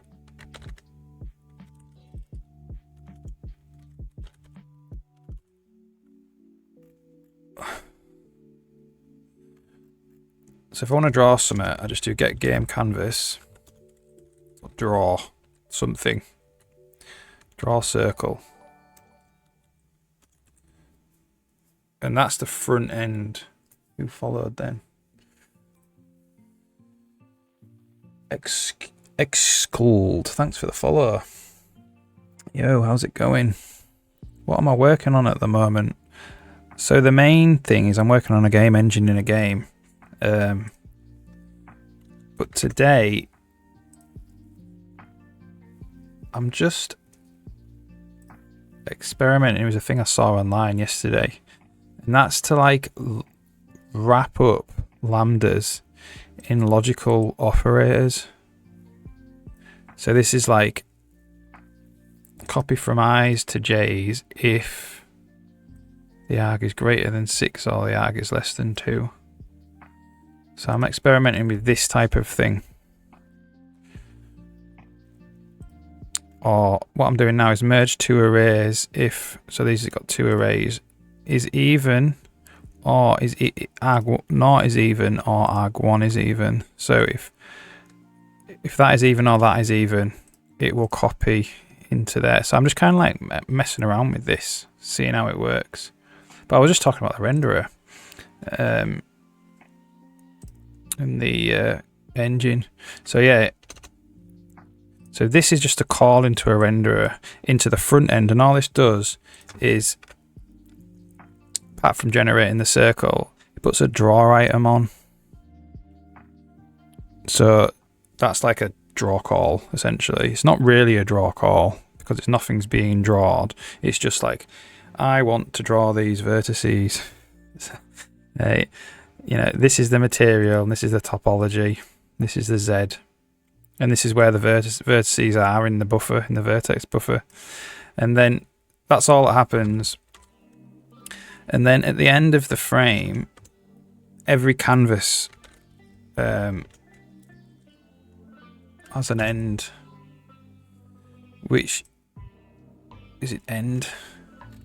That's begin, which does some stuff like it does loads of batching and sorting, and it cleans everything up, tries to like batch everything together if it can into big draw calls, and then this is per canvas, right?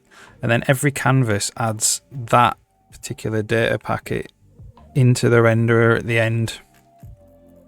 So you're just adding stuff to the renderer, adding the meshes to the renderer, adding batches to the renderer. And then the renderer then does a bit more work, and then that passes it over to DirectX.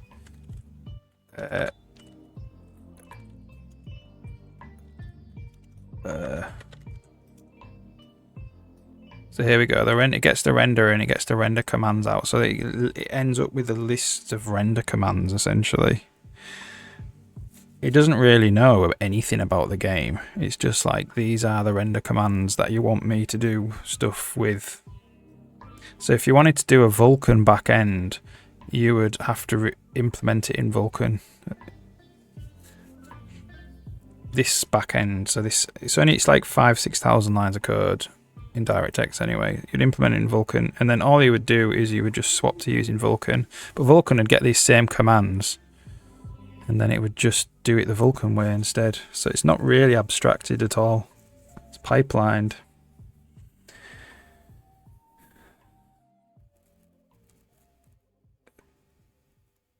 So you're working on your own device objects. Don't rely on the raw types for the renderer.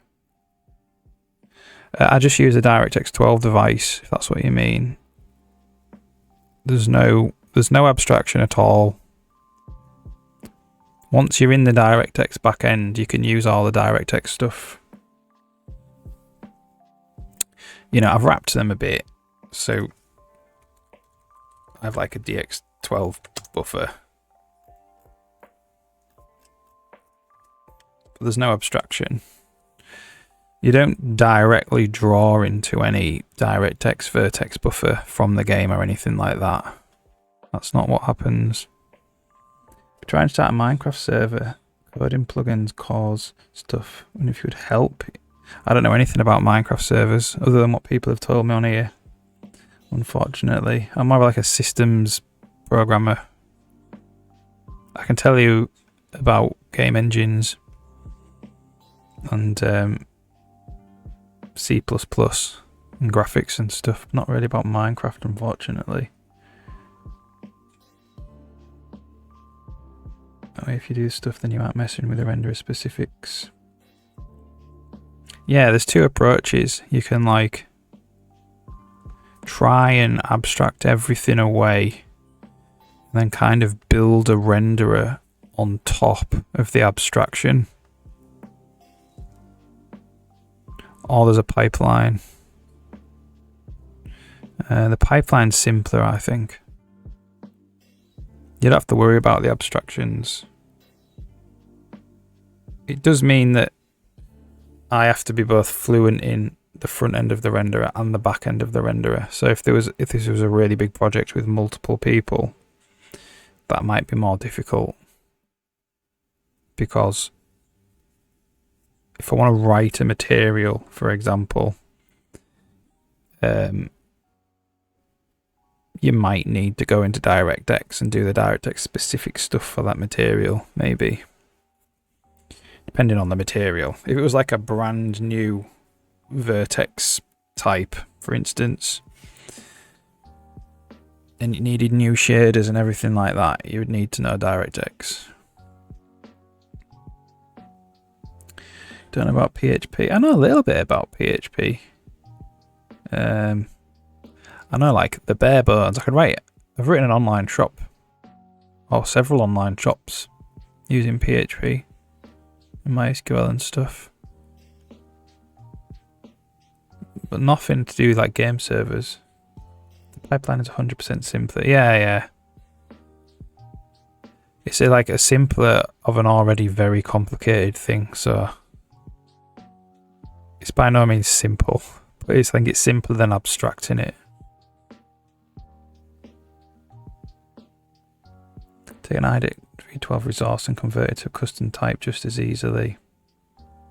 Yeah, so that's like having a iRenderer resource which you have written, and then the ID3D12 resource would inherit from that, or the class that wrapped that would inherit from that.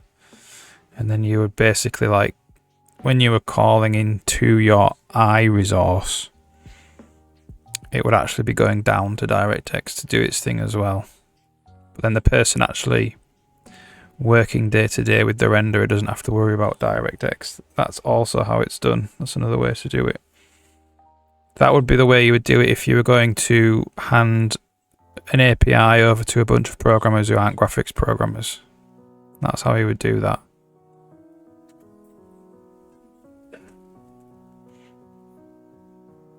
But then, you know, it's actually more work because you've got to maintain that abstraction. At least once I'm in the DirectX 12 backend, I don't have to do any abstraction. It's actually less work for me.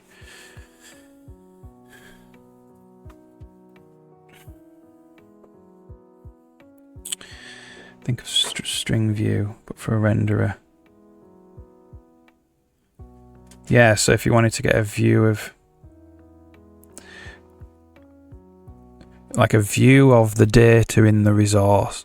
So I could still do that, but it would be before it's sent to the GPU. So I could still get a view of the vertex buffer from the front end of the renderer if I wanted to. But it's before it's been rendered. So there may or may not be a DirectX 12 resource associated at that point.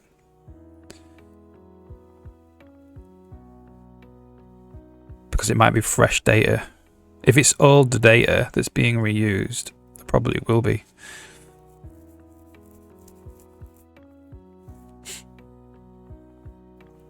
Yeah, renderers are complicated. Renderers are one of the more complicated parts. Maybe the most complicated part of an engine. Maybe. There's also, I think UI's up there with one of the most complicated parts as well. Definitely of a 3D AAA engine, the render is the most complicated part. Alright. The question is, do I actually want to continue doing this? This was only really an experiment. What would need... This would make it quite powerful if I was able to do stuff like this. Which would...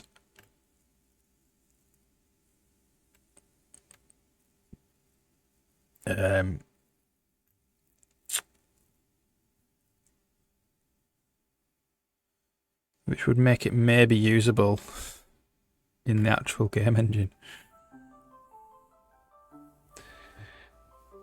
UI is hard to write readable code.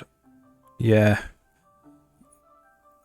UI is full of traps. That's why I think it's hard. It's full of like... You could spend quite a long time implementing a UI system before you realise you've done it wrong.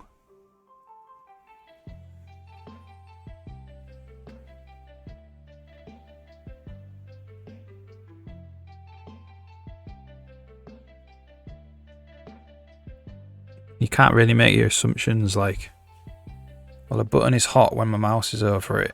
Like, that's an assumption that you would make if you'd never done UI before. If mouse intersects this box, then the button is hot and I can press it, but that's not true because if I like click the scroll bar and then drag it over the button's actually not hot. You know, so you can't just have that check, is the mouse over the top? But what you might decide to do is go, okay, well, I'll say if the scroll bar is not focused, then the button can be hot. But then the button needs to know about the scroll bar. So yeah, you've created this dependency there. And then there might be like 15 other controls that the button then needs to know about to not be hot. And that's obviously like the wrong way to write that type of thing. And that's just like one of the traps. There's loads of different traps.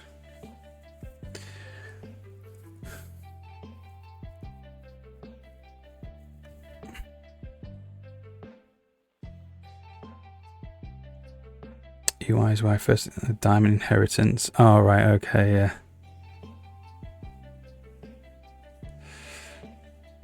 Could also detect if the button was held down before hovering over the button. If the mouse button was held down before hovering over the button, yeah, you could do that. So if the mouse button's held down and you hover over the button, then it's not selectable. Unless you're talking about something like a combo box. And if you treat these as buttons, because it's just the same. Now, when I open a combo, my mouse is still down. The buttons are actually selectable.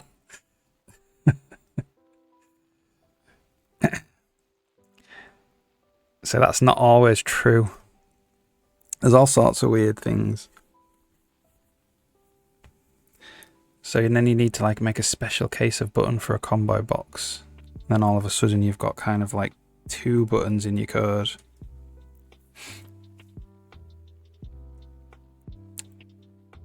Depends on the button type. Yeah, yeah.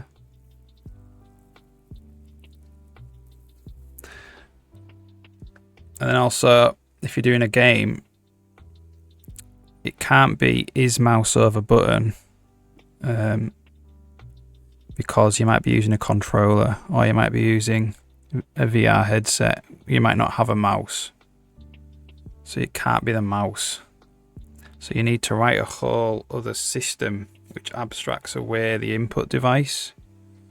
Because the controller, the button just wants to know if it's hot or not. It doesn't really want to know how it's become hot. So you have to separate them out. The button should just be able to like, am I hot? That's all it needs to know. Like ask, am I hot? Am I hot? And then another thing. So you can't really cross input devices into the actual widgets themselves. Or you end up with like, I'm adding a new input device, and then you've got to update every single widget to support it, which obviously you don't want to do. But you're not going to know that. You might have written your entire UI system, and then you're like, right, now I'm going to plug in my controller and make it work with the controller, and then basically have to write it all again to work with the controller.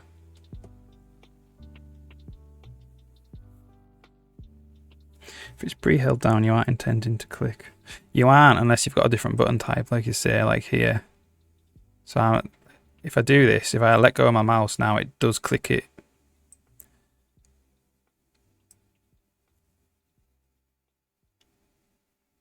And there's all sorts of like little UI things, like I'm going to press the button now, but nothing's happened. So it's actually, the button is actually pressed when I lift my mouse button up. So you can actually cancel a button press. So if I move away and then lift my mouse button up, it doesn't run the game. I run the thing. So buttons are actually cancelable. But only some buttons are cancelable. Some buttons aren't cancelable. For instance, like the button on the side of this combo box. That actually has to activate when the mouse goes down. So there's a third type of button there. You've got this one, you've got the combo box buttons themselves, and you've got this arrow on the end of the combo box. Yeah, it can quickly spiral. It's crazy. It's really hard. It's really hard to do well.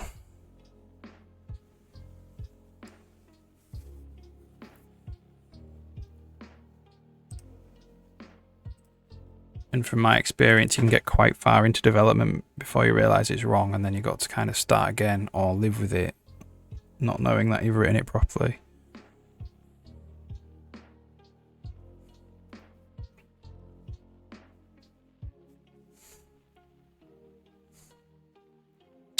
And then if you got a game as well, like, you know, sometimes the game feel is so like a game, you might always want the button to actually activate when the mouse goes down, because that feels better in a game situation.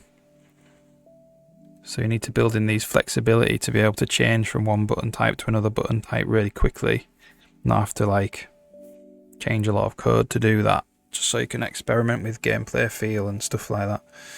It isn't really hard.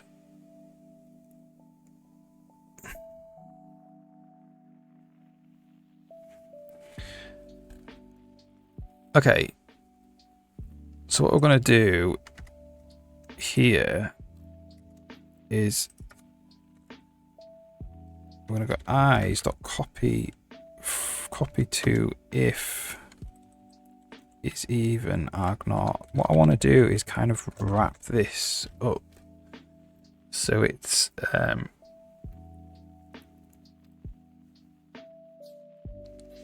kind of easy. So where events shine. Yeah, it is a where events shine, yeah.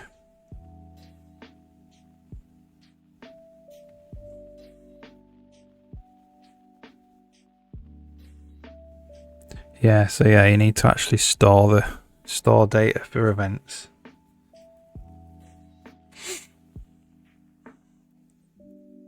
I like them both. I like both. I like that more of an immediate mode. That's got good advantages. Like this engine's an immediate mode renderer. It doesn't have events for the GUI anyway.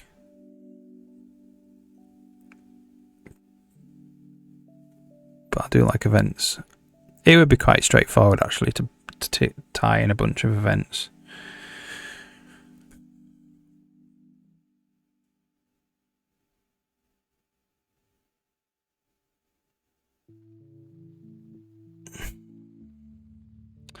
So this needs to go away basically.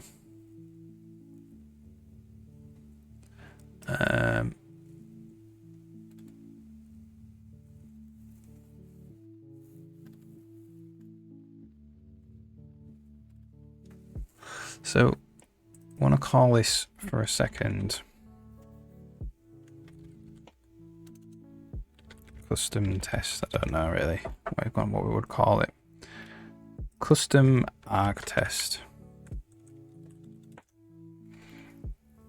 And then this needs to be size t arg index.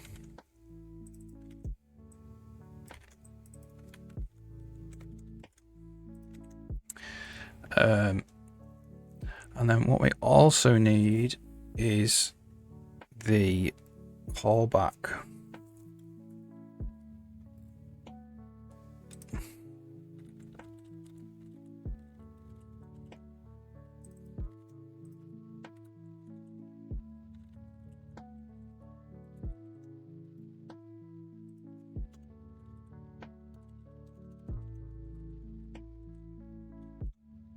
Like this, and this is actually the callback with first, like this, and then what we need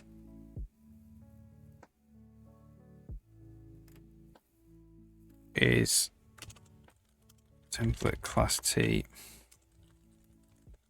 It's even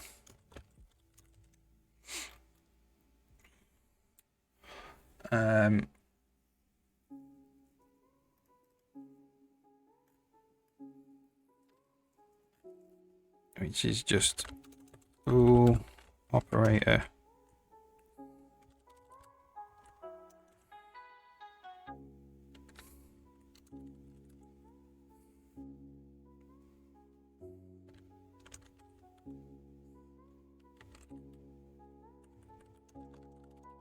return not en1.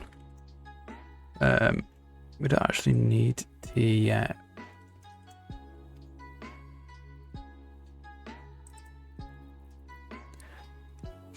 So this could be arg, and that's arg.index.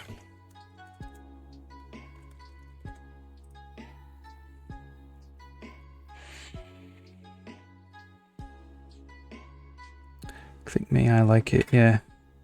Not very specific for, not very flexible for specifics. Yeah.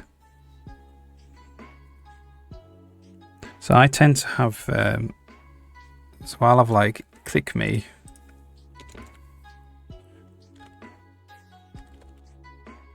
Button, click me, or whatever.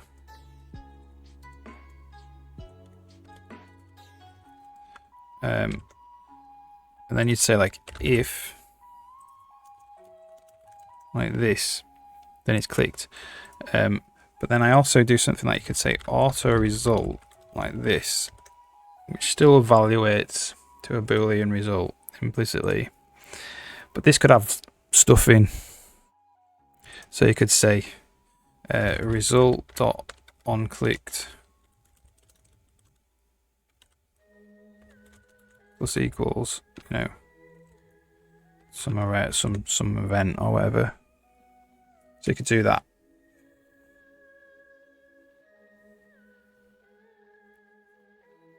I tend to do stuff like that. Probably like that. That's like evaluating to a Boolean.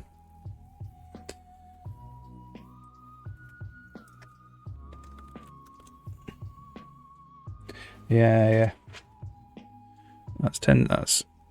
That's where I put all of the customization stuff. Obviously, yeah, you do need customization stuff.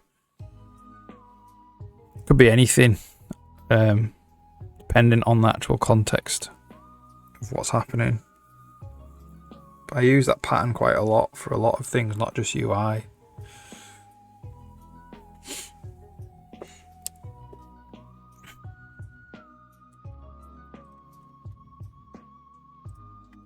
obviously, like, you'd have to generate something where, like, because this is not meant to be called when it's clicked, so you'd have to do a different thing. You maybe have to do something like that.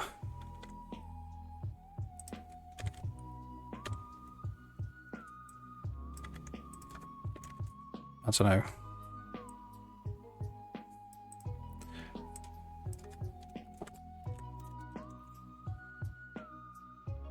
Anytime I do that, you're dealing with weak pointer. Yeah. I mean, you can have anything implicitly be convert to a bool. So any class. So you could do it for anything, like anything that you want, really. But I use that pattern a lot. It kind of, obviously for a button, you'd kind of have to do it like this. But most of the time, you're not looking for, this could be anything. Add event, I don't know. On execute.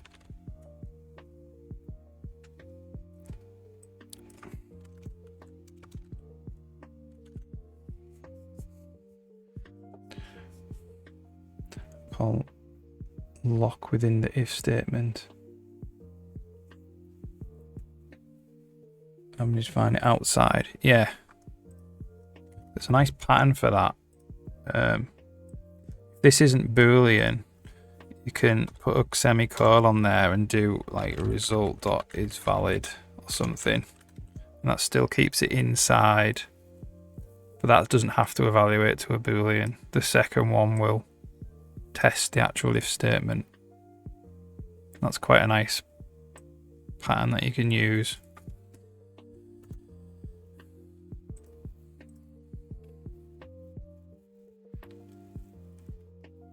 So that's all I really want for is even. And then you would have to go, I don't know, call this like tie arg test. So you'd have to do tie arg test. Do we have T anywhere? I don't think so. Tie arg test.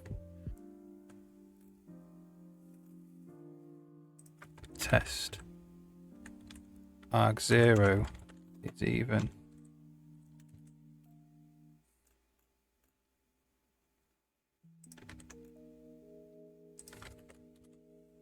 Something like that, maybe.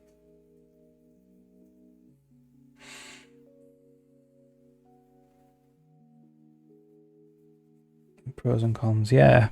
It can be nice if you don't want to actually have, if it's not going to be used in that scope, to define it in the scope that it's going to be used in. Booleans are true if not 0. Yeah, that's right, yeah.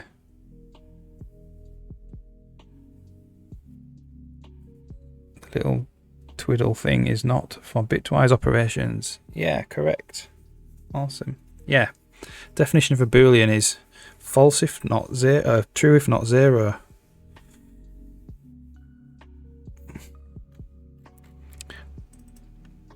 So this is actually the test. We'll call this even test.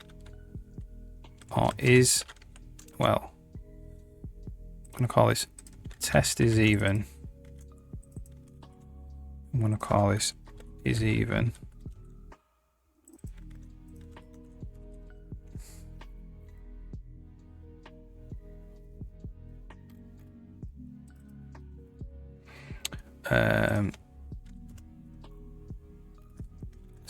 CB.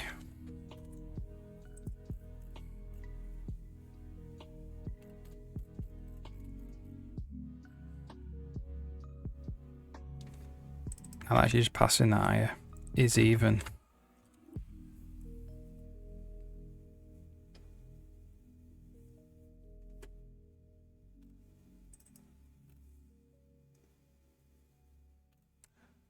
Okay.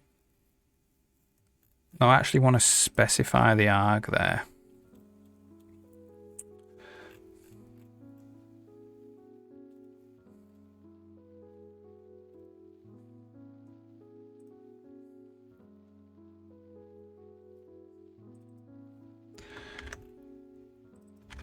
So that'd be something like arg naught test is even.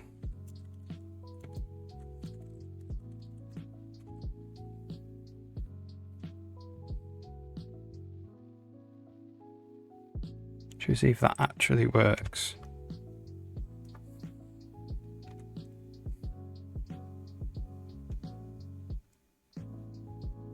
So it should return all even numbers.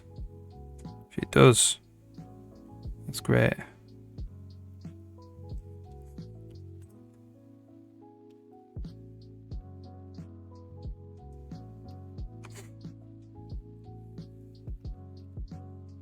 I don't really want this tie arg test though.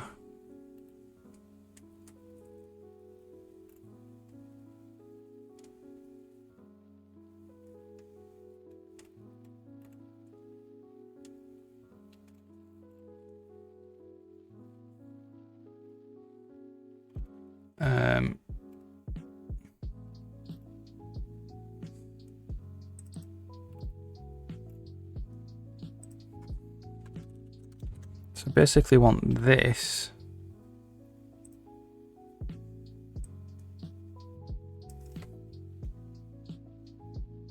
We don't know what the arg index is.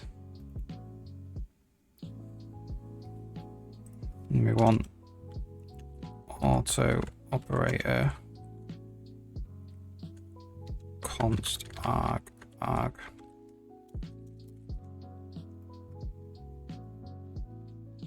We say arg index. So arg.index. And this becomes is even arg 0.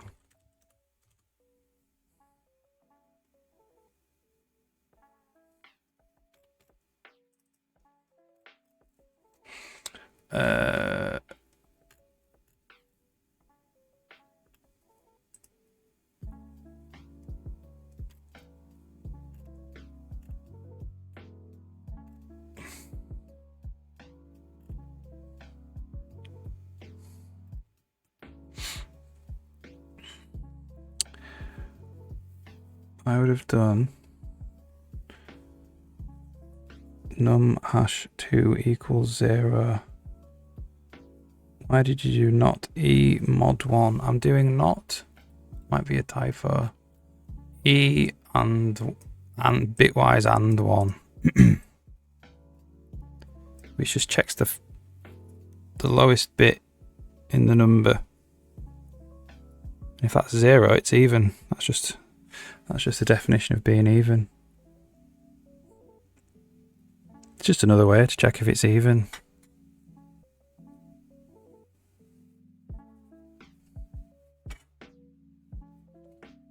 As opposed to mod 2. I think they'll probably compile to exactly the same thing. But this is technically quicker. But mod 2 will almost definitely get compiled to do this. But it's the same. All mod 2 does is look at the last bit of the number, or the first bit of the number.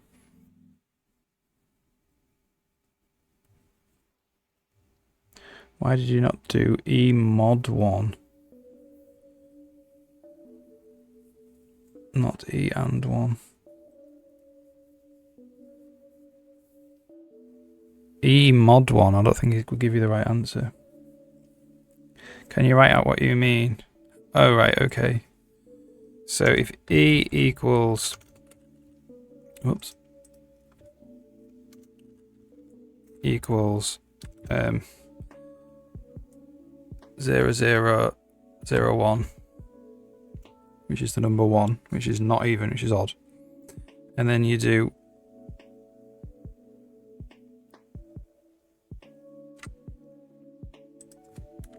and 1 like this, it does this, and then it will compare these two and it will give 1 if they're the same. So if this was like this, which is the number 2, That's the number 2. It will do an compare, and it'll get that will result in all zeros, which will mean 0. Do you get what I mean? It's a binary thing, yeah. If the first bit is a 1, it's not even for any number, yeah. That's that's a rule of, that's like a mathematical rule. An odd number has a remainder of 1, basically.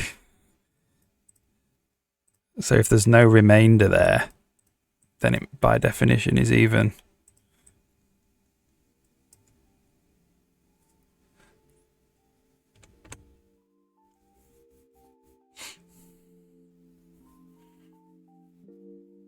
Only works because it's binary base 2. Yeah, correct. Yeah. That's it.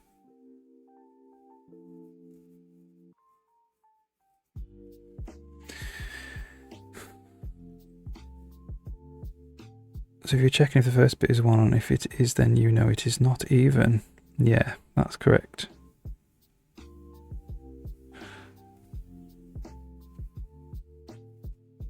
I've always done it. I don't know. I've not really ever done that. Even though I guarantee it would be the same compiled code. This is technically like not an even test. It's technically a remainder. Find the remainder. You know, so you could put like 5 there if you wanted, and it would find a number from 0 to 4, which would be the remainder. Like this is actually an even test. The lowest order bit. Yeah, the lowest bit in the number. There's an intrinsic as well. You can do bit scan forward. Like this. Of E equals 1. That's actually an that'll compile to one as pretty much one assembly instruction.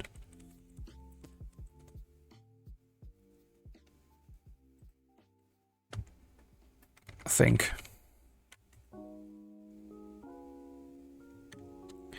But that's a little bit overkill. That might be one assembly instruction. I haven't actually had a look. Probably is. It's probably a mask.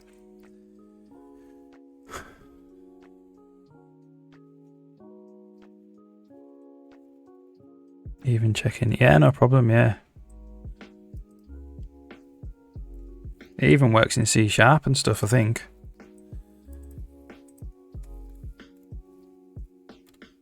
Alright, now I need to figure out why this is not compiling.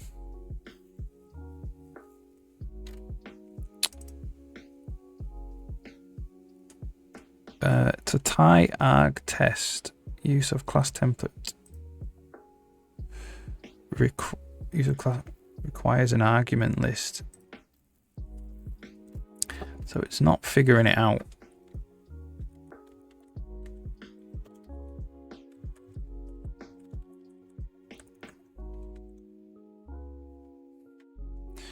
So we could actually do that there.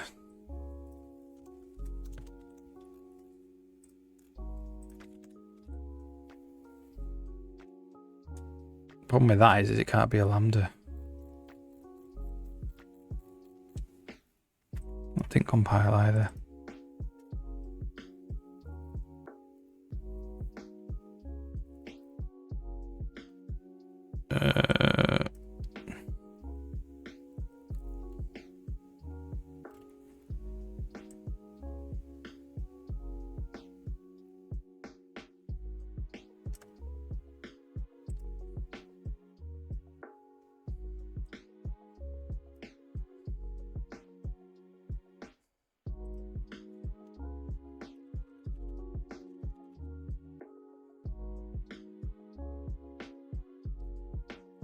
More efficient. Yeah, it's probably technically more efficient, but I think the compiler would actually do that for you. So your code's probably not going to be any slower, I would say. Okay, now it doesn't know.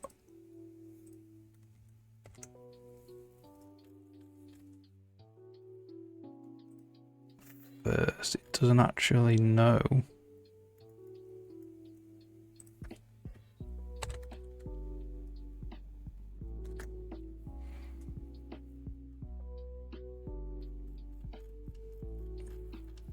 How to compile what he is.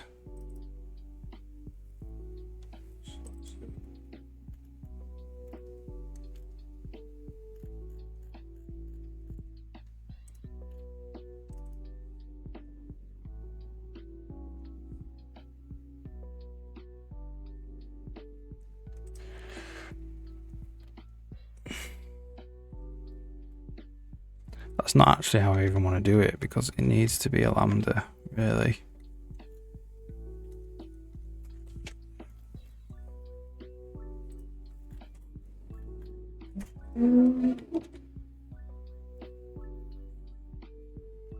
Feels faster. Yeah, I know what you mean. It's like, yeah, it's cleaner, I suppose.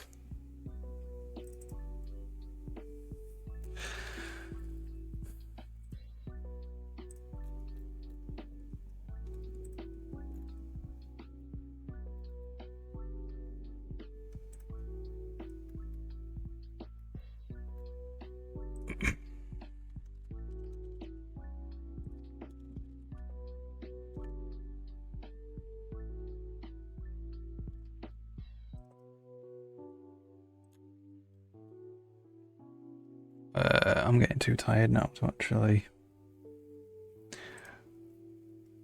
understand what's going on.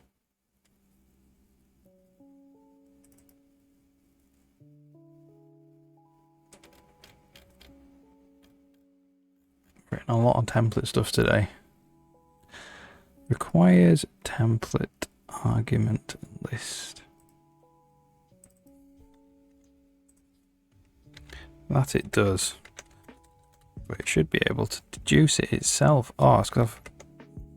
No, that's right.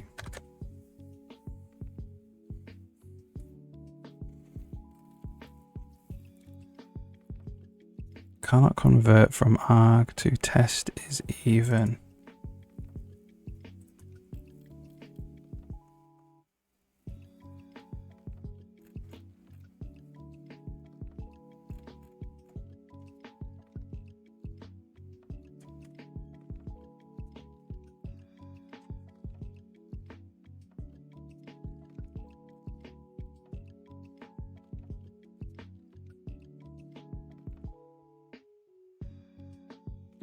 We're getting mixed up with this. It should.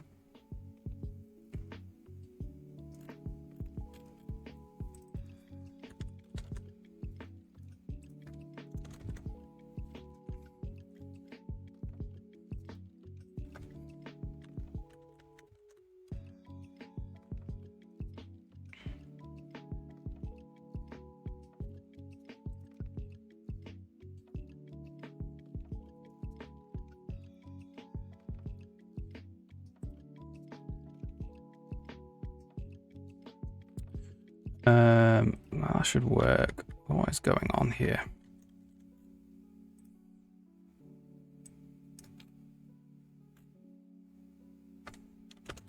To start off, that should actually that should be able to compile.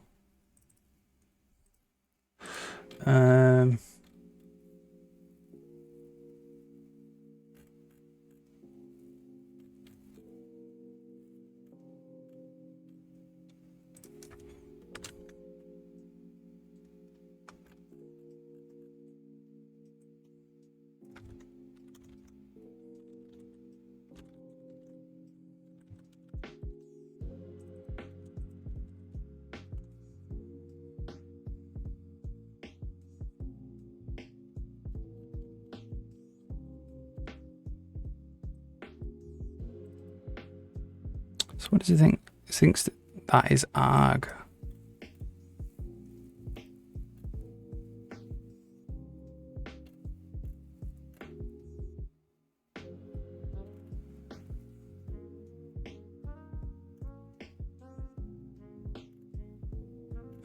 which is not. It's not an arg.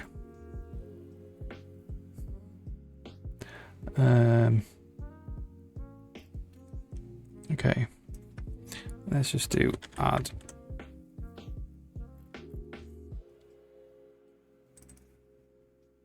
We're just going to do is even dot add arg 0.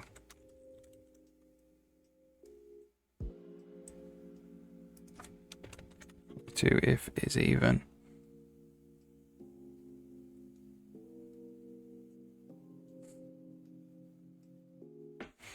Okay, we'll go back from here because that compiled. So what I want is that. And then I want this to be a right hand side.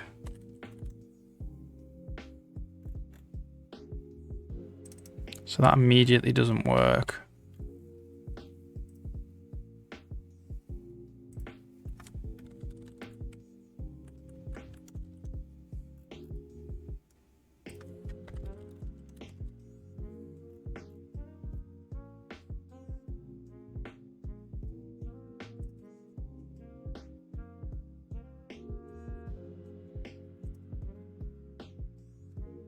Oh, I probably know. I know why it's not working. Probably because it needs a constructor. It's probably trying to do this.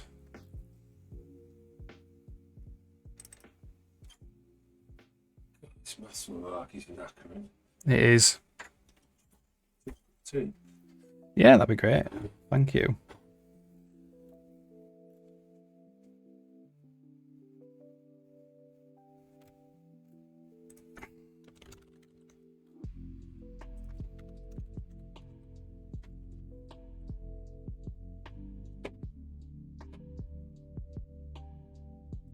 Getting mixed up with this operator.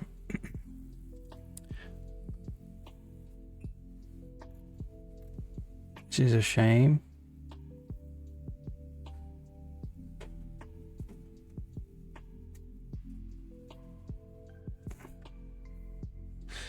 Tea as well. Can't make you one, unfortunately. Don't know where you live.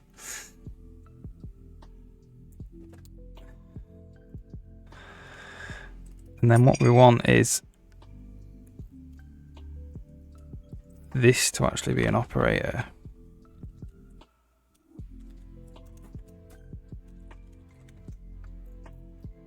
So I can do, oh, it has to return this.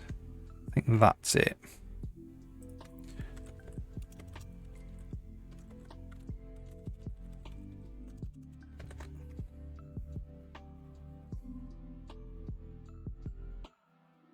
No, that's not it.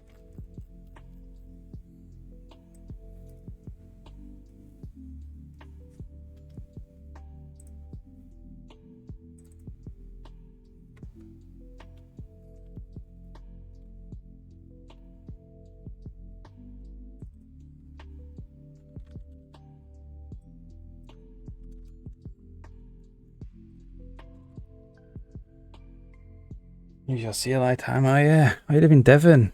Oh, nice one. It's lovely down there. I live in do you know Whitby? Similar. I mean, we've got the moors and stuff. I think you've got moors down in Devon, don't you?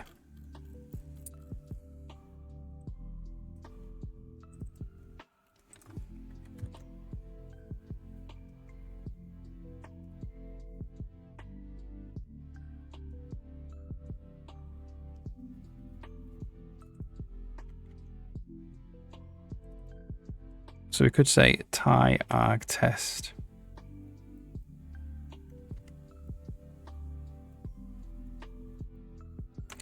Or we could do something. We could say test is even.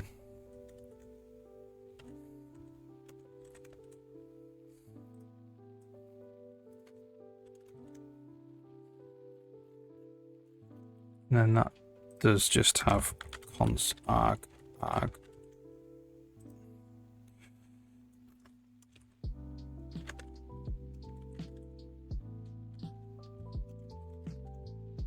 Like this, and we get rid of that.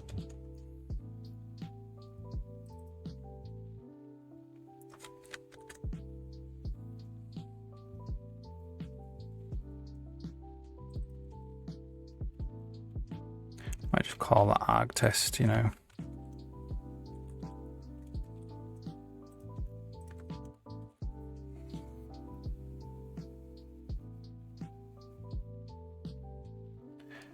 That's far up from where I'm from. Yeah.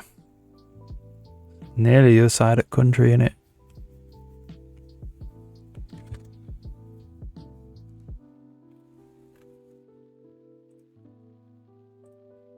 So we could do it actually on the arg, couldn't we? We could do something like arg0.test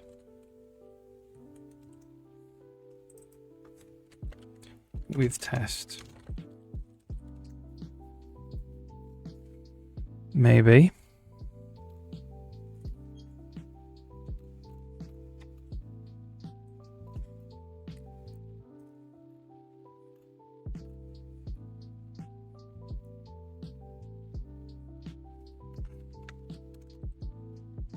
Where is arg? Here.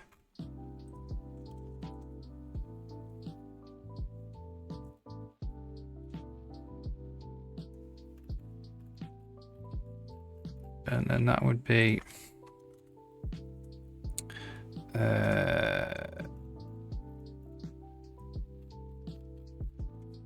auto with test.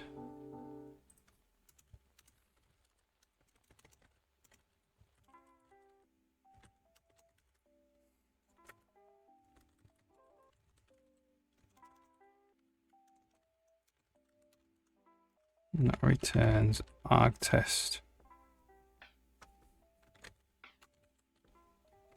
This standard move test.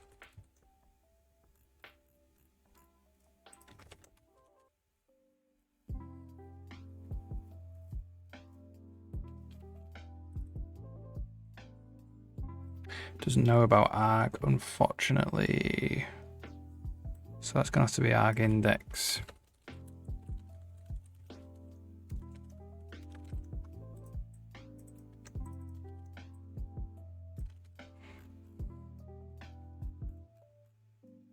And that's just index. Actually quite nice, that.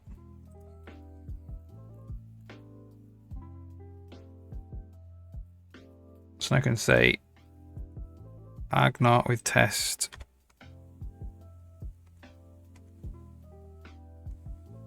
Test is even. And then you've just got to define the test. So we could do struct test is odd.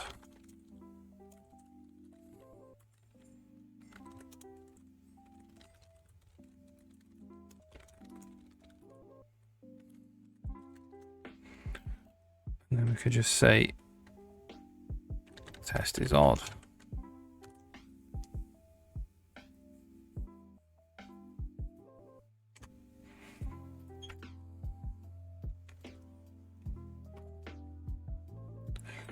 Thank you very much.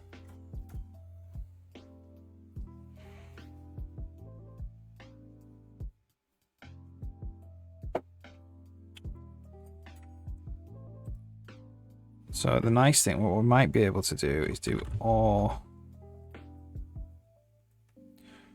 arg0 with test. Test is even.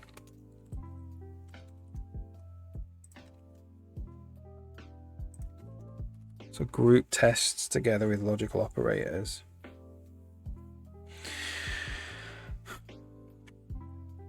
That means an arg test needs to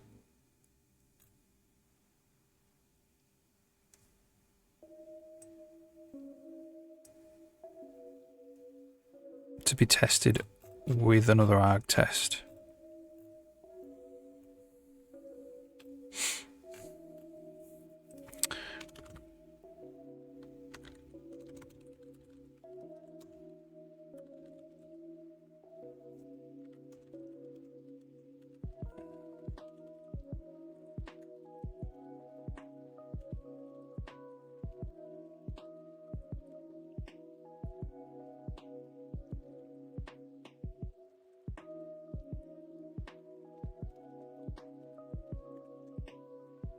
This actually needs to return, so we actually need to return an arg test as well.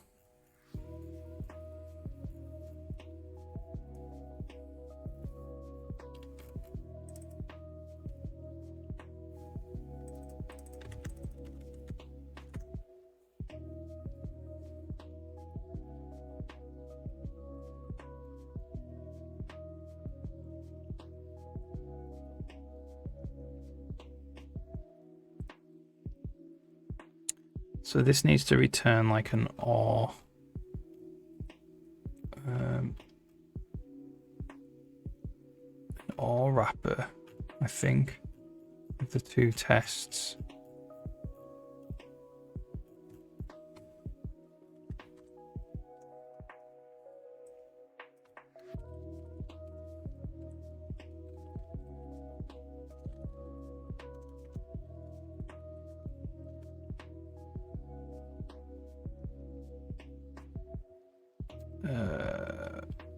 So what?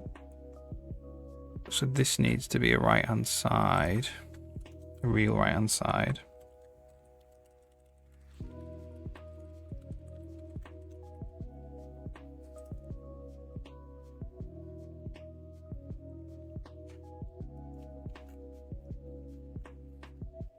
So will this work then? Crashing, tedious stuff. Oh dear. Yeah, I don't like that. This is going alright, this.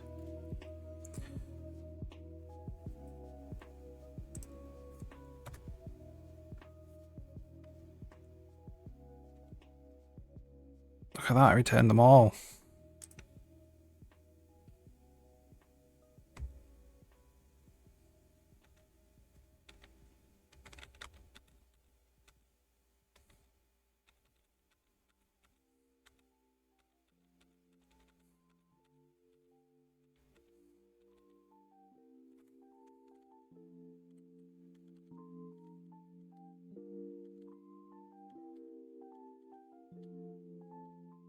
Test if it's odd. Test if it's even.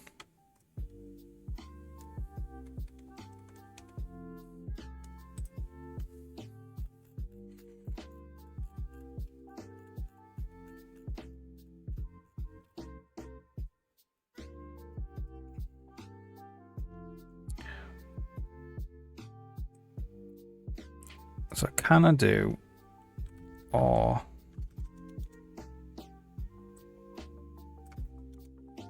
arg0 is greater, it's odd, or arg0 is equal to 6, which is an even number? Does that just work?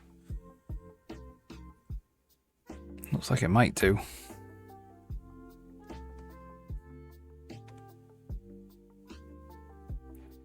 There we go, all the odd numbers apart from the 6.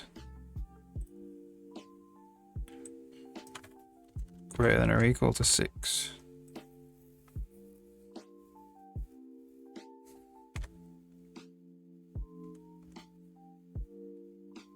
All the odd numbers until you get to 6, then it's all the numbers. Yeah, this is cool.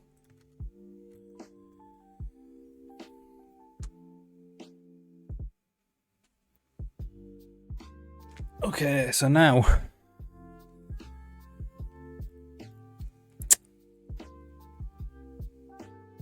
we kind of want to do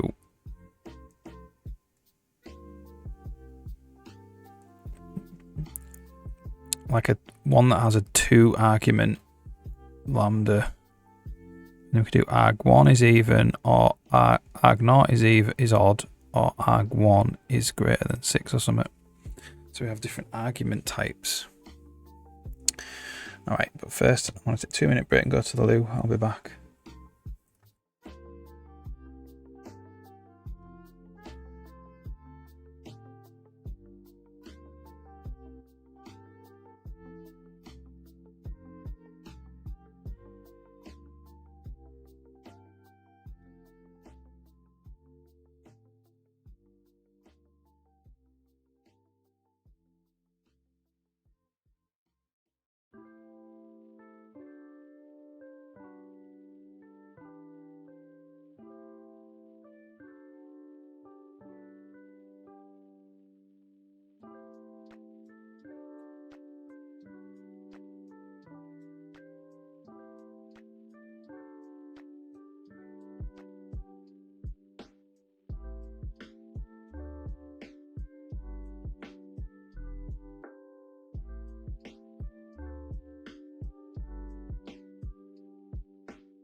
Okay.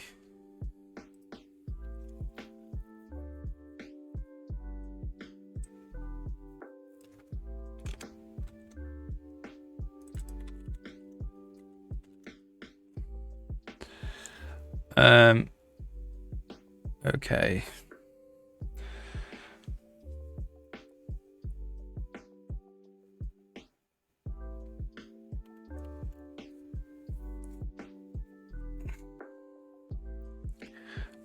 So we basically want to do merge two arrays. So it'd be something like this. Q's equals merge two arrays if so I's and H's or H's and I's. If arg0 with test is even, or arg1 with test is odd.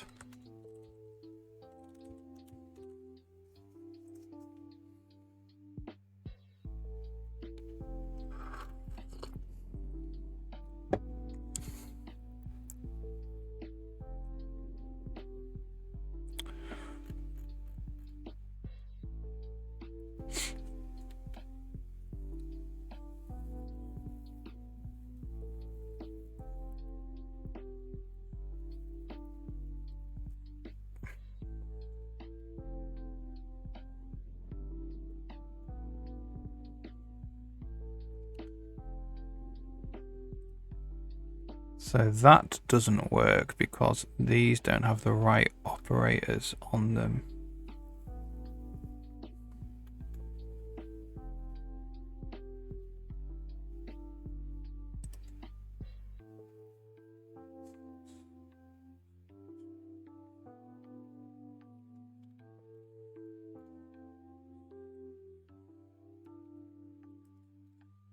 This is warping my brain.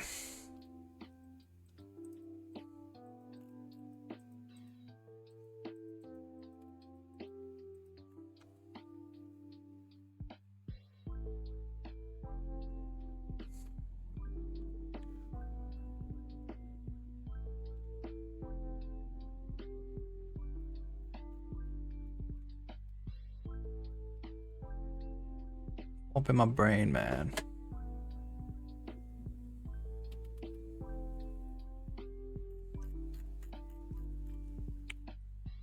Unwrap arg test is even, arg test is arg.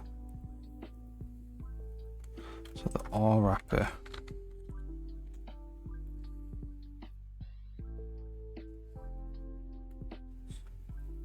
Alright, this needs to be, this needs this treatment.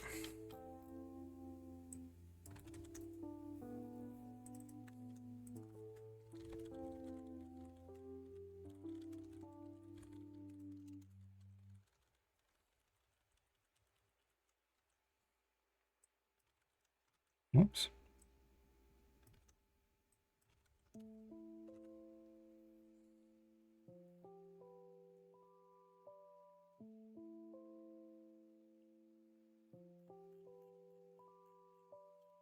May as well do the AND wrapper one.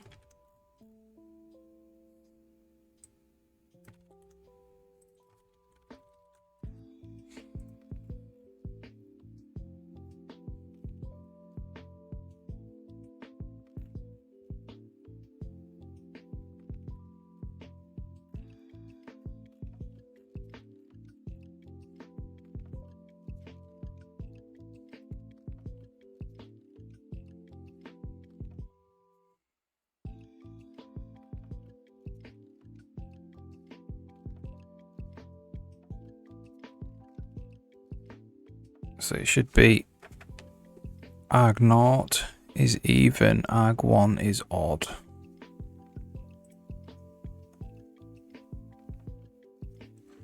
Don't think that's worked.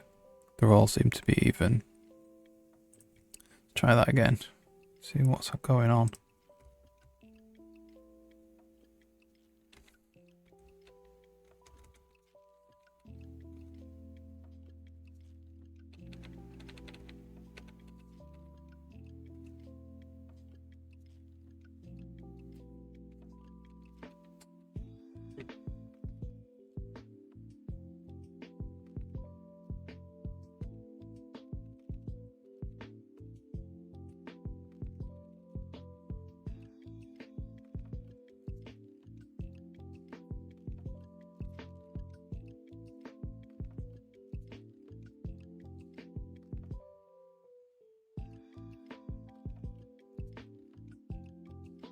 It is even.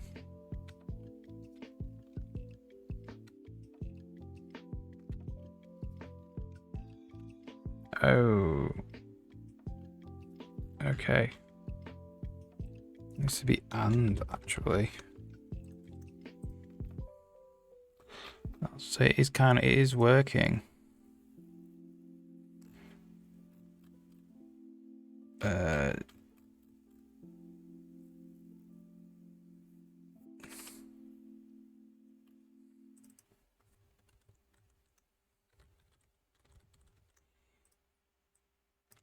So we need an and wrapper.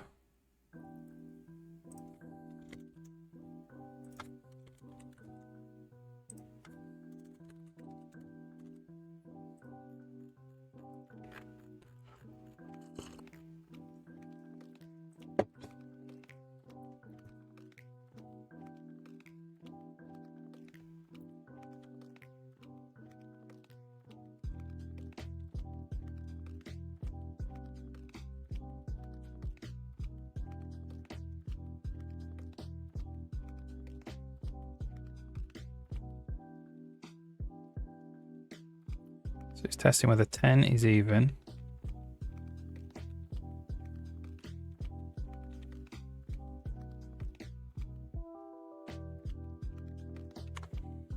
Ooh. I think that's right.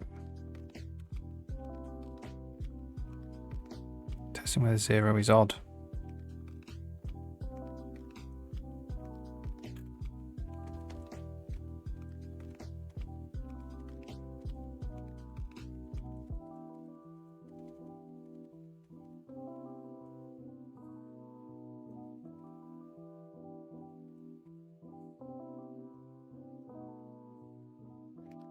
(19 and 9).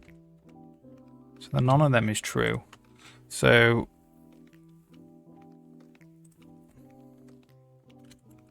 just line these up.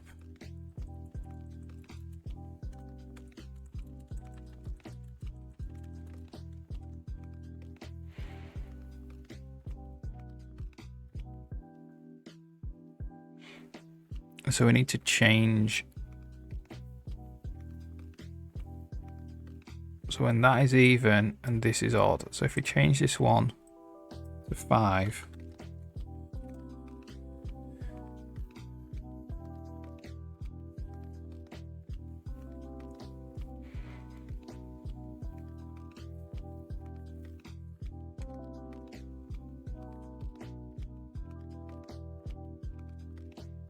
Then we get one result, which is the sum, isn't it? 'Cause it's going to sum them together, which is 19.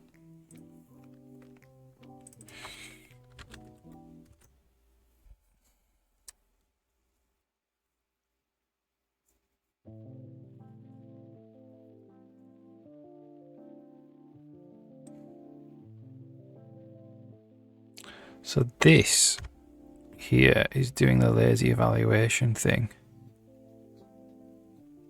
If that is even or that is odd, it will sum them together.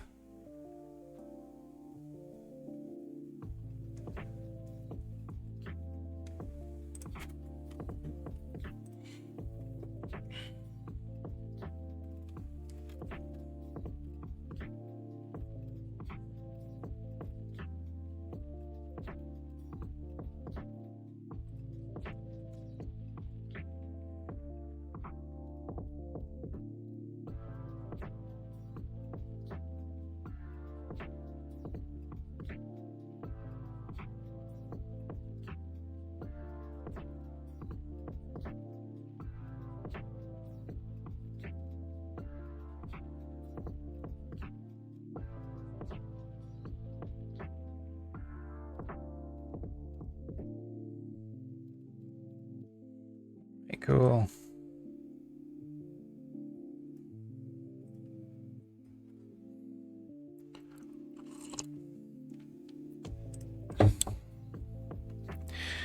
I might do something called combine two arrays.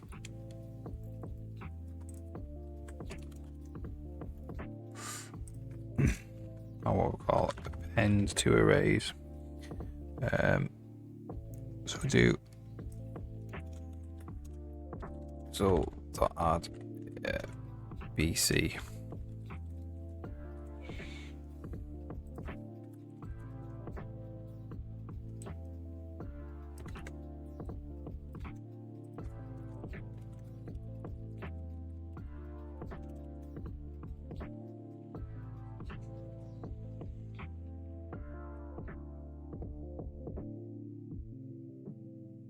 No, that's wrong.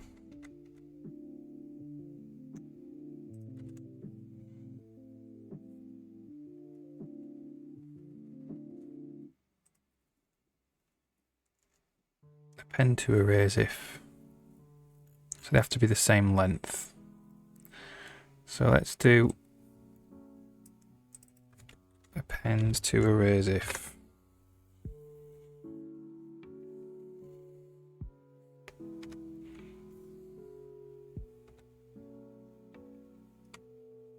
We've got 10 not.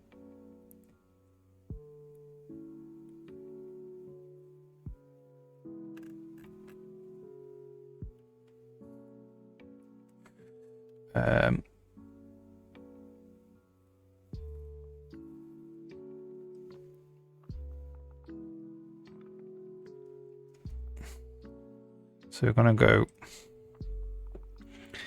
struct is divisible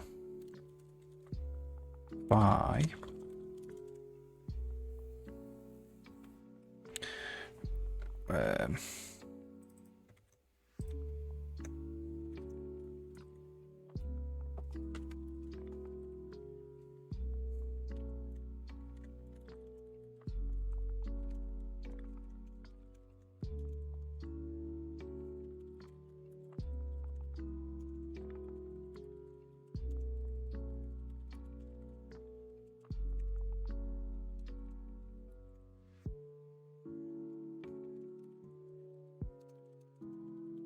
then e mod x equals 0.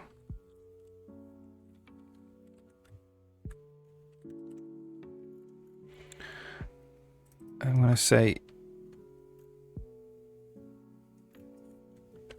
is divisible by 5.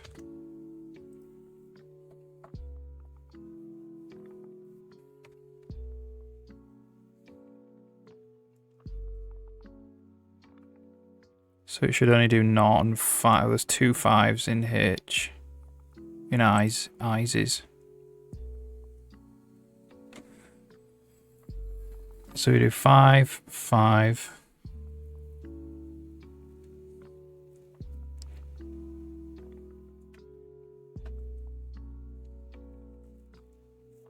Do 10 0.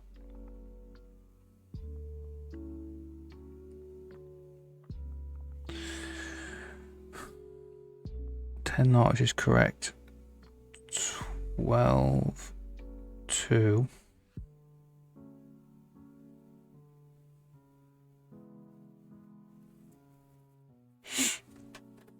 Test.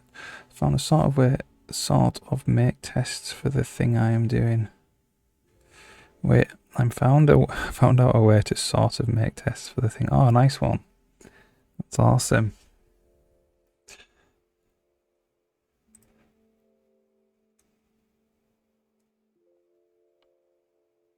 So it appends them both.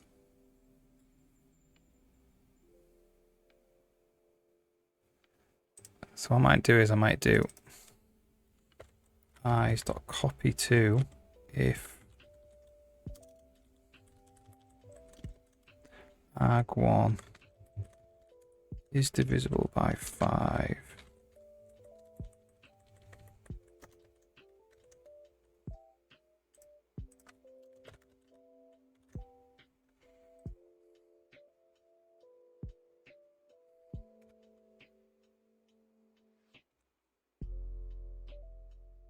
0.55.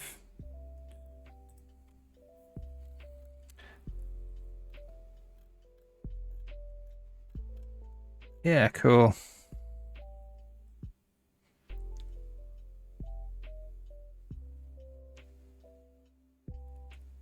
Okay. I might wrap this up then. I think what I'm going to do is put this all in Lambda. It's all to do with Lambdas. And we'll see if we can use it in places in the actual code.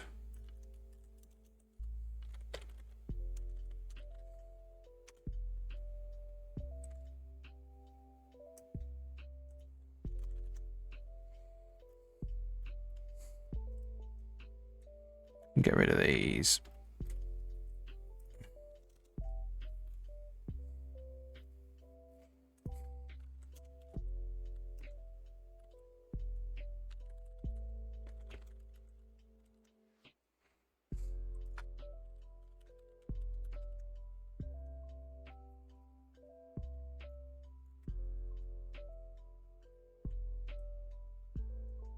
We might just leave one of these in, for example.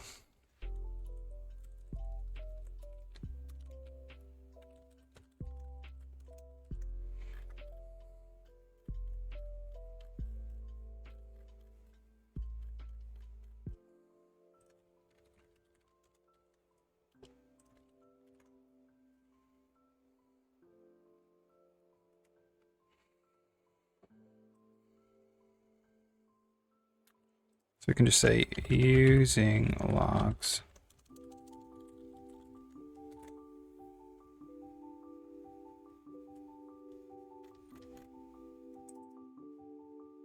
Using BM logs. Since I just found events I can subscribe to. Let's just have events I can subscribe to. Test logic. Ah, right, cool, yeah.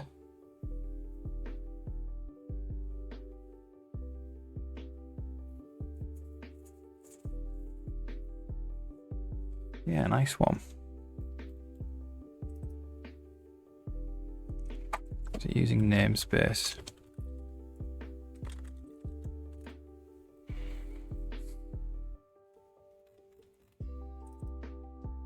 So we don't actually have these anymore.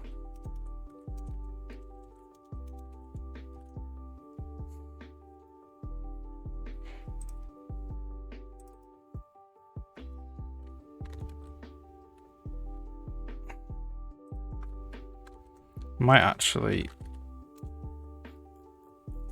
just do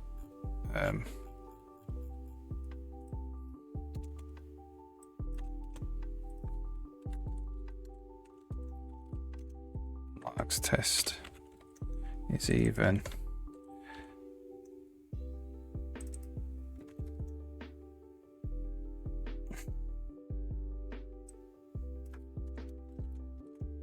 And then I'm gonna have to head off.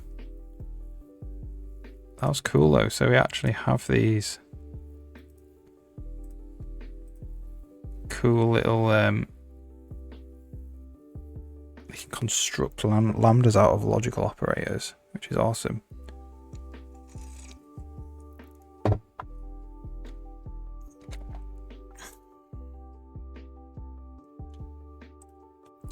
All right. There technically isn't the tests in the production code, only in the callbacks. Yeah, sounds good to me. That was a nice little breakaway from game coding.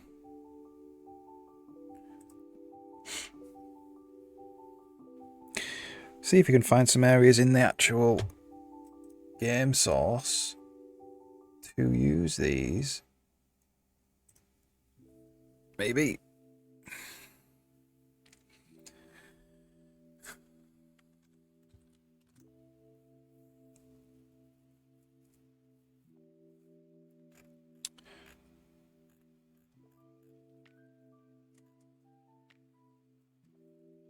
Build this and then run it, and then we'll have to go. So, what am I working on next time? Plus equals minus equals operators on events. We'll do that next. So we could do get game events plus equals and then lambda. Hope there's lambda's constructors come in handy. Yeah, we'll see. I mean, it was really just an exploration today, just because I thought it was quite a cool idea. I saw online.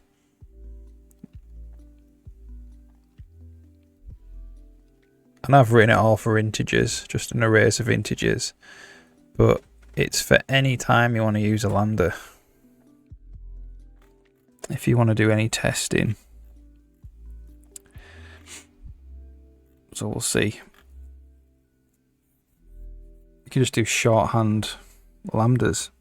You don't have to write the full lambda out. Yeah, take care. I'm back on Thursday, so hopefully see you then. All right.